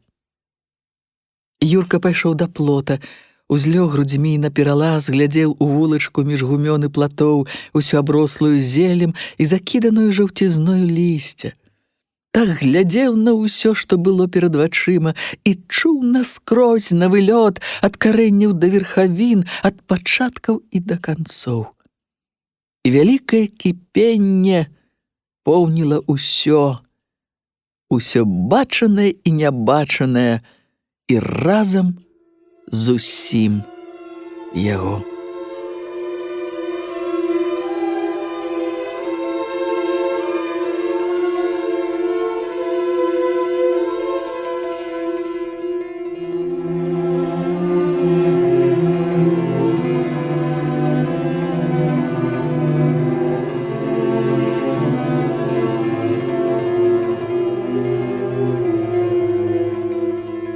Каля рэчкі яны былі доўга. Адрослае, зноў збітае быдлам пакоша рачных берагоў весяліла іх, і яны забываліся на ўсё. Хадзілі паўз рэчку, кідалі ў яе чыстую ваду траву, пробавалі купацца, ды вада была вельмі халоднаю. Нявыказаная воля душы узбуджвалася прасторамі паплавоў і поля, густою жаўцізною пахучых кустоў. І ўсё пахла, востра і шырока, і ўсё калацілася незвычайнай чуласцю ва ўспрыманнях. Крываносы Мікалай ішоў аднекуль з таго боку рэчкі. «Дзе тут, хлопцы, кладка ёсць? А дзе вы былі, дзядзька? А, у Чучаны хадзіў. Чаго? Трэба было. Ах, які ж ты цікавы. А тут няма нідзе кладкі». Яны глядзелі, як Мікалай пераходзіў бродам рэчку, пасля глядзелі яму ўслед, як ён ішоў, проста трымаючы свае пляскатыя плечы. Сонца белаватае ад восені шырыла далягляды. Зямля была ў дрымоте і салодкім забыцці. Аддаўшы ўраджай, яна поўнілася цяпер глыбакадумным хараством бурнай цішыні. «Мікалай у нас жыве цяпер», — сказаў Юрка. «Ведаю. Яму Юлік 40 капеек пераплаціў, як ён малаціў яго. От добра, што скупяндзя гэтая пераплаціла. Хадзем дадому. Пачакай яшчэ трохі. А я ўжо есці захацеў. Хадзем, покуль зойдзем». Яны ішлі куставой дарогаю. Крушына і алешына абсыпалі іх багаццем жоўтага лісця свайго. Лісце на дубовых кустах трымалася яшчэ моцна, за кустамі журылася поле, іржышча і раллямі жаваліся з чырванаватаю жытняю рунню. «Вы ўжо, Юрка, усё сваё жыта пасеялі?» «Не, яшчэ, можа, з які пут пасеем. А мы ж ужо ўсё. Бо у вас конь лепшы. А каб у нас быў добры конь, дык я адзін усё парабіў бы. Ай ты яшчэ малы. Але я ж падростаю. От каб гэта конь добры. Ах, каб скарэй адно я падрос. Няхай сабе тады бацька што хоча робіць. Яй богу ж праўда, от паглядзіш, ты думаеш, не? Унь, Юрка, а, глядзі, твая мама. Дзе? Унь, калярову, каровы гоніць». Жанчына была адзета ў ватовы кароткі руды каптан і паволі падганяла карову. «Ой, пастухі забыліся выгнаць», — сказала яна. «Давайте я заганю». «Ай, ідзі, сынок, ідзі, гуляй. Ты ў будзённы дзень напрацуешся, то хаця сёння пагуляй. Ідзі сабе, ідзі паабедай, дома ў печы знойдзеш. Я заганю і вярнуся скора». Юрка азірнуўся некалькі разоў на мацеру і ўсё ішоў, гледзячы на свае ногі. «Чаго ты, Юрка, азіраешся?» «Так». Але ён яшчэ больш пільна паглядзеў на свае ногі. І раптам твар яго загарэўся вастратою чалавечых глыбінь. Недзіцячым на некалькі момантаў зрабіўся гэты твар. «Унь поп ідзе», — заўважыў Юзік. Нізкі чалавек клапаціўся каля платоў. А што ён тут робіць? А, мусіць, аглядае, каб дзірак не было ў плоце. Яны прайшлі паўз нізкага чалавека, маўкліва паглядаючы на яго. «Трасца яго матары», — сказаў Юрка, — «і ён мне раз чуць вуха не адарваў. А гэта тады, калі ў яблыках быў злавіў? Ну, але тады. Дайшоўшы да канцавой хаты, Юзік яшчэ раз азірнуўся на нізкага чалавека і дробна заміргаў вачыма. Вочы сталі раптам чырвонымі, твар пабялеў. Чаго ты, Юзік? Я памятаю, як ён спавядаў маму, як яна ляжала і як хворая памерла. І пастараўся забыцца на гэта, подбегам ідучы па вуліцы.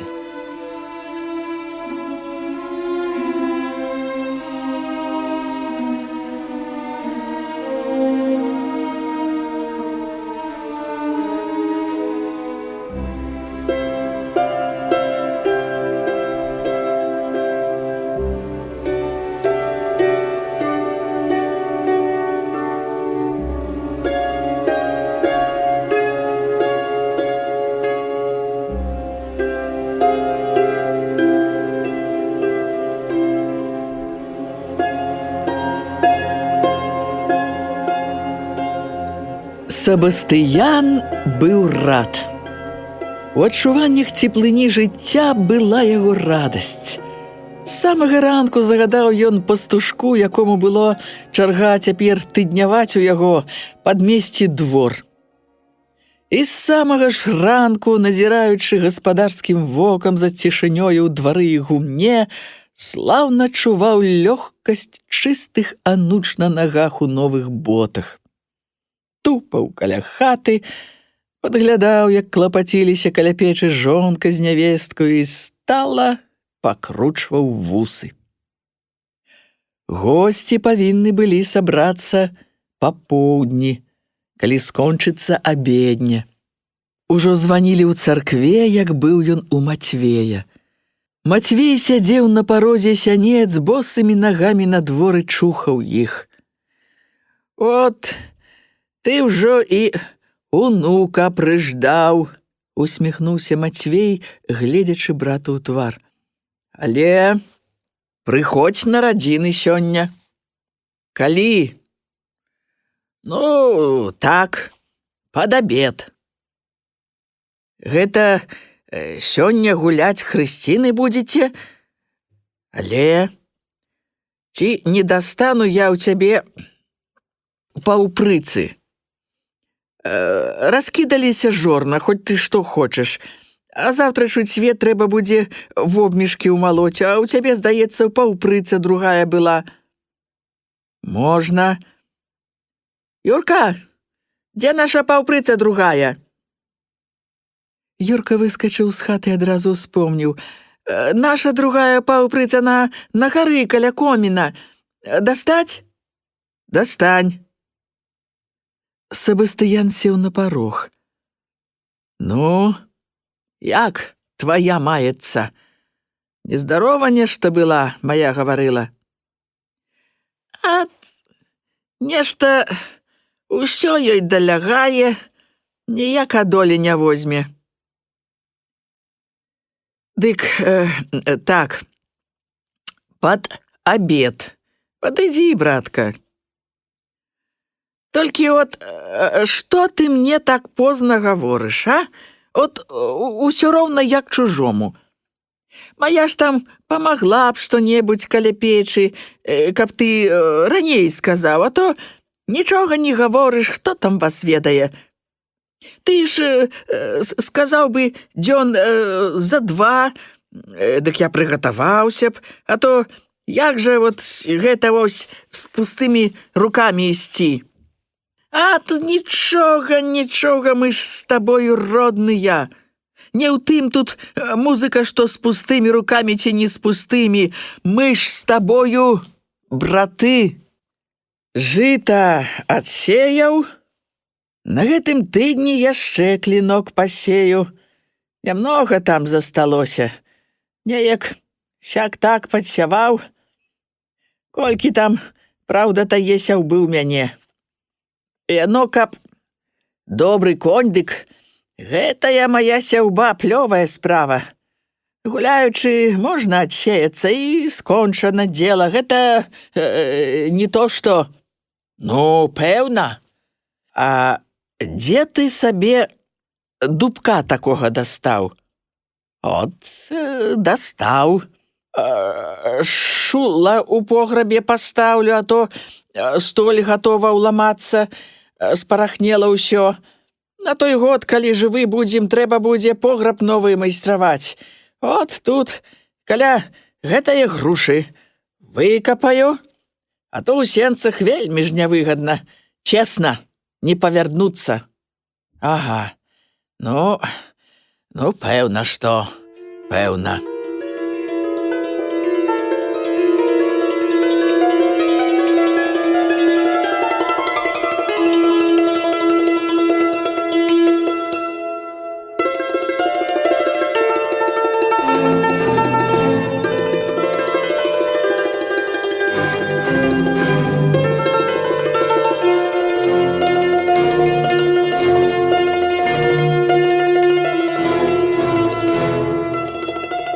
Себастыян узяў паўпрыцу, паважыў руцэ і падаўся дадому.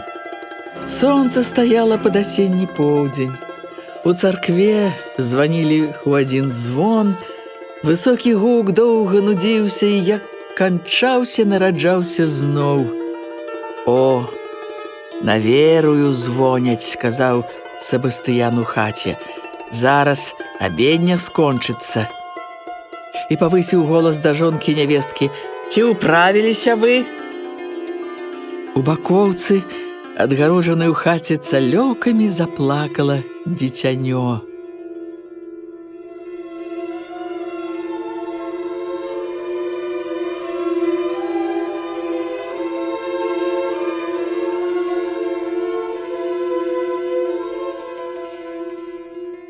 Себастыян быў рад. Спакойная вясёласць апанавала ім. Такім ён сустракаў і частаваў гасцей. Поп прыйшоў пазней за ўсіх. А мы не маглі прычакаць, сказаў Себастыян, гледзячы захмялелымі вачыма на паважанага госця. От добра і не чакалі. Ён прытрымаў рукой расы і блаславіў Себастыяна, пасля адшукаў вачыма гаспадыню і блаславіў яе. І раптам зноў стала шумна. Неўзабаве поп весела ўжо грукаў басам. Гэта нічога не парушае. Хрысцілі ў тую нядзелю, хрысціны спраўляем у гэтую, гэта і весялей. Таінства совершано. Гуляць можна, калі хочаце. У другім кутку дзяк не менш грымучым голасам даводзіў. Я гэтага не цярплю. Трэба выпіваць да дна. Калі вам страшна, вы разам хлопніце і дзелу канец. Эй, смела, смела! Дзяўчына, пачырванелая і прыгожая, сарамліва адмаўлялася. Я ж вам кажу, вы смела! Смела! Разам! Ей-богу, от дзівачка вы! Ай, я лепш другім разам. Што значыць другім разам? Раптам дзяк, стараючыся трымаць галаву роўна, грукнуў вясёлай актаваю. Горка! Ціха ты! Штурхануў яго ў локаць белабароды Павал. Тут табе не вяселля. Што ты, чалавеча, ацапеў? Ай, выбачайце. Выбачайце, я ўпусціў з віду, сказаў дзяк і ўспомніў перарваную раней гаворку.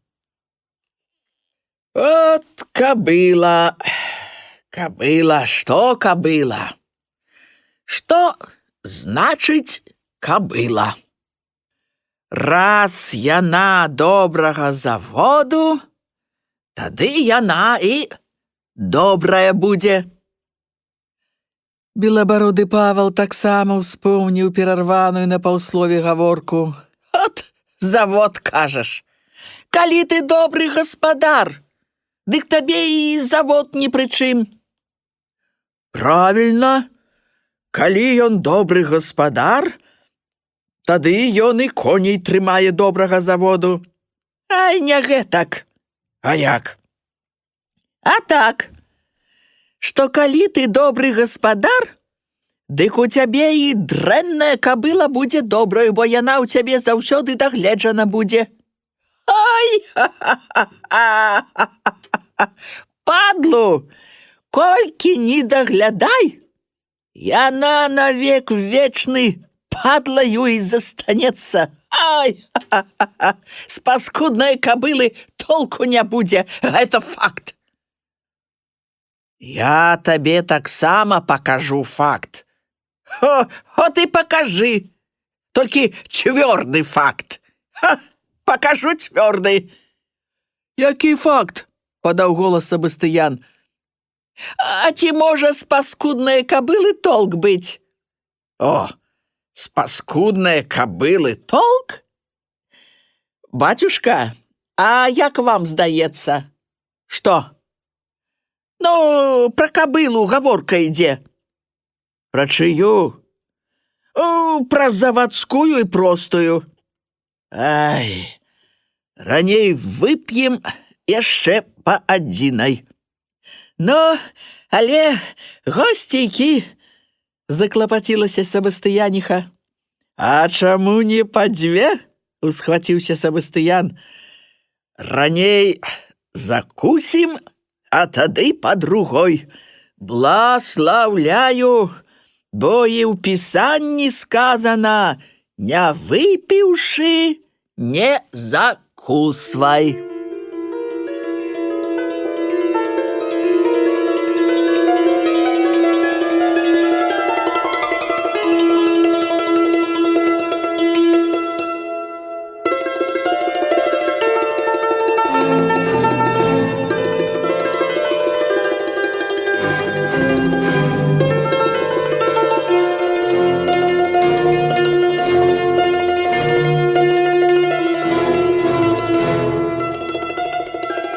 Белабароды Павел раптам устрапянуўся.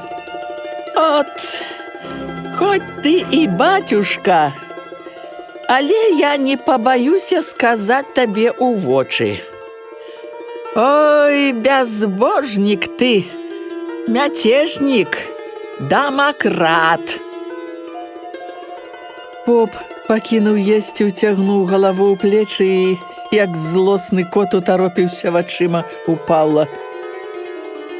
Бязбожнік? Кагадзе абедню адслужыў, а сам што гаворыш? Што ты святога кпіны строіш? Не можа быць, каб у пісанні так было сказана. Пакажы мне зараз жа, усенародна пакажы, дзе гэта сказана. Ткні пальцам і больш нічога. О, ты мяне папракаць яшчэ вздумаў. А сам колькі год у споведзі не быў? А не тваё дело. А чыё ж дело? А не тваё.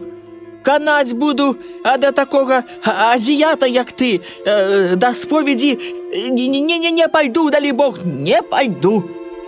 Я даўно чакаў прычыны выказацца пра цябе усенародна. Гад ты, а не поп.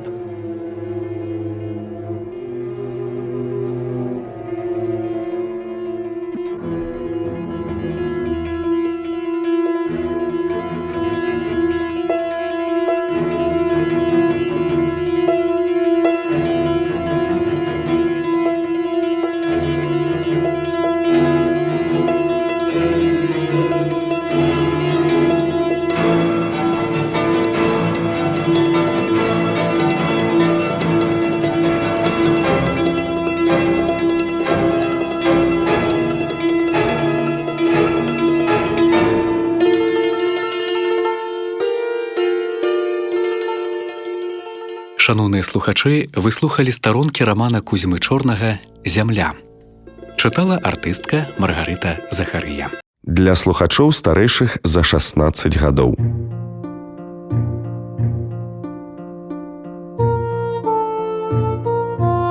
Літаратурная анталогія. Году малой радзімы прысвячаецца.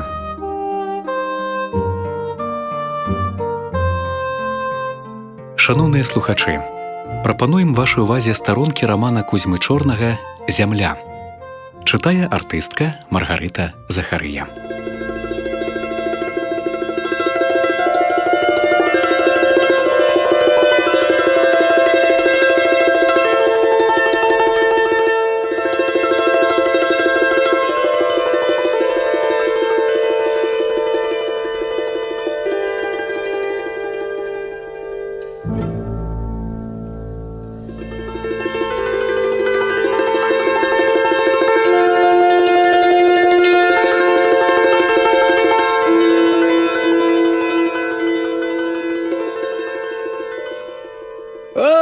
Кобыла, кобыла, что кобыла? Что значыць кобыла? Раз яна добрага заводу, тады яна і добрая будзе. Белабароды Павал таксама ўспомніў перарваную на паўслове гаворку. От завод, кажаш. Калі ты добры гаспадар, дык табе і завод ні пры чым.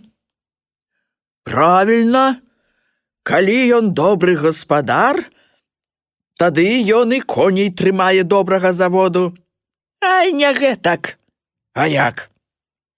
А так, што калі ты добры гаспадар, дык у цябе і дрэнная кабыла будзе добраю, бо яна ў цябе заўсёды дагледжана будзе. Ай, ха-ха-ха-ха! Падлу, колькі не даглядай, яна навек вечны падлаю і застанецца. Ай, ха-ха-ха! З паскуднай кабылы толку не будзе, гэта факт. Я табе таксама пакажу факт. От і пакажы, толькі цвёрды факт. Пакажу цвёрды. Які факт? Падаў голас Сабастыян. А ці можа з паскуднай кабылы толк быць? О, з паскуднай кабылы толк? Бацюшка, а як вам здаецца? Што? Ну, пра кабылу гаворка ідзе. Пра чыю? Пра завадскую і простую. Ай, раней вып'ем яшчэ па адзінай.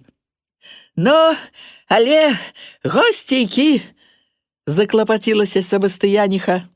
А чаму не па дзве? Усхваціўся Сабастыян. Раней закусім, а тады па другой. Бласлаўляю, бо і ў пісанні сказана: не выпіўшы, не закусвай.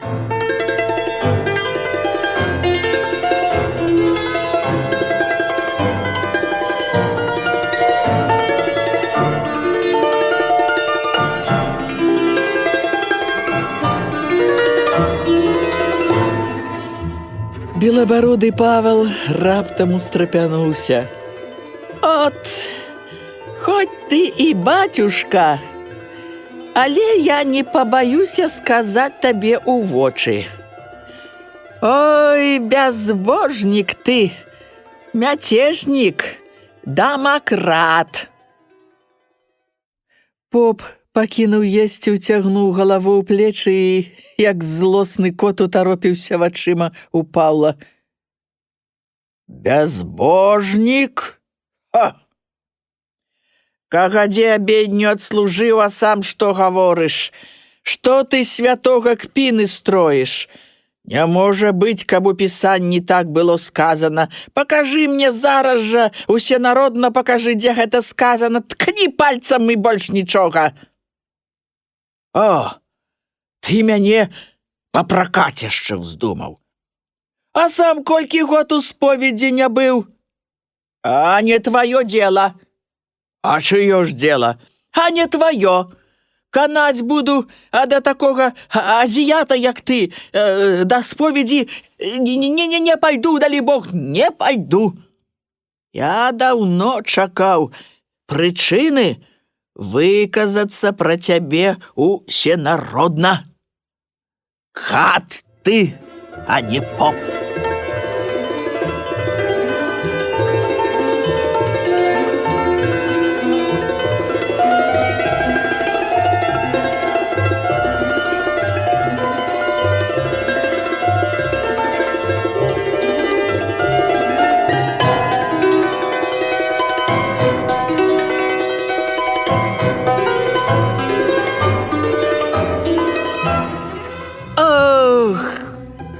Чаго хочаш? Страшна ўскіпеў поп, усхваціўшыся за сталом. Згубіцель ты ўсё мястэчка прыгубіў. На што ты лес спляжыў? Лес тады быў мой. А пасля рэвалюцыі, калі ён стаў ваш, я ніводным дубцом з яго не пакарыстаўся. О! Не твой, а царкоўны. А царкоўнага секчы не меў права. Не царкоўны, а мой. От, не віляй ты, гавары, на што лес спляжыў? На што? На што? Пры мне быў яшчэ цэлы. А от як вам у рукі папаўся, дык цяпер нават дубца на венік не засталося. Ой, пры табе быў цэлы лес. Каб твая галава была такой цэлай, як гэты лес быў пры табе цэлым. Галавы мае не чапай. За знявагу будзеш адказваць перад судом. А што я пажартаваў словам, успомніўшы свяшчэннае пісанне, дык у царкве я свяшчэннаслужыцель. А тут я такі самы чалавек, як і усе. Ой, батюшка, сядьце вы, угаварвала Сабастыяніха. Вядома ж, п'яны. Ён як працвярэзіцца, дык прабачэнне папросіць. Павел пачуў. Што? Я у яго буду прасіць прабачэння? Хо-хо-хо, не даждаў ён, каб я ў яго прабачэння прасіў. Рызыкант! Ён думае, калі дачку аддаў за армейскага камандзіра, дык ужо вельмі вялікі асэсар. Многа я іх бачыў. Я яшчэ з яго спаганю тыя 2 рублі, якія ён з мяне здзёр. Ай, брыдка, Паўла, ты ж сам ведаеш, што твае каровы нарабілі у мяне ў агародзе шкода не на 2, а на 10 рублёў. Пабойся Бога, трэба ж мець сумленне. Што ты, не маеш Бога ў сэрцы? Паўла сілком пасадзілі на лаву. У агульным тлуме поп вылез з-за стала, збіраючыся есці. Некалькі мужчын і баб упрошвалі яго. Батюшка, ты палюньце вы. Ай, ліха яго бяры, от ён ужо зусім зваліўся, ну п'яны ж. Пабудзьце хоць трохі. Раптам дзяк зноў пачаў гаворку пра кабылу. Не, я табе дам на рукі факт, блытаў словы Павел, стараючыся пачухаць пераноссе. Поп сеў на сваё месца. Ты для мяне 0, раптам схіліўся да яго Мацвей. Чуеш? Ты для мяне 0, от што. А ты яшчэ чаго? За дзяцей сваіх, от што. Ты на што майго хлопца за вушы круціў? А ты не прывучай свайго хлопца да зладзейства.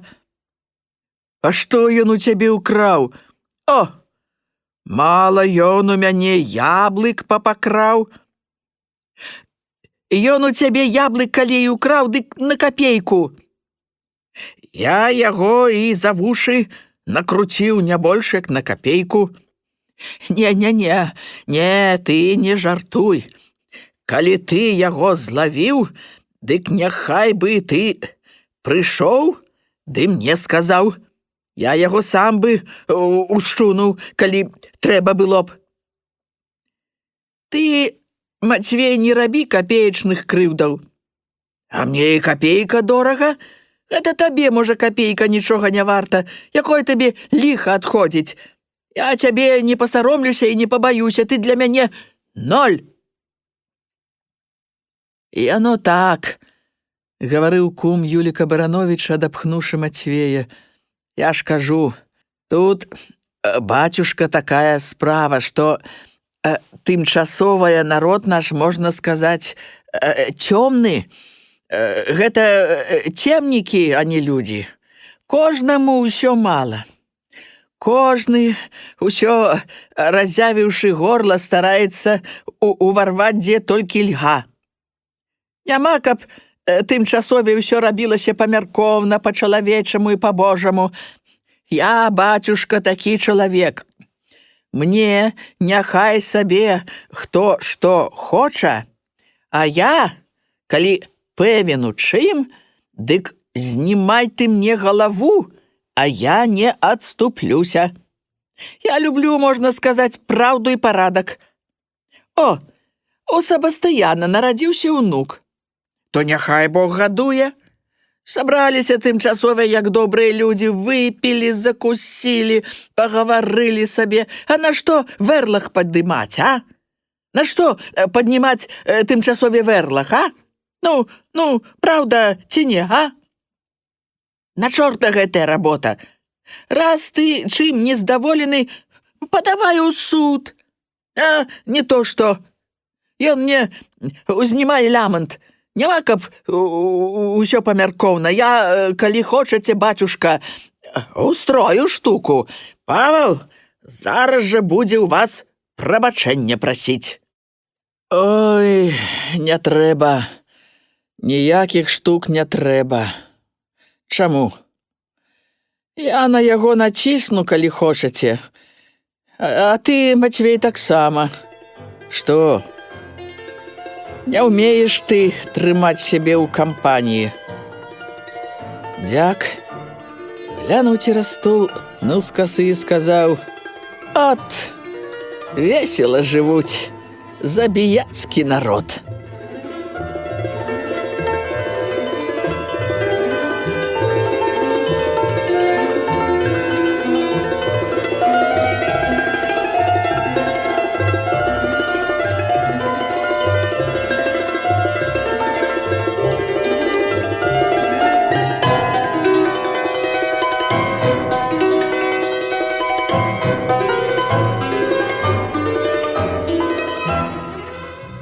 Пачуўся голас.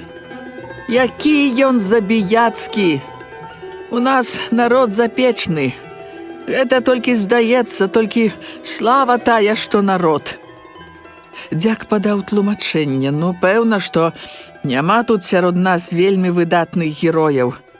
А дзе яны ёсць, вельмі тыя героі? Ёсць такая казка, наеўся цыган кіслага малака, ды вельмі ж бараду гэтае малако абрабіў. Барановічаў кум раптам зацікавіўся. Няхай ён запаветрае са сваёю барадою, няўдалы нейкі. Ну, слухай далей. Ну, абліў ён, значыць, кіслым малаком бараду і лёг спаць на дарозе. А сонца, калі прыпякло, дык на гэтую яго бараду нешта 700 мух села. А хто гэта вылічыў, што якраз 700 мух? А можа, там было ўсяго 100? Хто гэта знайшоўся такі, што якраз бы і вылічыў? Пачакай ты, дай чалавеку сказаць. Ось. Дык мухі сабе сядзяць ды жывяцца ў цыганскай барадзе. А цыган, калі чамярахнуў рукою, не з гэтага расказваць пачаў, гэта пасля ўжо ён малако еў. Ды ён, калі чамярахнуў, дык іх усе падушыў. Далі Бог, падушыў. Усе зараз? 700? Так, зараз піша на паперы: за адным махам 700 галоў па біяхам. Кум узнепакоіўся. Тьфу! Ты! Нашто за сталом усякае паскудства гаварыць, а? Пакіньце. Няхай раскажа. Нашто тымчасове, я ж кажу, за Божым, можна сказаць, дарам пра ўсякае паскудства. Дзяк вычысціў вусы і устаў. Куды ж вы? Каня трэба напаіць ісці. І пайшоў вясёлы і спрытны. Можа, і нам пайсці, сказала Мацвейха, дагледзець там усяго дома, а вечар на дварэ. Адзем, сказаў Мацвей, вылазячы з-за стала. Госці пачалі разыходзіцца, каб праз гадзіну сабрацца зноў.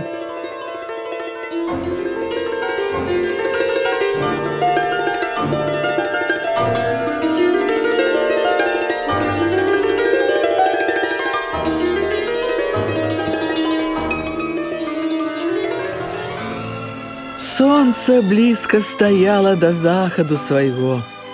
Святло яго было блёкла і ціхае, як бы яно нудзілася і сумавала па тых днях, калі бурнай радасцю шырокага лета раскашэльвалася яно ў палях.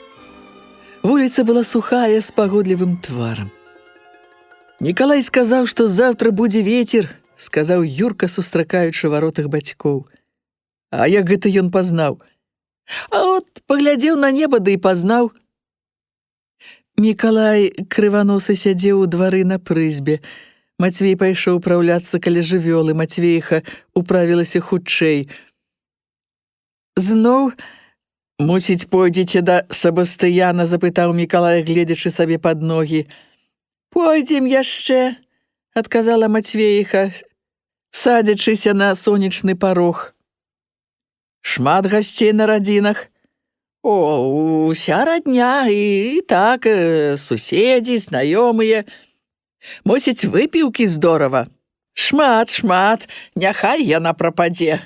Мяне сілком прымусілі выпіць, цяпер яшчэ ў галаве кружыць, як у дурное. Ды пэўна, што Сабастыян гарэлкі ўжо не пашкадаваў, ён рад, што ўнука прычакаў.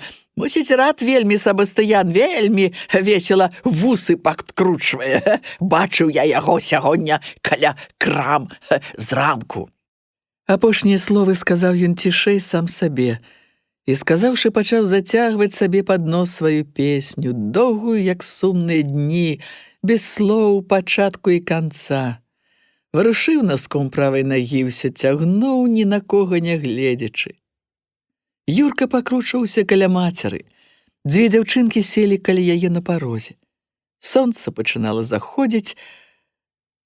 «Мама, вы зноў з татам пойдзеце да дзядзькі?» – запытаў Юрка. «Пойдзем. І я пайду з вамі». «Чаго ж ты, сынок, пойдзеш? Там тваіх таварышаў няма, там жа ж усе старыя. Ты ж от лепш пайдзі да Юзіка, ды пагуляй трохі. А пасля неўзабаве прыходзь ды кладзіся спаць. Кладзіся сёння ў хаце, бо, мусіць, ноч будзе здаровая». «Не, я ў адрынцы, там не цёпла ў сене». «У сене цёпла і здаравей», – заўважыў Мікалай, не пакідаючы варушыць ботам, і зноў заспяваў.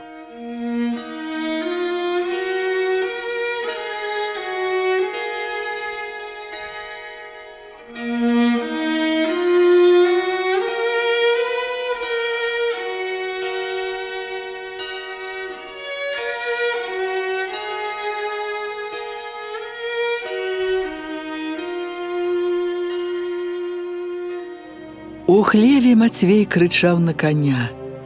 Палахліва засакатала на цёмным седале курыца. Мікалай падаў голас. От бо чалавек! Крычыць на ўсе жылы, не можа цішком коня дагледзець, аж страх. Удзень не шкадуе пуя, увечары крыку. Вельмі ж гаспадар. Ай-яй-яй-яй-яй, от бо... Не крычы, ты гэтак сіберна, сказала Мацвейха. Але Мацвей, мусіць, не пачуў хляве. Юрка сеў каля мацерыных ног на камені. Маці пачала гладзіць па галовах дзяўчатак. Меншая ўзлезла ёй на калені. Большая прысунулася бліжэй. Маці глядзела на іх белыя галовы, на чорныя Юркавы ногі, сказала: «Няхай бы ты, Юрка, ногі памыў». «Ай, я іх некаторага дня мыў з юзікам у цэбры». «Дык ты іх зноў памый». «А чорт іх! Падрывае, вельмі ж тузае». «Прамый ды завярці, я табе чыстыя нучкі пашукаю. А не трэба, і так зажыве». Ён выцягнуў нагу, нагнуў твар да яе і стараўся разгледзець больку. Разгледзеўшы, сказаў: «Нічога, мама, зажыве». «Пакуль жаніцца, дык загаіцца», — сказаў Мікалай і звярнуўся да Мацвейхі. «Яму варта было б з старых халяваў лапцікі пашыць на восень, па полі хадзіць, здаравейшы ў яго ногі былі б. Дастань з гары халявы, а? Дык я яму заўтра і пашыю». «Халяў няма халяў. О, на гары ляжаць старыя. Гэта на зіму яму прышвы будуць, без ботаў жа ён зімаваць не будзе». «Не трэба псаваць халяў», — сказаў Юрка. «На зіму боты мне прышыюцца, тата сам гаварыў. На чорта мне тыя лапці, от, не бачыў лапцей, і я не хачу. Ніхто цябе сялком не прымушае». І Мікалай зноў зацягнуў свой бясконцы матыў. Навокал ціха было і прытульна да асенняга вечара. Пахлі асеннія грушы, сумавалі платы, весяліўся ў ружовасці захад.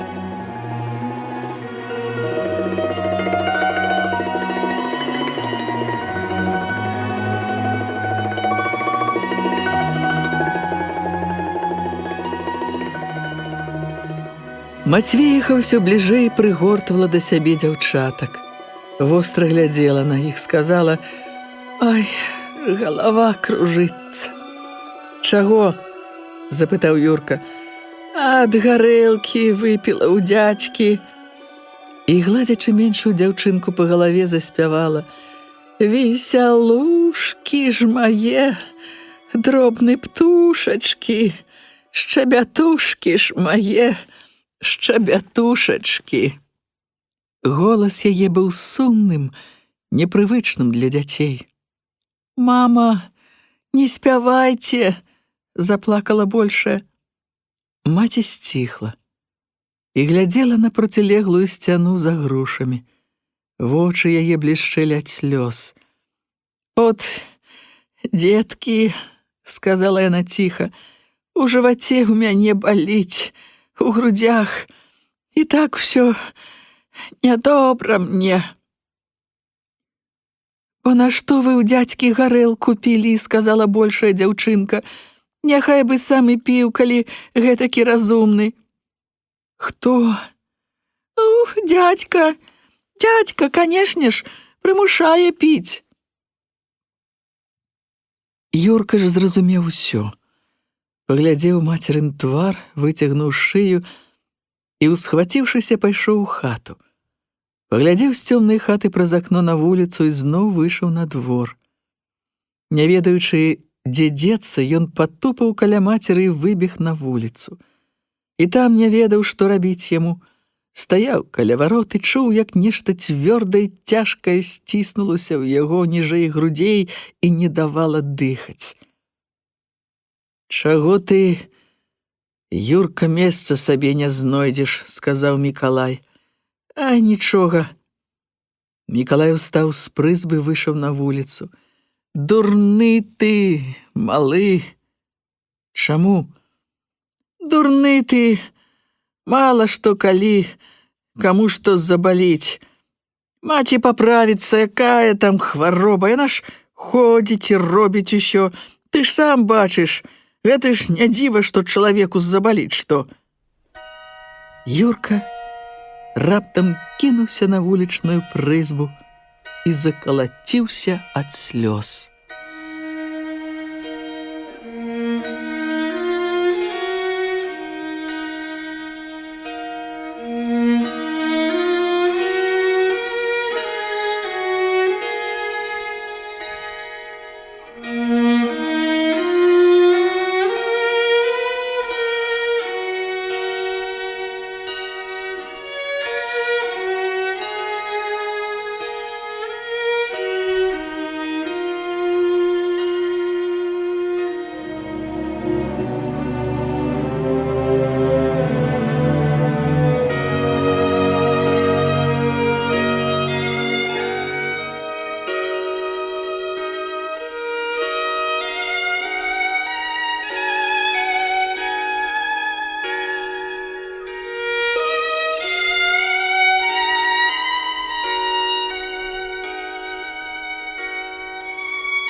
Шановныя слухачы, вы слухалі старонкі рамана Кузьмы Чорнага «Зямля».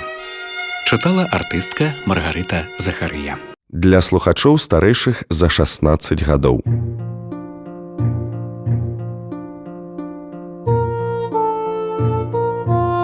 Літаратурная анталогія. Году малой радзімы прысвячаецца. Шановныя слухачы, прапануем вашай увазе старонкі рамана Кузьмы Чорнага «Зямля». Чытае артыстка Маргарыта Захарыя.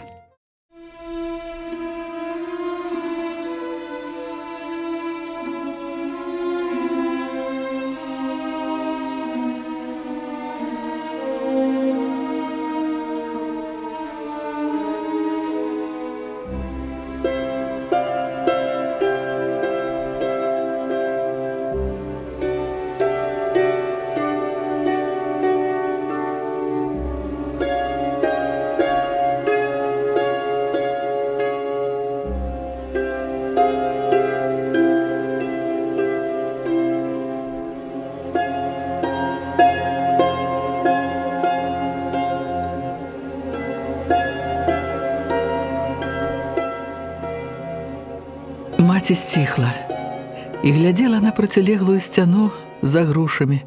Вочы яе блішчэлі ад слёз. «От, дзеткі», – сказала яна ціха, – «у жываце ў мяне баліць і ў грудях. І так усё нядобра мне». «Бо нашто вы ў дзядзькі гарэлку пілі?» – сказала большая дзяўчынка. «Няхай бы сам піў, калі гэтакі разумны». «Хто?» «Дядька, канешне, прымушае піць». Юрка ж зразумеў усё. Паглядзеў мацерын твар, выцягнуў шыю і, усхваціўшыся, пайшоў у хату. Паглядзеў з цёмнай хаты праз акно на вуліцу і зноў выйшаў на двор. Не ведаючы, дзе дзецца, ён патупаў каля мацеры і выбег на вуліцу. І там не ведаў, што рабіць яму. Стаяў каля варот і чуў, як нешта цвёрдае і цяжкае сціснулася ў яго ніжэй грудзей і не давала дыхаць. «Чаго ты, Юрка, месца сабе не знойдзеш?» – сказаў Мікалай. «Нічога». Мікалай устаў з прызбы і выйшаў на вуліцу. «Дурны ты, малы!» «Чаму?»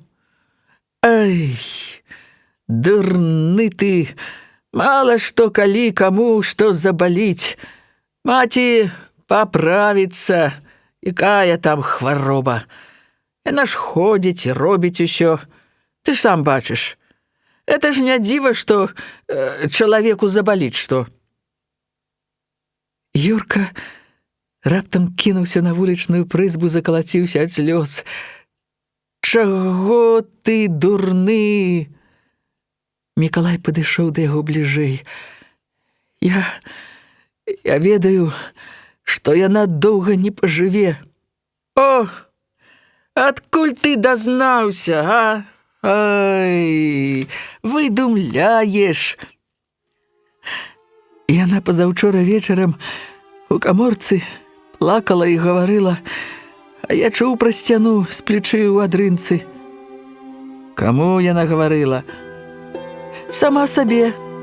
Ай, выдумляеш ты. Юрка сядзеў некалькі хвілін на прызбе. Пасля устаў, паглядзеў на Мікалая і пайшоў вуліцаю.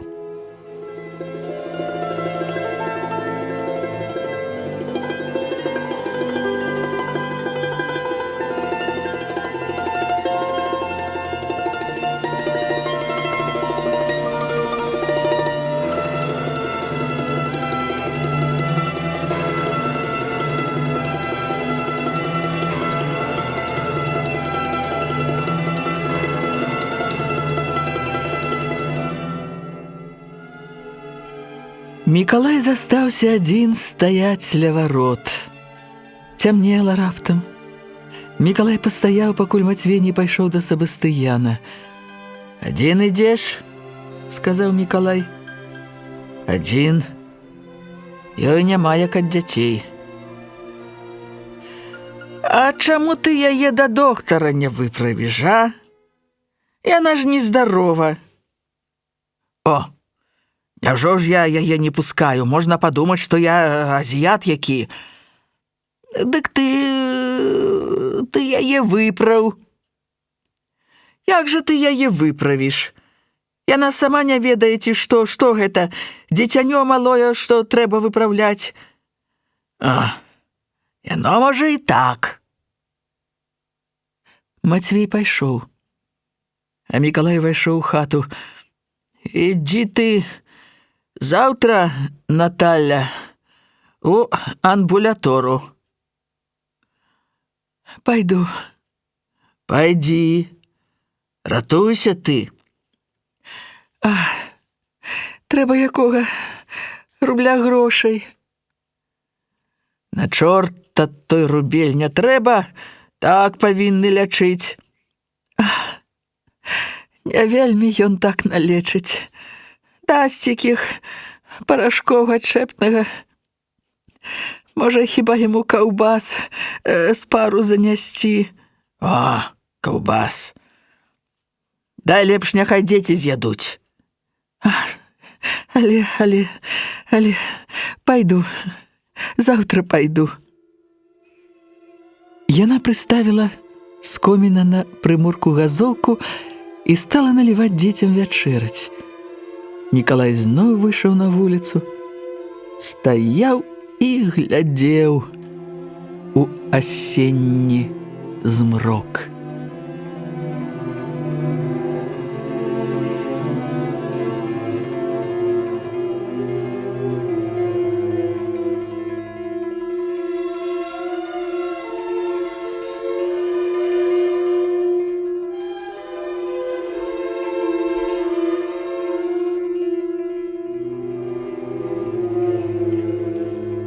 Жыта скончылі сеяць да поўдня.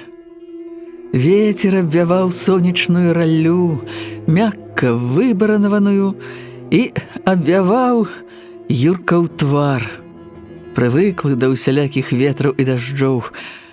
Юрка патузваў лейцы, гукаў на каня і ўслед за ім вельмі паволі хадзіў за бараною. І думаў, ці пайшла маці да доктара, ці не. Паснедаўшы, як выбіраўся ён з бацькам ехаць на поле, яна выбіралася ісці. Вароны падляталі ўслед за бараною, крычалі ж яны над блізкімі абветранымі кустамі. Пасля баранавання конь пойдзе на пашу. Дома, паабедаўшы, абіраць ігрушы прыйдзецца. Весела было б, калі б не гэтая справа з маткаю. А матка скончыла паліць у печы, падмяла хату і выбіралася. Амбулаторыя стаяла за мястэчкам, дзе пачыналася голае цяпер поле. Некалькі фурманак стаяла каля брамы. Чакаць давялося нядоўга. Пах лякарства закружыў ёй галаву. Галава кружылася ўвесь час, пакуль сядзела яна перад доктарам на нізенькай канапцы.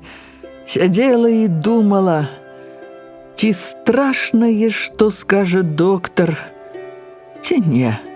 Доктар жа пачаў пісаць рэцэпт. Вельмі страшна гэта у мяне. Доктар моўчкі скончыў пісаць, паправіў на носе акуляры і пачаў гаварыць. І зусім нельга было зразумець, злуе ён ці заўсёды гэта ён так гаворыць. Заўсёды трэба берагчыся. То ў вас робіцца так. Калі сёння здароў, дык і заўсёды думаеце, так будзе. Не, згубленага здароўя не вернеш. Вам трэба было адразу пачаць лячыцца, калі не маглі вы ўберагчыся. Вам здароўе сапсавалі няўмекі. Вы не сцерагліся. А цяпер скажаце, я вінават, не ўмею лячыць. Колькі ў вас дзяцей? 3. А колькі ўсіх было? Усіх 6. А колькі вам год цяпер? 38. Не трэба вам цяпер нічога паднімаць цяжкага. Не таміцца. Мала рабіць. Добрую і лёгкую яду ўжываць. І лячыцца. Праз нейкі час вам трэба будзе аперацыю рабіць. А цяпер вы бярыце гэтае лякарства і 2 тыдні ляжыце ў пасцелі. А як жа ж я выляжу? Няма ад каго. Ну, а што ж я вінават? Трэба ляжаць. Я на поле не пайду, а па хаце буду паволі соўгацца. Памалу і ў печы выпалю. Дзеці памогуць. Нічога цяжкага я паднімаць не буду і лякарства буду браць. Толькі ў хаце буду паволі варушыцца. Не можна і так. Зусім ляжаць трэба. Каб вы пры радох берагліся, каб гэтыя вашы бабы не памагалі вам. Для гэтага ёсць акушэркі і дактары. Ой, ты гэта ж усё грошы каштуе, а я бедна жыву. У вас калі апошняе дзіця было? Пазалетась. Акушэрка была? Не. Чаму? Усё роўна ўжо я і так хворая ад ранейшых дзяцей. А тады гэтай акушэркі зусім тут нідзе не было, а прывесці якога доктара ці каго. Дык дзе ж ты грошай набрацца? Дзе ж грошай набрацца? Доктар сціснуў губы і працёў акуляры. Ой, індыкі на градах кветкі пасклёўвалі, сказала работніца, адчыніўшы дзверы. Доктар глянуў паверх акуляраў і выйшаў. На хаду ён сказаў: «Я працую на 4 гадзіны ў суткі больш, чым мне паложана». Так, 4 гадзіны. І не магу я за ўсякімі індыкамі наглядаць. Вы за мяне глядаць хворых не будзеце, а я за вас павінен мець клопат, індыкоў адганяць з кветніку. Можаце ісці стаць на маё месца ў амбулаторыі». Работніца ішла наперадзе. Яго не было хвілін 10. Доўгімі яны былі. На сцяне нудна і роспачна ціхаў гадзіннік. «Боже мой! Боже ж мой!» Уздыхнула жанчына і заплакала. Прыйшоўшы, доктар пачаў нанава перачытваць рэцэпт. Жанчына падышла да яго. «Доктар, падлячыце мяне хоць трохі, хоць так, каб я ў хаце магла сёе-тое рабіць. Цяжкой работы я не буду рабіць, абы ў хаце. Я буду старацца, як мага. Буду старацца адзякаваць вас». «Пры чым тут просьбы?» — сказаў доктар. «Я павінен паводле абавязкаў службы лячыць вас. А цудаў я не раблю. Наколькі навука ў сілах зрабіць, усё будзе зроблена». У жанчыны прыкметна паднёўся настрой. Можа, гэта і не ад гэтага. Вы ведаеце, у мяне суседка, дык таксама без ніякіх акушэрак і дактароў. Тая самая баба была, што і ў мяне. Аднак здаровая, як буры, і дзяцей не менш, як у мяне». Доктар паглыбіўся ў тоўстую кнігу, і жанчына выйшла. «Ну, што ён сказаў вам?» — абступілі яе хворыя. І яна пачала расказваць.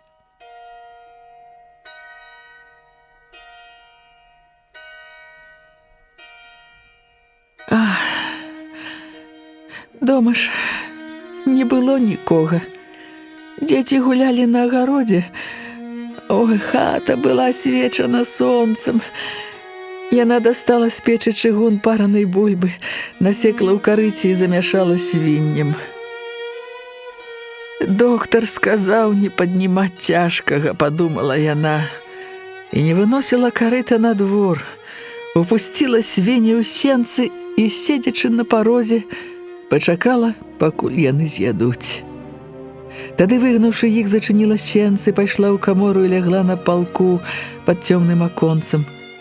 Сонца залатою стужкаю лілося праз аконца на процілеглую сцяну, некалі моцную і смольную, з запыленымі махрамі высахлага моху. Пры ёй на паліцы ляжалі 2 булкі хлеба, стаялі збанкі, на ржавым цвіку віселі пучкі сухога свянцонага і несвянцонага зелля, піжмы, чабору і цантуркі, пук сухой мяты уткнуты быў у аконца. Адчуваючы слабасць, яна драмала і ўсё думала. Вострая ўзбуджанасць думак не давала ёй забыцца на ўсё ў моцным сне. Юрка стаяў уваччу яе з чорнымі і нямытымі нагамі, сінявокі, шыракатвары, малы. «Хоць бы прыждаць, калі ён як мае быць узнімецца на ногі», — сказала яна моцна і сама спалохалася свайго слабелага раптам голасу. Пасля ўсё ж ёй удалося заснуць. Спала яна больш гадзіны і ўстала пад самы вечар. Юрка распрагаў на двары коня. Мацвей там жа стукаў нечым і гаварыў з Юркам. «Былі ў доктара?» — запытаў Юрка, калі яна выйшла на двор. «Была. А што ён сказаў?» «А нічога, казаў, што ўсё зараз пройдзе. Скажыце праўду, мама». «Дык праўда ж». Юрка весялей глянуў на яе і павёў паіць коня. Мацвей падышоў да яе. «Ну, як?» «А, казаў, нічога цяжкога не паднімаць, цяжка не рабіць». Мацвей дзіка глянуў вакол. Нічога, тады папраўлюся. Мацвей нічога не сказаў і пацягнуў саматугам пустыя драбіны ў агарод пад ігрушы. Яна глянула на вуліцу і бачыла, як Юрка весела смяяўся з хлопцамі пад калодзезем. Такім жа вясёлым ён прывёў каня дадому і такім быў усе наступныя дні.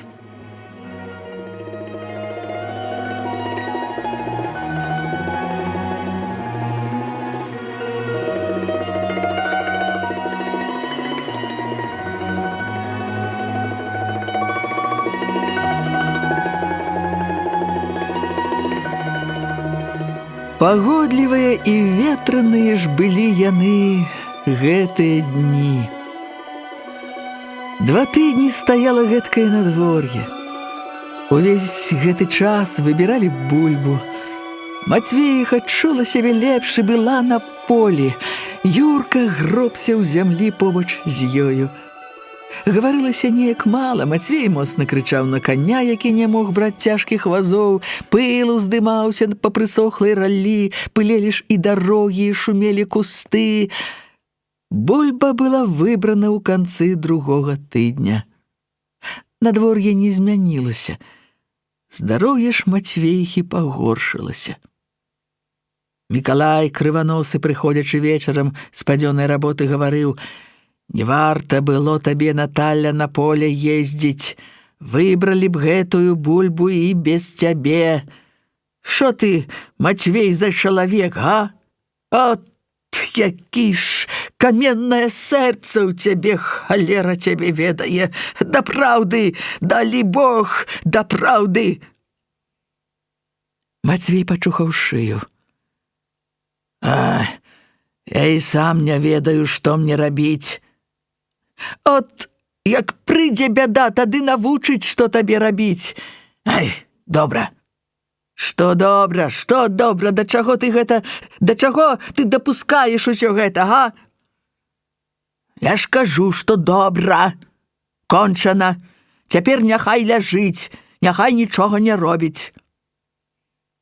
Мікалай яшчэ нешта гаварыў, але Мацвей, каб не чуць і каб забыцца на ўсё гэта, узяўся на двары за нейкую работу. З таго дня Наталя ляжала. Дзень было ёй лепш, дзень было горш. І ўвесь час пагодлівым стаяла надвор'е.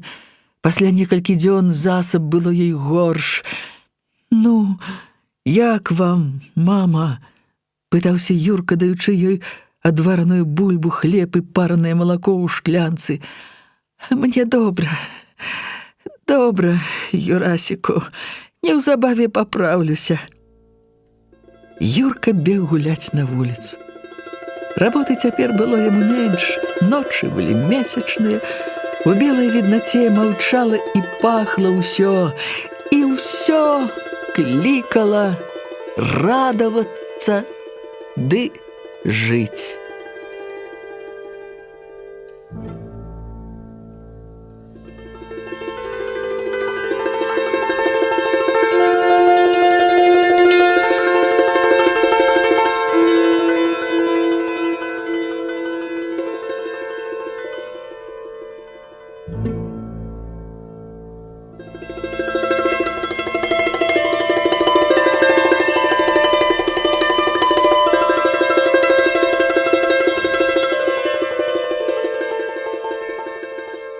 Уночы конь вельмі чухаўся аб сцяну і моцна грукаў нечым на ўвесь хлеў.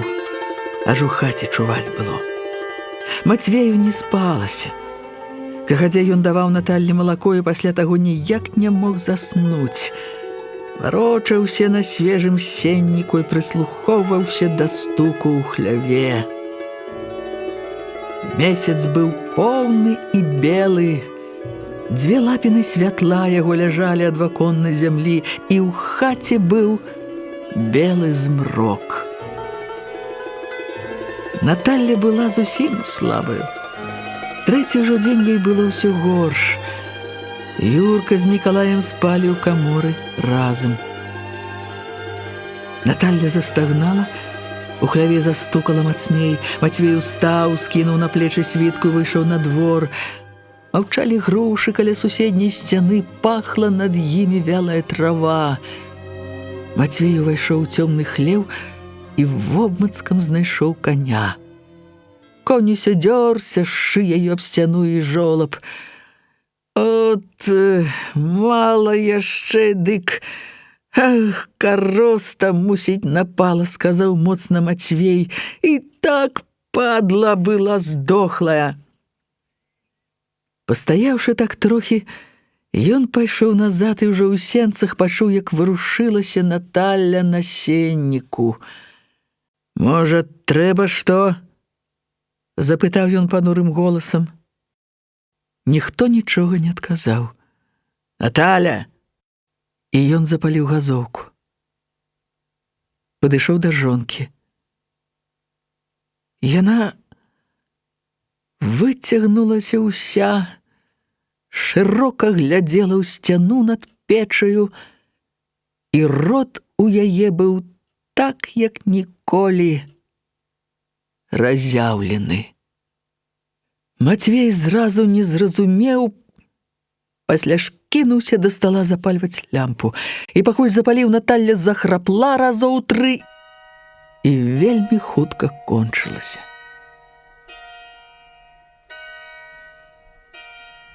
Мацвей моцна застагнаў, на печы заварушыліся дзеці, тады ён раптам уцяміў усё становішча рэчаў, агледзеўся вакол, усунуў на галаву шапку, выйшаў на двор і замкнуў сенцы.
Шаноўныя слухачы, вы слухалі старонкі рамана Кузьмы Чорнага «Зямля».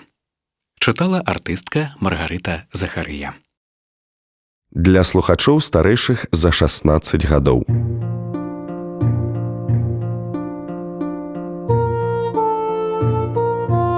Літаратурная анталогія. Году малой радзімы прысвячаецца. Шаноўныя слухачы, прапануем вашай увазе старонкі рамана Кузьмы Чорнага «Зямля». Чытае артыстка Маргарыта Захарыя.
Уночы конь вельмі чухаўся аб сцяну і моцна грукаў нечым на ўвесь хлеў. Аж у хаце чуваць было. Мацвею не спалася. Кагадзя ён даваў Наталлі малако і пасля таго ніяк не мог заснуць. Варочаўся на свежым сенніку і прыслухоўваўся да стуку ў хляве. Месяц быў поўны і белы. Дзве лапіны святла яго ляжалі ад ваконнай зямлі, і ў хаце быў белы змрок. Наталля была зусім слабаю. Трэці ўжо дзень ёй было ўсё горш. Юрка з Мікалаем спалі ў каморы разам. Наталля застагнала, у хляве застукала мацней. Мацвей устаў, скінуў на плечы світку, выйшаў на двор.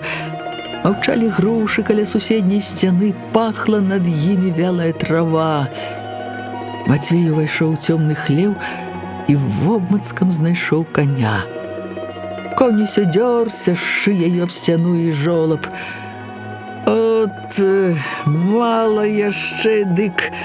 Ах, кароста, мусіць, напала, сказаў моцна Мацвей. І так падла была здохлая. Пастаяўшы так трохі, ён пайшоў назад і ўжо ў сенцах пачуў, як варушылася Наталля на сенніку. «Можа, трэба што?» – запытаў ён панурым голасам. Ніхто нічога не адказаў. «Наталя!» І ён запаліў газоўку. Падышоў да жонкі. Яна выцягнулася ўся, шырока глядзела ў сцяну над печаю, і рот у яе быў так, як ніколі, разяўлены. Мацвей зразу не зразумеў, пасля ж кінуўся да стала запальваць лямпу, і пакуль запаліў, Наталля захрапла разоў 3 і вельмі хутка кончылася.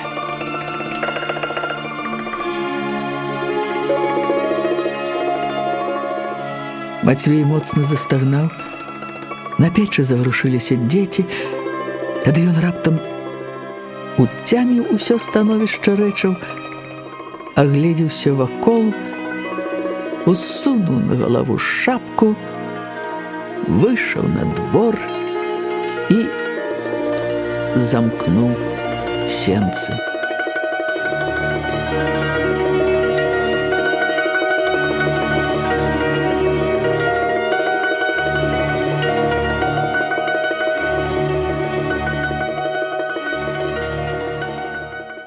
Да Себастыяна ісці было недалёка. Ён пастукаў у акно. З хаты пачуўся голас: «Хто?» Сабастыянка, братка, выйдзі сюды. Мацвей? Але... Сабастыян выйшаў з сенцы. Памерла. Наталя, але кагадзе што... Сабастыян выткнуўся на двор, паглядзеў на неба, на вуліцу, на новыя весніцы і сказаў: «Ты... от што... ідзі ты дадому і распараджайся там. Папрасі мыць, а выкапаць дол і зрабіць труну я паклапачуся. Як развіднее, я падыду. Неўзабаве світаць пачне. Я зараз бабу прышлю сваю. Ну, але зараз дзень нахопіцца». Дома Мацвей пабудзіў кватаранта свайго Мікалая. Юрка пачуў гэты незвычайны клопат. «Што?» «Нічога, ты спі сабе». І Юрка заснуў. Мікалай пачухаў галавой і стаў сцягваць на ногі боты. «Ай, усё ў іх усярэдзіне паадрывалася», — сказаў ён. «Дзе гэта?» — запытаў Мацвей. «У ботах. Няхай на іх паляруш, на нагу не сцягнуць. Трэба хутчэй новае спраўляць». І яны ўдвух пачалі клапаціцца. У хаце ўжо Сабастыяніха грэла на комінку ваду. Мацвей пазваў двух суседак, і Наталлю пачалі мыць. «Ай, худая якая!» — сказала Барановічиха, мочачы Наталлі плечы. «Ой, гаравала небарака!» — адказала Сабастыяніха. Трэця жанчына дадала: «Не дай Божа, дзеці засталіся дробныя, як боб». І ўвесь час, пакуль абмывалі, гаворка не спынялася. «Гэта не то, што як у каго пасля смерці дзеці застаюцца дарослыя. А гэта не дзеці, а гарох. Ай, да і гарох пры дарозе, хто ідзе, той і ўскубне. Ну, дзякаваць Богу, бацька ж застаўся, у крыўду не папусціць. От, гэты бацька сам заўсёды ў крыўду падаецца. Хлеба кавалка на стале не мае. Ужывуць небаракі дзеці, гора без маткі. Яе небараку жывот часта хватаў. А гэта яшчэ ад першага дзіцяці не сцераглася, ой, не сцераглася, бо не было пры кім, і пры чым тут вельмі сцерагчыся, а? А ён жа ж не спагадае. Ды і што мужчына ведае вельмі ў гэтых справах? Яму што? О, раз ажаніўся, павінен ведаць. А ён то павінен, але каб яны гэтак жылі, як гэта ім у галаве. Унь, Мацвей, стаецца нязграбны, няздатны нейкі, а да Каршуковай Анастасіі пробаваў даходжваць, пакуль людзі не пачалі гаварыць. Ой, ну а твой, Юлік, дарма што кульгавы і дачку пара замуж аддаваць. О, ну а твой Костусь? Ну і мой Костусь. Я гэта сама скажу. Мы, суседкі, разам жа і гадаваліся, раслі разам, гулялі некалі. Тут між намі можна ўсё сказаць. Ай! І пакуль памылі, перагаварылі ўсё.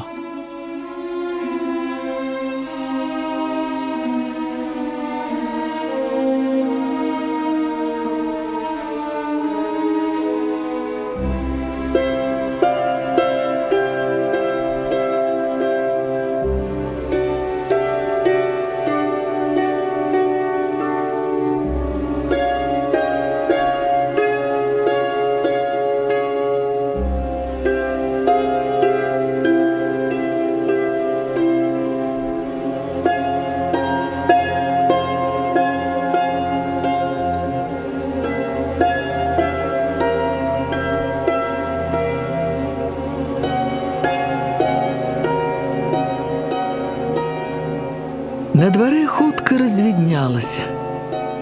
Юрка ўстаў і, не ўваходзячы ў хату, павёў пад калодзець напаіць каня.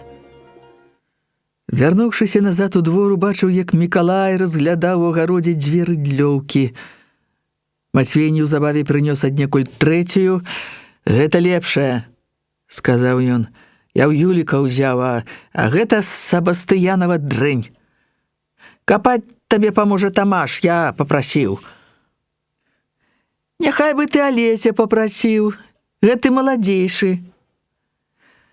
«Я думаю папрасіць Алеся, каб памог труну зрабіць. Робіць яе Себастыян з сваіх жа дошчык, дзякуй яму, і толькі трэба яму на помач каго пазваць. Ну, вядома, хто ж паможа, як не брат».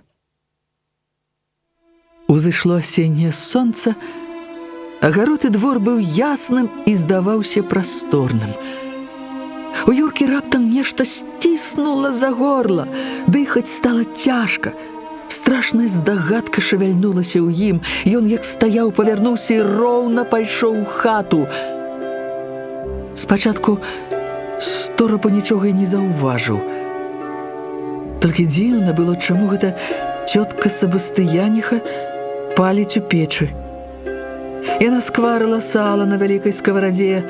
На палку каля печы сядзелі дзве сястрычкі, прыціснуўшыся адна да адной, нічога не разумеючы, маўкліва глядзелі на цётку. Цётка ж, расчырванелая каля агню, гаварыла ім: «От, зараз, дзеткі, я дам вам паснедаць картоплі са скваркамі. Вы любіце гэтую яду?» «Любім, любім. А тады вы пойдзеце на агарод гуляць. Сёння свеціць сонейка, цёпла будзе. Там жоўценькі пясочак у вас у агародзе насыпаны. Будзеце сабе гуляць там на сонейку ў зацішку. А мы учора там таксама гулялі. Ну і будзеце гуляць сабе там. Паснедаеце і, паснедаўшы, будзеце гуляць». І раптам Юрка убачыў. На покуці, непрывычна чыста адзетая, вялікая нейкая белая, незнаёмая, ляжала маці.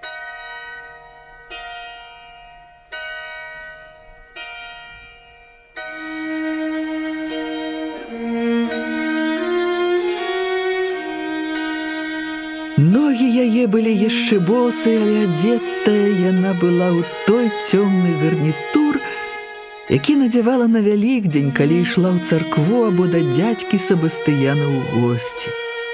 Твар быў белы, чуць зеленаватым здаваўся пад адценнямі белай жа хусткі на галаве. Дзве асеннія мухі поўзлі па гэтым новым твары. Сонца ляжала на цёмным гарнітуры, пакідаючы твар у сіняватых ценях. І страшны неспакой так нявыкананых жаданняў і мэтаў назаўсёды ляглі на твар страшнай застыласцю. Юрка ўтаропіўся вачыма у гэты нябачаны ніколі неспадзяваны малюнак. Пачаў паволі падыходзіць да покуцця, роўна не гойдаючыся ў бакі, не ківаючы галавой. І раптам з немым енкам кінуўся на яе босыя, такія белыя, такія чыстыя ногі.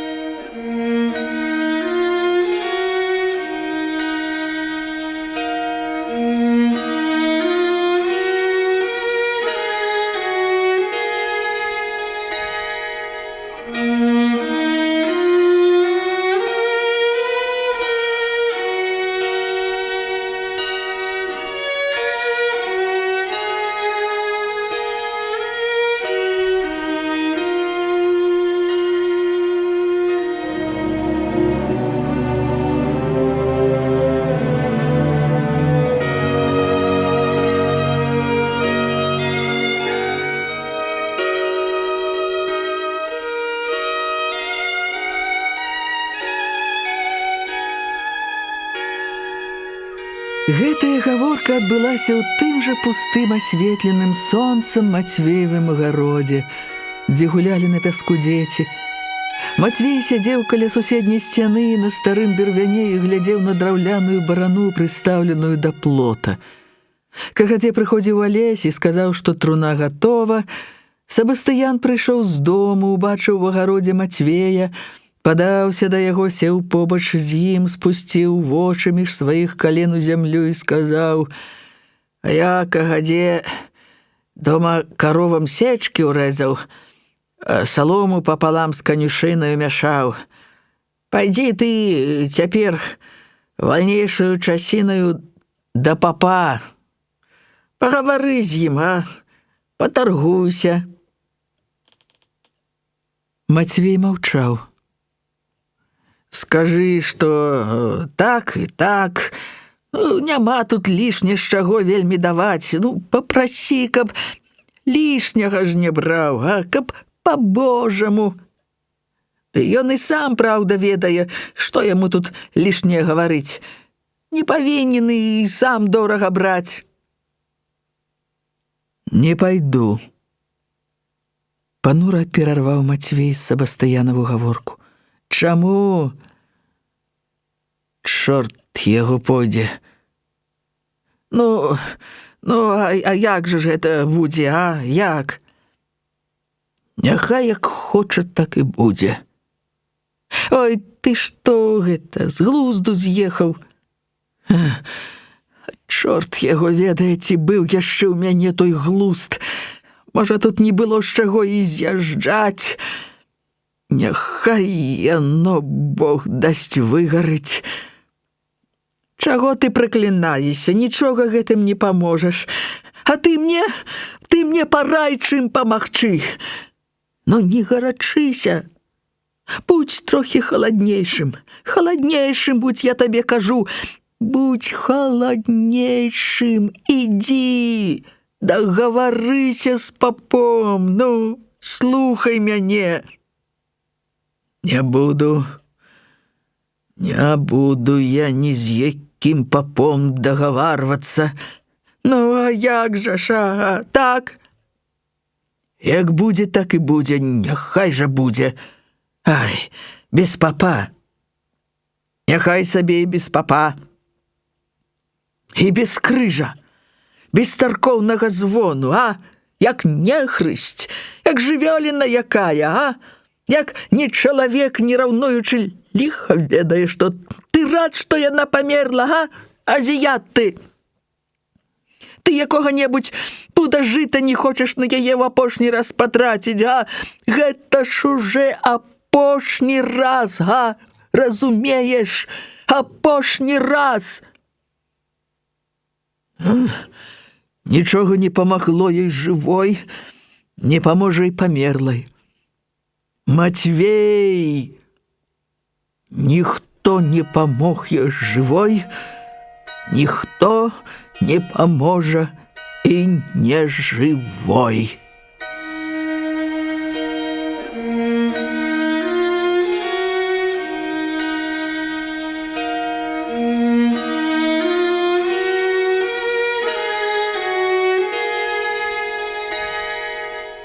Сабастыян пільна гледзеў халодныя рысы Мацвеевага твару і павольна пачухаў калена. Устаў і пайшоў да папа. Збіраліся людзі. Алесь з Тамашом прынеслі труну. На дварэ неўзабаве стала цесна і шумна. У хаце Юрка не адыходзіў ад мацеры і не мог ніяк выплакаць усіх слёз сваіх. З самага ранку ён усё стаяў, тут калаціўся ў немай роспачы, і несупынныя слёзы яго былі то ціхімі, то бурнымі. Босыя ногі яго былі, як і заўсёды, непамытымі ў засохлай зямлі. Сабастыяніха цішком падышла да яго. «Ідзі, абуйся, сынку. Зараз у царкву за маткаю пойдзеш». Ён маўчаў, нічога не зразумеўшы. Тады яна раптам успомніла ці здагадалася, што ў яго няма чаго абуць на ногі. І яна сказала: «Памый, сынок, ногі, я табе налью ночвы вады, а то нядобра ісці ў царкву з такімі бруднымі нагамі». Ён паслушна пайшоў у камору, пабоўтаў трохі нагамі ў вадзе, абмачыў унізе калошы палатняных портак сваіх і не мог сабраць сваіх думак аж да самай ночы. Толькі як ішоў ён за труною ў царкву, перадвячэрняе паветра трохі асвяжыла яго. Ён пачуў, што баліць галава. Ён некалькі разоў выходзіў з царквы і назад уваходзіў, і ў гэты час пачала жываць і вырастаць у ім пачуццёвая свядомасць, што жыве ён сярод усіх гэтых людзей адмысловым нейкім асобным напружаным жыццём. Бачыў ён, як бацька стаяў каля прытвору з халоднымі рысамі твару, чуў, як кум Юліка Барановіча стукаў ботамі, узлазячы на званіцу, і як пазваніў трохі ва ўсе званы. Пасля, злезшы з званіцы, падышоў да натоўпу мужчын каля цвінтарнай брамы і гаварыў пра нейкія папары. «Ой, у нас папарцы смачныя, так што нам не трэба балота пускаць пад пашу, нам сена тымчасове патрэбна. Папару мала, а нічога ты на іх не пасееш», – чуўся голас Тамаша. «Папараў мала, можна зрабіць, каб было больш, пад жыта тымчасове добра». «Нічога не добра. Я вам, мужчыны, скажу вот што. Запусціўшы папарэц, ды тымчасове, калі Бог дасць здароўе...» «О, а Алеся няма», – сказаў нехта з мужчын. «У царкву нават і носа не ткнуў». «Дык ён жа ж труну рабіў». «О, то што рабіў? Мог бы падысці разам з усімі, як бы яму самому ніколі не давядзецца ўміраць». «Ай, куды ён табе пойдзе? Камуністы у царкву не ходзяць, не маюць тымчасове права. У іх такі закон. Калі пайшоў раз у царкву, выкідаюць, значыць, з гэтага іхняга цэху. О, не можна? Тымчасове як жа ён табе пойдзе, а? Труну дык ён памог зрабіць. Гэта дык нічога, гэта ў іх можна. Тымчасове зараз трэба лезці, будзе на званіцу, на вечную памяць пазваніць». «Ой, кажуць, што Мацвей не хацеў у царкву нясці, так хацеў пахаваць. Ну, але не хацеў, гэта ўсё Сабастыянаў быў клопат, а яму мала гэта абыходзіла. Сабастыян сам казаў, не памог ён, кажа, ніхто жывой, не паможа ніхто ёй і памерлай. От як! Ай, хто яго тут разбярэ? Можа, яно трохі і праўда. Ёй ужо ўсё роўна, як ты па ёй не спяваю, куды ты яе не нясі. Ну так, але для людскога вока патрэбна ж нешта, каб было. Як жа ты так пахаваеш без нічога, ўзяў ды закапаў, як жывёліну якую? Гэта ж табе чалавек. А калі чалавек грэшны, то трэба ж тымчасове памаліцца.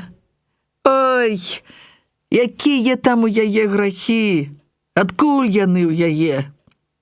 О, добра кажа, адкуль тыя ў яе грахі. Чаму? Усякі чалавек грэшны. Няма нікога без граху. Ат! Хто яго ведае, што тут грэх, а што не? Разбяры тут». Кум Юліка Барановіча раптам зноў загаварыў пра гаспадарскія справы. «Тымчасове я зноў пра гэтыя самыя папарцы. Яны ў нас такія, што пашы з іх павінна хапіць уга. На чорта нам гэтыя выдумкі. Папары заўсёды былі. І на што гэтую моду ўзводзіць, каб без папараў заставацца? Што галава, то розум. Яны хочуць давесці гаспадарку, ай, чорт ведае тымчасове да чаго. Сказаць, што поле добра ты вырабляй, угнойвай яго, не лянуйся, дык радзіць будзе. Я сам нажынаю ў тымчасове жыта на маю сям'ю даволі. А ёсць-ка людзі, што і пабольш поля маюць. Нашто тут лішне мудрагеліць? Хто гэта выдумаў, каб папары зводзіць? Калі ты добры, дык я ж кажу, гаспадар, да. Ну, а калі не гаспадарыцца, усё з рук валіцца. Чорт яго не возьме, не вываліцца ўсё з рук. Не выпускай з рук, калі оно ў цябе валіцца. А калі не ўтрымаць, а? Гунь, Мацвей, жонку на гэтым свеце утрымаў? Утрымаў, а? Ці не, а? Утрымаў? Ну, бо тут гэта суджана. Што суджана тымчасове чалавеку, то тут нічога чалавек не парадзіш. От што. Гэта як свет светам і Бог Богам, дык гэта заўсёды было і будзе. Ну, а калі б ён жонку вылечыў, то як бы тады з гэтым асуджаным было, а? Як бы тады з ім? Ну, то тады, значыць, было б суджана яму вылечыць яе. На паправу тады б усё пайшло б у яе, а? Дык памятайце, мужчыны, што няма нам тут лішне чаго чыіх галоў слухаць. Папары павінны быць, як і былі.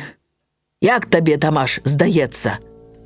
Тамаш нічога не адказаў, прадзьмухаў вішнёвы свой папяроснік і закурыў.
Шаноўныя слухачы, вы слухалі старонкі рамана Кузьмы Чорнага «Зямля». Чытала артыстка Маргарыта Захарыя. Для слухачоў старэйшых за 16 гадоў.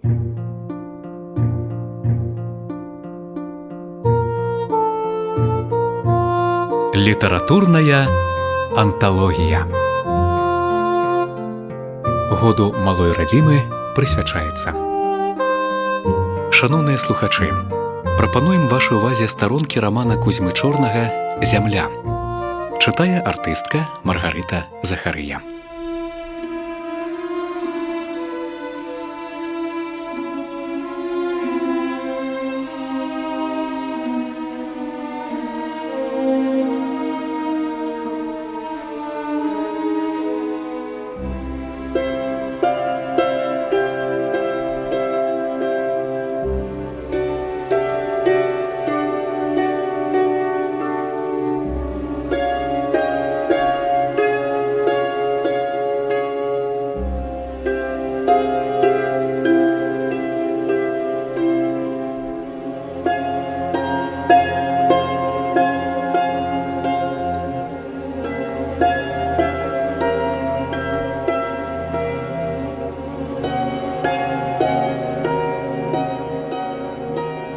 Тамаш нічога не адказаў, прадзьмухаў вішнёвы свой папяроснік і закурыў.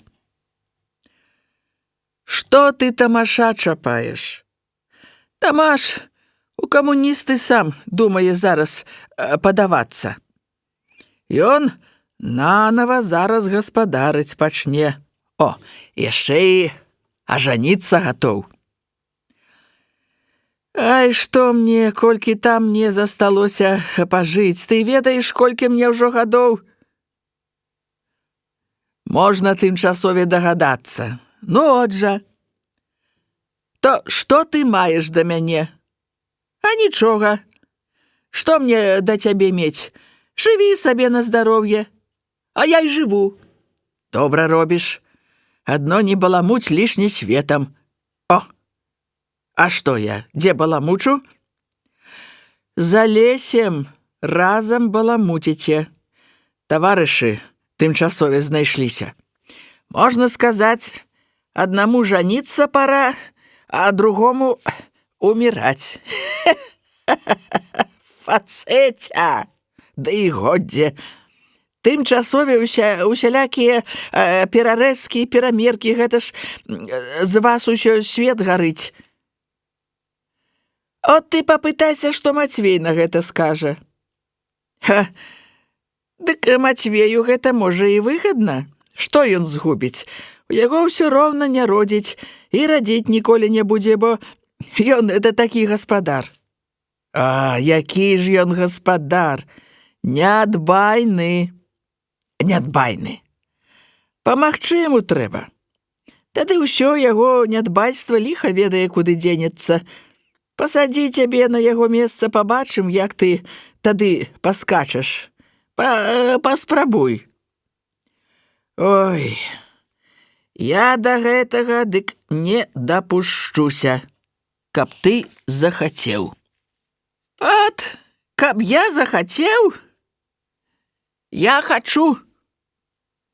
А хто цябе ведае, што ты тымчасове думаеш? А я думаю тое, чаго табе ніколі не думаць. От, які ты ўжо думальнік вялікі. Тамаш адвярнуўся і пачаў глядзець цераз паркан на вуліцу. Ты думаеш. А хто дык не думае? Ты адзін за ўсіх думаеш. От, дзякуй табе, дзякуй. Спажывай на здароўе. Ты ўсё аб нечым дбаеш. А ў самога гэтыя, боты на нагах, адны чарапкі. Як ты іх на ногі ўсцягаеш, а? А ўсё думаеш, а ўсё дбаеш. Я ж кажу, тымчасове аб нечым. Яшчэ ён вучыць будзе некага, як жыць. І без цябе пражывом. Спраў боты хаця сабе. Тымчасове гэта усе людзі скажуць. Ты ўсё спадзяешся нейкага добра. О, да добра ўсё дбаеш, гаворыш. От чалавек. Тамаш раптам адарваўся ад паркана. Добра. Ха! Добра. Дбаю. Кажаш, боты пашыць. Я, можа, іх не пашыю, можа, і Мацвей не пашые. А хлапчук яго, што вунь, босы за нежывою маткаю царкву прыйшоў, той пашые. О, далі Бог пашые і такія боты, пра якія ніхто з нас ніколі і не сніў. Чуеш, а? Пашые. Ай, шкада, што не дажыву хоць паглядзець на яго тыя новыя боты. Не дажыву. Ну, пэўна, калі заробіць на боты, дык і пашые. Падрасце, заробіць, чаму? Не дажыву да тых яго ботаў. Старыя чалавек. Не дажыву, ай-яй-яй-яй, не дажыву. А пасля мяне, пасля нас... Пасля нас у добрых ботах будуць людзі хадзіць. О, жыць будуць.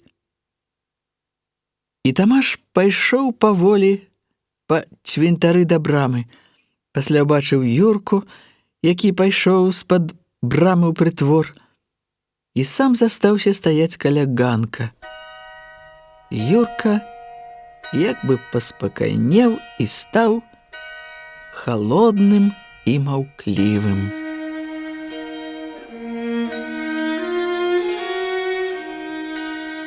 Труну хутка паставілі на воз. Барановічаў кум зноў трохі пазваніў. Сабастыян з Мацвеем і Юркам селі на драбінах на аглабіны. Сабастыянаў конь пайшоў размашыстымі крокамі. Заходзіла сонца, як яны апускалі труну ў зямлю. Крываносы Мікалай чакаў каля выкапанай ямы. «Выгаладаў?» – запытаў Сабастыян. «Але», – адказаў Мікалай, – «а нічога, нічога. Таго другога я даўно адправіў. На пахаванні быў. Рэшту часу яны маўчалі. Моўчкі апусцілі труну ў зямлю. Першая рыдлёўка пяску стукнулася аб новае века, цяжка і гулка. Заходзіла сонца, маўчалі могілкі, сінела і туманілася асенняя трава. Зелянілася трава пад асеннім сонцам, позняе зелле цвіло ў познюю восень. Юрка бачыў, як засыпалі труну.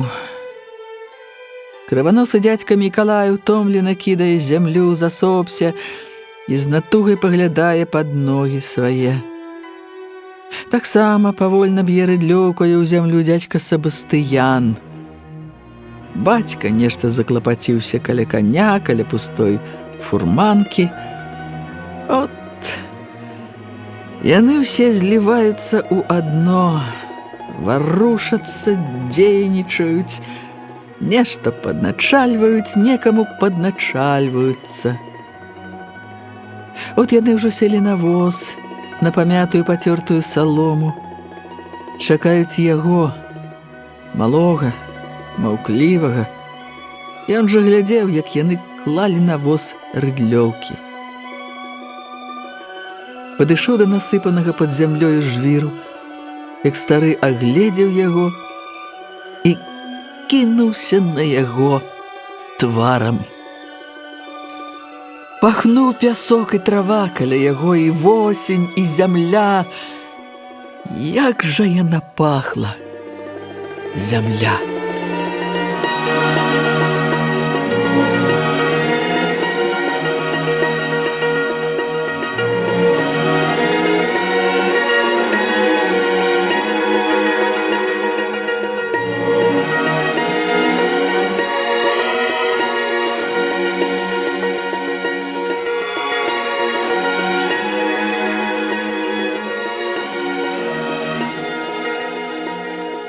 Усё ў тым жа самым школьным будынку збіралася некалькі чалавек.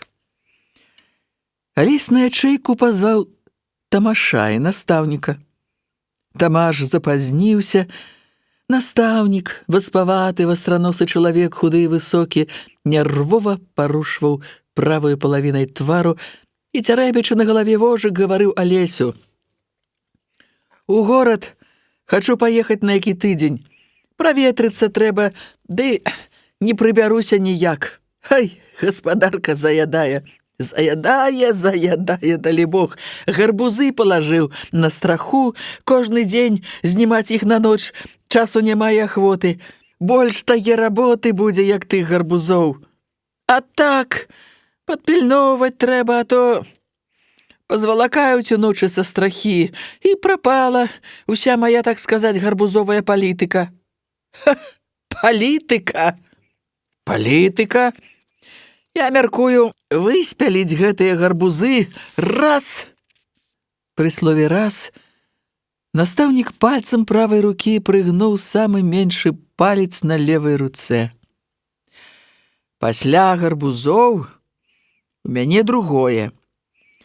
Пудоў 6 з загароду аўса будзе. Это 2. З 2 яблынь будзе трохі яблык, гэта 3. З гэтага месяца пачынаю адкладаць па 4 рублі з пенсіі, гэта 4-я даходная стацця. А цяпер, каб як вылезці 5-ю якую, так сказаць, даходную стаццю. Каб я хоць на рублёў 12 адшукаць, дык да Новага года льга было б паліто справіць. 4-й год збіраюся.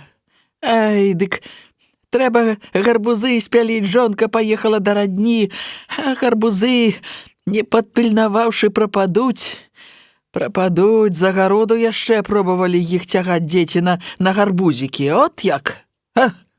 Можа, пачнём, а то я яшчэ думаю да вечара капусту в агародзе пазрэзваць. Павінен прыйсці Тамаш зараз. А вы бачылі сёння яго? Сягоння? Дома ў яго былі, можа, паслаць каго? Дома. Прыходзіў.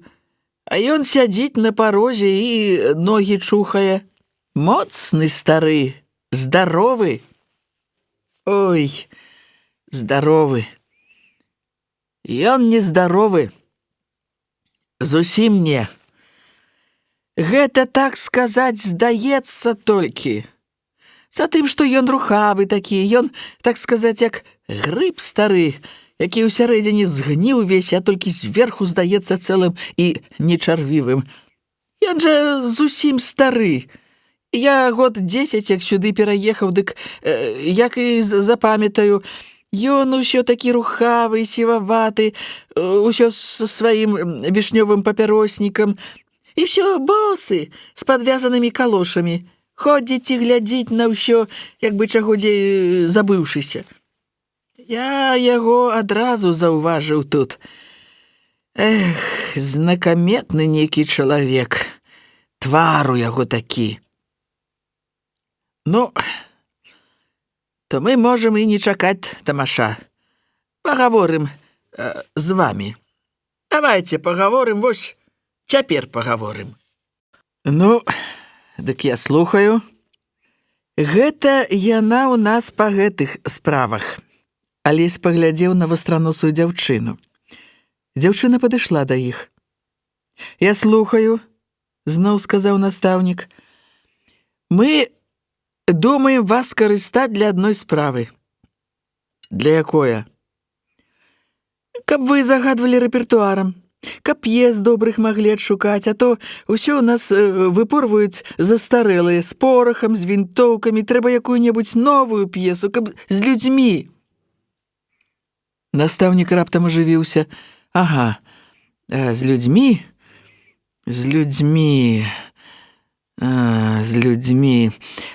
Вітаю, гэта, так сказаць, пачынанне. Патрэбны жывыя людзі, а не порах. Порахам чалавека не падменіш, порахам, так сказаць, чалавека можна знішчыць. А каб паказаць яго жывога, дык гэта куды цяжэй, тут патрэбна культура. Так, культура патрэбна. І гэта самае важнае, што мы ўжо загаварылі пра гэта. Самае важнае, таварышы, у нас, так сказаць, гэтай культуры не было. Калі можна так выказацца, мы адмаўлялі культуру. І нарэшце мы зразумелі. У нас заўсёды так. Мы можам зразумець толькі нарэшце. І добра хоць гэтак нарэшце. Што значыць гэтае нарэшце? Гэта значыць, пасля таго, як мы ўбачылі, што нічога не выходзіць, што трэба ўзяцца за культурнае выхаванне. Вастраносая перабіла яго.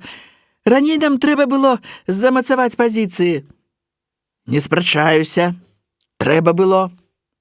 Але занадта пораху ў нас там, дзе яго зусім не трэба.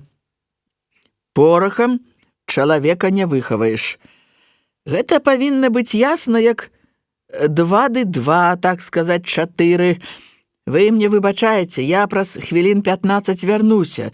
Залажу, пайду разгародку ў плоце, баюся, каб гусі і капусты не папсавалі. Ён некалькі разоў засаб варухнуў палавінаю твару і выйшаў. Вастраносая дзяўчына адышлася ад акна, Алесь пайшоў за ёю. Пусты агарод і за імі ржышча былі перад акном. Вуліца рабілася палявою дарогою і ішла пад гору. За агародам сірацела капліца. Неба было чыстым і высокім. Дзяўчына глядзела на сінія істужкі далёкіх лясоў. «Чаго ты сумуеш, Волька?» І Алесь стаяў поплеч з ёю, успёршыся локцямі на адчыненае акно.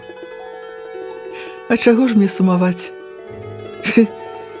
А хто цябе ведае? Ты нейка невясёлая, ці, як сказаць?» «Так сказаць, як гаворыць настаўнік Цімашук», — пажартавала яна, сумна усміхнуўшыся. «Не, ну, ты скажы, а? Чаго ты сумуеш?» «Я сама не ведаю. Ці гэта я сумую, ці гэта... Так, я... Ай, нешта ўсё... Ліха яго ведае. Сама не ведаю». «А хто ведае?» «Можа, і ніхто не ведае». «Скажы, дык от я ведаць буду». «А на што табе ведаць?» «Ты што, закахалася ў каго ці як?» «Ай, не то што закахалася, но як жа, ну, так неяк. На што ты дапытваешся?» «Ну, то я не буду».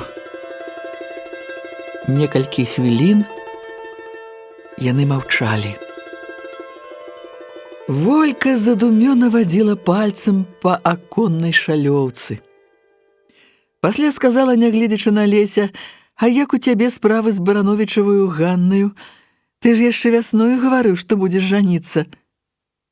«А, я і сам не ведаю, якія ў мяне цяпер з ёю справы». «Каханне прапала?»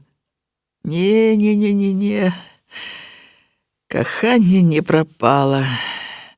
Яшчэ больш. Вось жа і бяда ўся ў гэтым». «Дык што яна кахаць пакінула?» Нічога не ведаю, не магу разабраць, што з ёю робіцца. Са мною, здаецца, такая самая, як і была, толькі часам, як калі. А я чула трохі. Гаворкі ходзяць. З каморнікам гуляе яна цяпер вечарамі. Ты яе даўно бачыў?» «Дзён 4 не бачыў». «Дурны! Чаму ж ты так? З дзяўчыною не можна ніколі так. Каб каморнік хутчэй выехаў, тады б усё і скончылася, а цяпер ты, калі не пойдзеш нейкі час, дык горш будзе. Таго яна не любіць, а мусіць, падабаецца ён ёй. А гэта самае страшнае ў яе гады, калі хто ёй падабаецца. Год праз 5 яна пачне любіць іначай. А гэта ў такім узросце. Яна сама ў сабе разабрацца не можа. Ты толькі ласкавым будзь з ёю, каб яна аж раставала пры табе». «Дзякуй, сястрыца, за навуку». «Ты не смейся. Я такую пору перарасла, я ведаю. У такім узросце чорт яго ведае, што робіцца, калі і цяпер». «Калі і цяпер сумуеш каля акна». «Ай, чаго ты ўсё жартуеш? Ну, а што мне? Што мне, плакаць?» «Плакаць не трэба. Але чаму-небудзь трохі далікатнейшым». «Ты выбачай. Я ж сам кагадзе гаварыў табе аб каханні, дык чаго ты сумуеш, а? Ты скажы выразна, па-таварыску». Волька пільна паглядзела яму ў вочы і, падумаўшы, сказала: «Кахання хочацца. Каго-небудзь кахаць хочацца. А каго? Не ведаеш?» «Не ведаю. Выразна, нікога няма. Так, пачуццё кахання мучыць. Разумееш ты гэта, а? Ведаеш?» А ты каго-небудзь кахала калі?» «Кахала. А можа і не, прайшло. Дык цяпер і разабрацца цяжка, ці гэта каханне было, ці гэта так. Ай, можа і каханне. Усё праходзіць. А калі ўсё праходзіць, дык можа і каханне гэта было».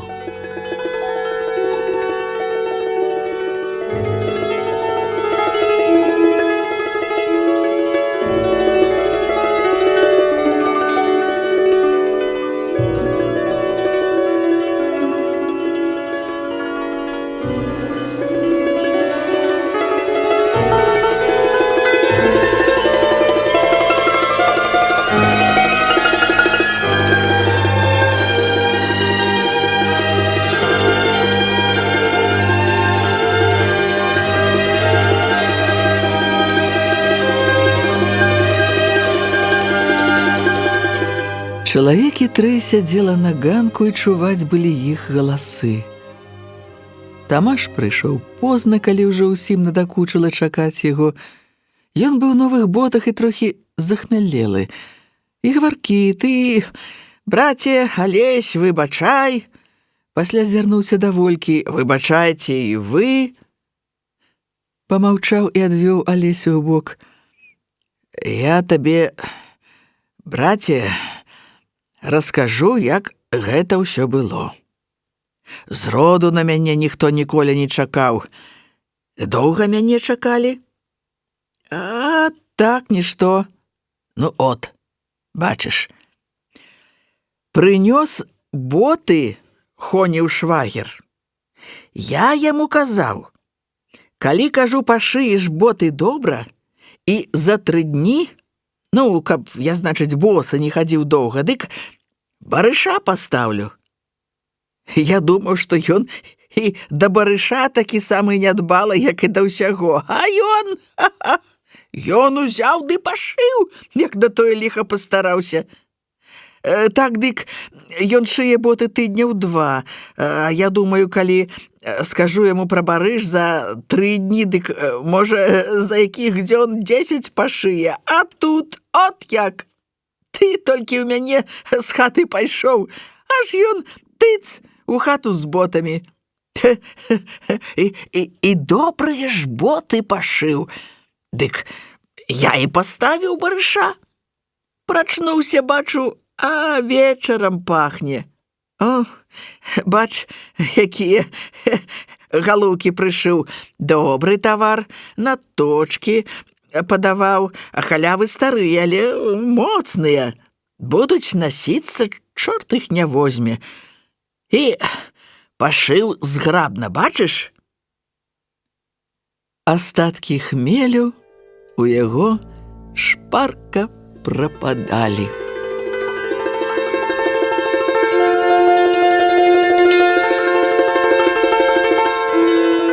Шаноўныя слухачы, вы слухалі старонкі рамана Кузьмы Чорнага «Зямля». Чытала артыстка Маргарыта Захарыя.